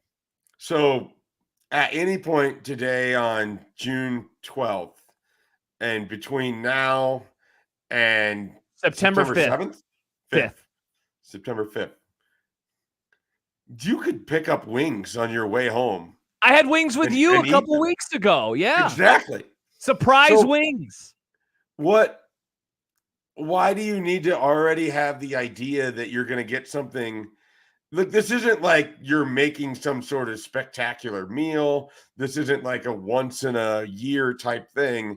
You're just really excited to eat wings that you could get at any other time, but it's also your birthday. But it's the opening NFL game of the season. Football and wings. What goes better than that together?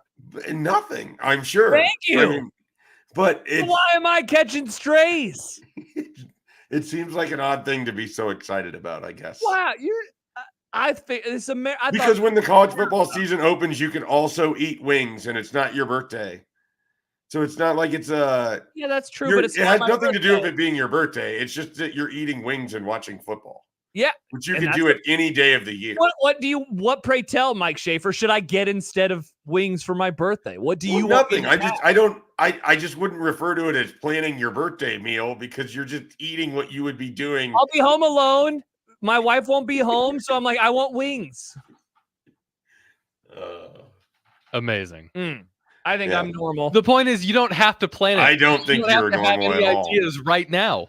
That is 100% accurate. I love There's planning, no need to plan. But I love planning. I love counting down, and I love planning. How many times do you think you have wings before these wings? Probably not very many. I don't eat wings as much as I used to. You don't wing as much? I don't wing as much. Those are the Wow. old days. That's old Josh. Wing more.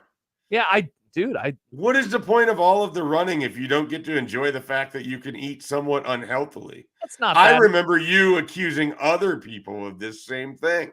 What did I accuse people of? I believe that you would talk about our friend Dan Hoppin, and he would run like 20 miles. And you're like, well, Dan, you can eat a donut. It's okay. And here you are. We're like, well, I can't have wings anymore because I run now. For the record, it's not about the running. It's more about spending money, trying to not spend money on eating out all the time. Like I can accept that. Yes, I it's can not accept about being healthy. Yeah, I'm not concerned about that. All right. I just wanted to make sure we weren't being worried about being If you want to Venmo me, Schaef, like wing money once a month, I'll happily go get wings. I'll in take your honor. wing money. Yeah, I like wing money. He offered you money yesterday and you turned him down. I know. Yeah, well, then you can't say I'll take your money now, Schaefer. Well, I wing money. You turned it down Well, if yesterday. you're gonna get it, I want it. No, you see, because Nick, when you say I want wings, I'm like, oh, fun, where? And you name a chain restaurant. You never want to go anywhere local. Now you're being judgmental of other people's wings?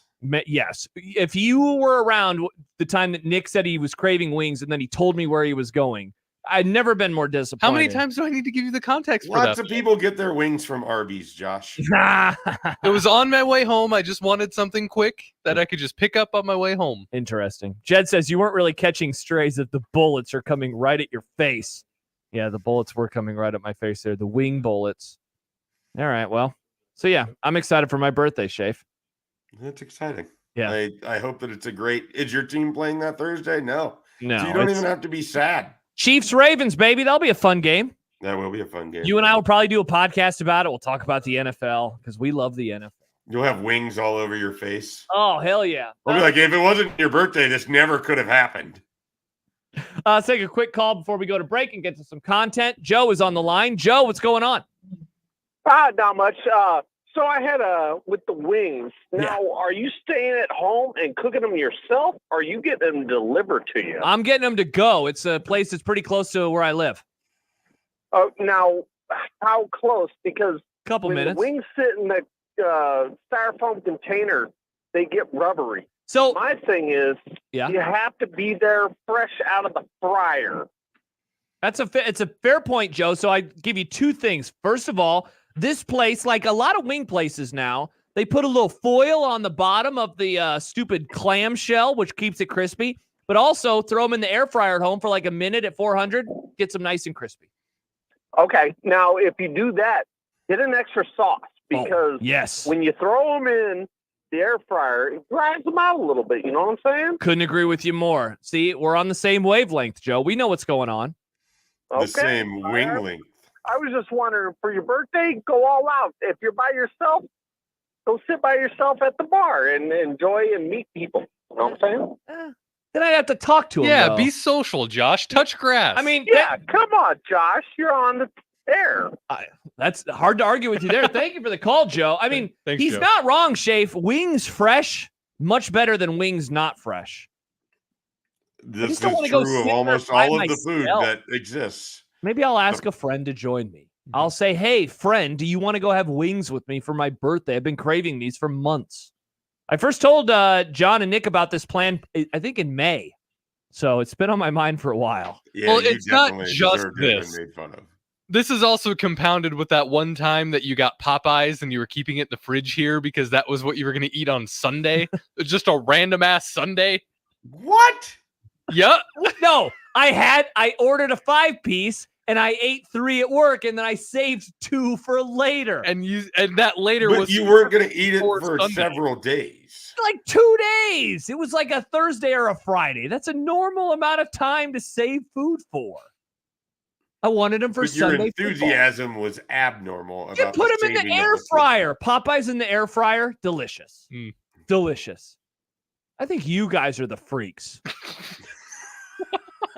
I'm sure you do. I think you guys are the freaks. Aaron says you don't ever have to talk to somebody at a bar. You are doing it wrong. Treat it like an airport. I can't tell if he's being critical of me for not wanting to talk to people or wanting to talk to people.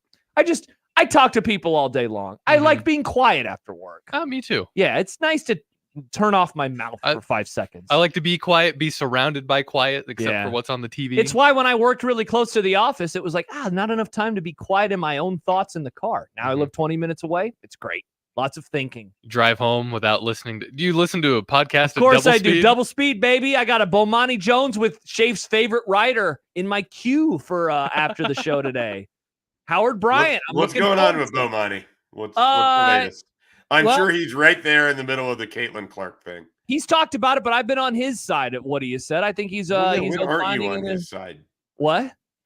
How often are you not on Bomani's side of things? He has some old man opinions from time to time these days, and so I'm sorry that him and I have good opinions, Schaef. I bet he would think about wings in September. Well, he has the opinions. You just agree with them. They're not really your opinions. I have my own opinions, and sometimes we come to each other and we have opinions together. You've been having a lot of old man opinions / agreeing with old man opinions lately. Yeah, I kind of have, haven't I? Welcome to old age. I I've been here for a while. Yeah, you have. You really I can have. walk All you right, through it. If you're scared about anything that's happening, I can walk you through it. Just let me know. No, I'm not scared. I'm embracing it. I can't. I don't remember if I told you this, Schaef. A few years ago, I was very excited because when I was going to turn 35, it meant that on those various surveys that I could check the box of I'm 35 to 44 instead of 25 to 34. I didn't want to be included with those yahoos Hey, anymore. I'm one of those I wanted to be yahoos. in the older demo. I'm embracing it. It's nice. You I never go wrote home in the margin. my phone away. I feel like I'm closer to 62 to 75. Oh man, I didn't think about that, but I mean, I guess I will be 62 someday. You'll be 69 someday. Cody says Schaef is clearly from Columbus with his wonderful food takes and thinking Josh is an idiot. What does that have to do with Columbus? Do people from Columbus think that I'm an idiot? Alex and Lincoln says Bomani Jones handshake meme Josh Peterson. Thank you. All right, let's go to break. Let's get to some content when we return. And now I'm starving. So we will also talk about what's for dinner. It's Unsportsmanlike Conduct, 1620 The Zone. Omaha's most listened to all sports radio station. Again and again and again. 1620 The Zone. Success in today's electrical market requires your company to be able to adjust to an ever-changing field. A partnership with IBEW Local 22 gives you that flexibility with access to journeymen, apprentices, proven training programs, marketing assistance, entry into markets not available before, ability to expand and contract with changing market conditions, and a benefits package for you and your employees. Contact Bob at IBEW Local 22 for additional details at 402-980-7596. A fantastic fall fishing trip starts right now. Hi, I'm Crash Davis. I need you to go to ballardsresort.com and get signed up. You've heard me talking about it. You've asked me about it. Well, now is the time to get signed up. Only a few spots remain. Only a few days remain for us to have a great fishing adventure together at Ballards Resort in northern Minnesota. We're going to Lake of the Woods. Get on the bus Sunday. We're back on Thursday, and it's cheaper than you could do for gas there and back hauling a boat. More details with ballardsresort.com. Get signed up today. Time is of the essence. Hey, everybody, it's Michael Smith for Ted and Wally's Premium Ice Cream. 2 locations in the old market right off of Jackson Street and also in Benson right next to Taste of New Orleans. You know, one of the toughest things about the summer is trying to figure out what you're going to do with the kids, right? You got to fill some time. It's a great time to go visit either one of the Ted and Wally's locations. Your kids are going to love getting some ice cream. You're going to love getting out of the house. It is a win-win for both of you. So whether you're going downtown and checking out the old market and getting you some ice cream or going to Benson and getting some Taste of New Orleans, stop by and tell them Severe sent you. Because you want to hear bacon and eggs on your outdoor griddle, not the scraping of rust. Introducing the Weber Slate Rust-Resistant Griddle. Stays ready, not rusty. With a carbon steel cooktop, pre-seasoned and ready to cook on right out of the box. The Weber Slate heats evenly edge to edge up to 500 degrees. All you'll hear is the gasp of amazement from friends and family when you serve the food. Cooking with the Weber Slate Rust-Resistant Griddle just sounds delicious and tastes even better. Prescriptions require an online consultation with a healthcare provider who will determine if appropriate. Restrictions apply. See website for details and important safety information. Subscription required. Price varies based on product. Hi, I'm Dr. Peter Stahl, board-certified urologist and senior vice president of men's sexual health at HIMSS. In my 12 years of practice as a reproductive urologist, I've helped many guys with ED, and it has never been more convenient to treat than it is right now, thanks to HIMSS. It really wasn't easy before. You had to take time out of your day, come to a physical office, and see a specialist like me in person. Now, through HIMSS.com, you can get world-class sexual health care and a full range of treatment options for ED through a 100% online process. It starts with a free assessment from a medical provider licensed in your state who can determine if ED treatment is right for you. If prescribed, your medication is shipped to you for free. So don't wait. Join the hundreds of thousands of guys who've gotten help for their ED through HIMSS. To start your free online visit and find ED treatment at up to 95% off brand name prices, go to hims.com/radio. That's hims.com/radio for your free online visit. Equitable Bank. We take banking personally. EquitableOnline.com. A team succeeds when they work together.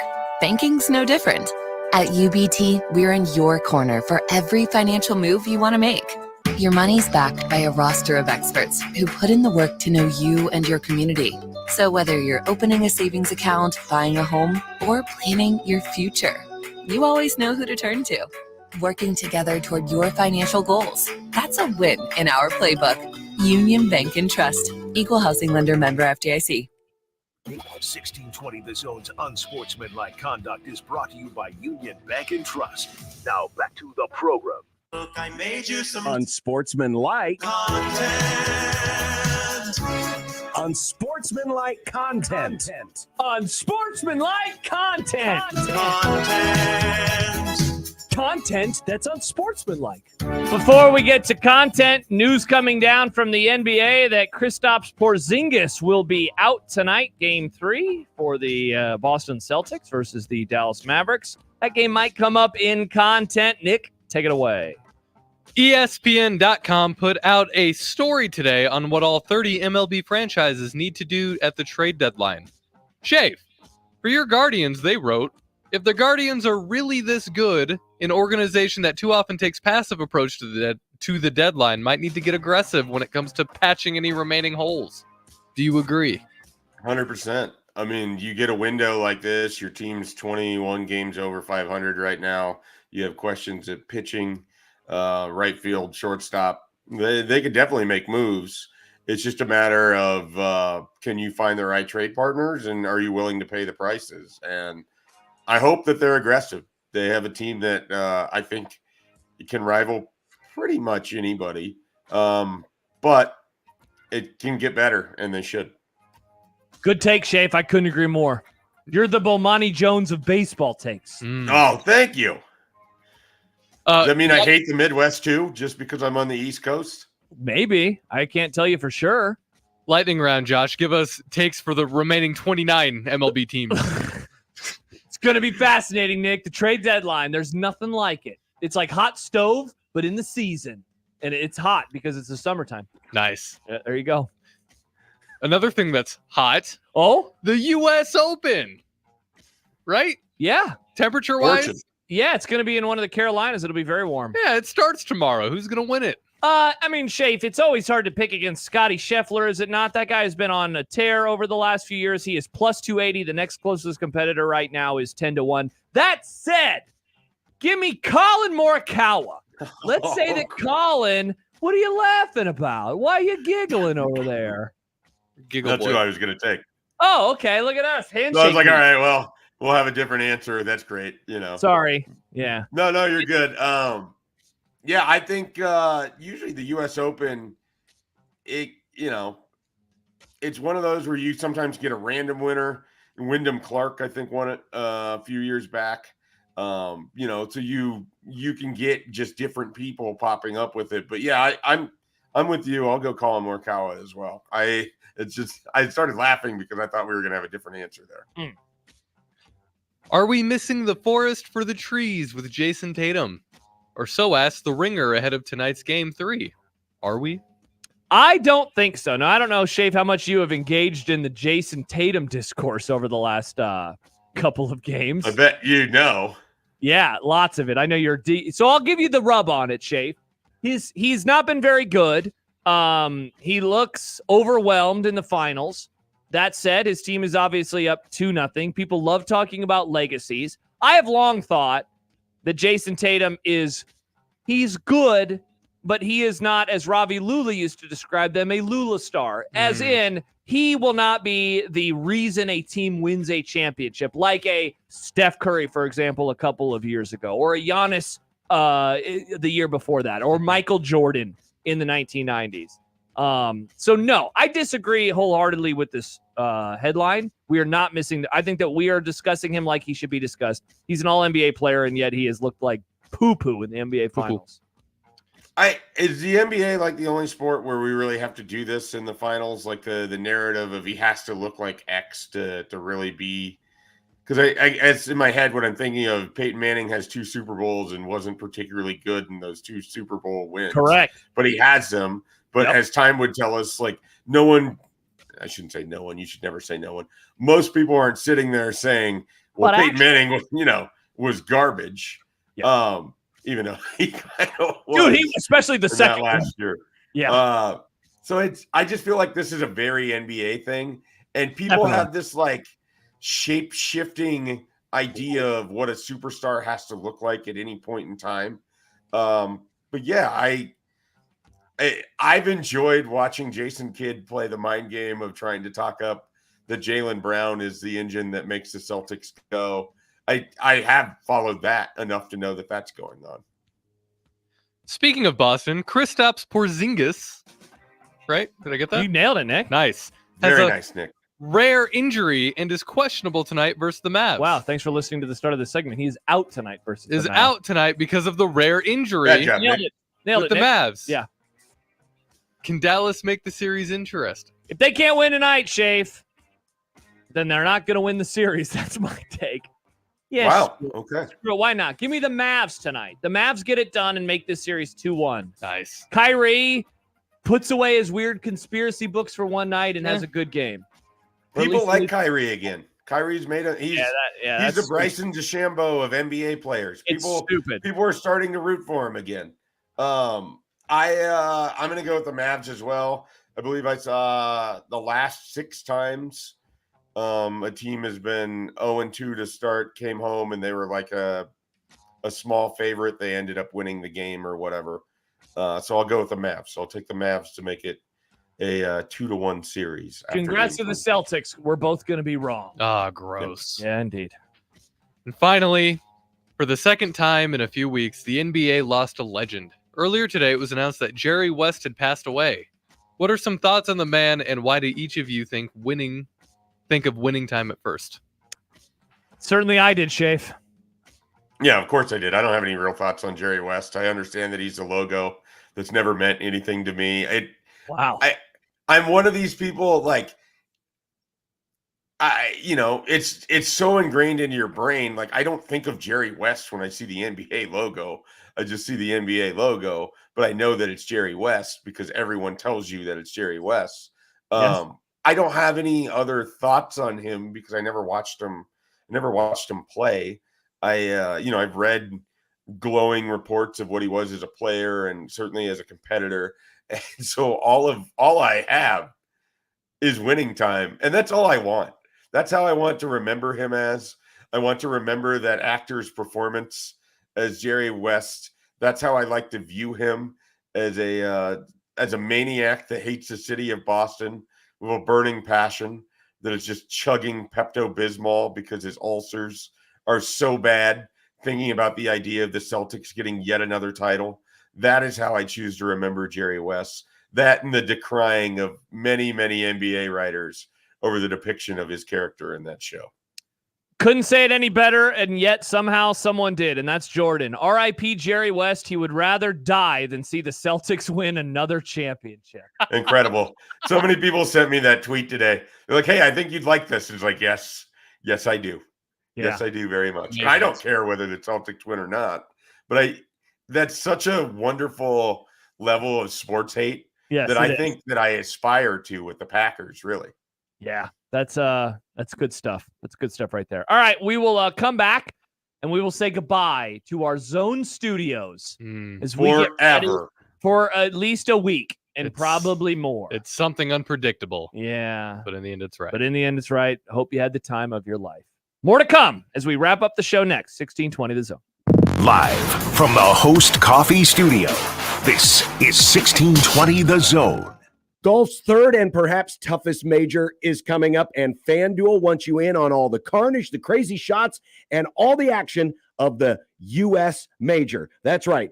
All customers get a profit boost every round of this major tournament. That means you can boost your outright winners, your longest drive bets, and so much more. Plus, bet on the finishing position and get paid in full for ties. You're not going to see that with any other sportsbook. So visit FanDuel.com/1620. John, of course, it is hard not to talk about a big-time major in golf, a big-time event, and not think about Scotty Scheffler as someone to get it done. And a lot of people have been waiting for Rory McIlroy to pick up his first major win in a while as well. Just go to FanDuel.com/1620 and get started today. 21 plus and present in Iowa. Opt-in required. Bonus issued is non-withdrawable profit boost tokens. Restrictions do apply, including any token expiration. See terms at sportsbook.fanduel.com. Gambling problem? Call 1-800-BETS-OFF.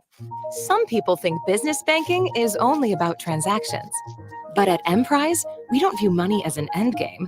We see it as an engine. It's who we are.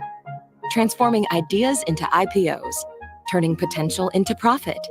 Emprise is next generation business banking, where we help money work for you, not the other way around. That's the power of possible. Visit emprisebank.com to learn more. Member FDIC. How powerful is Cox Fiber?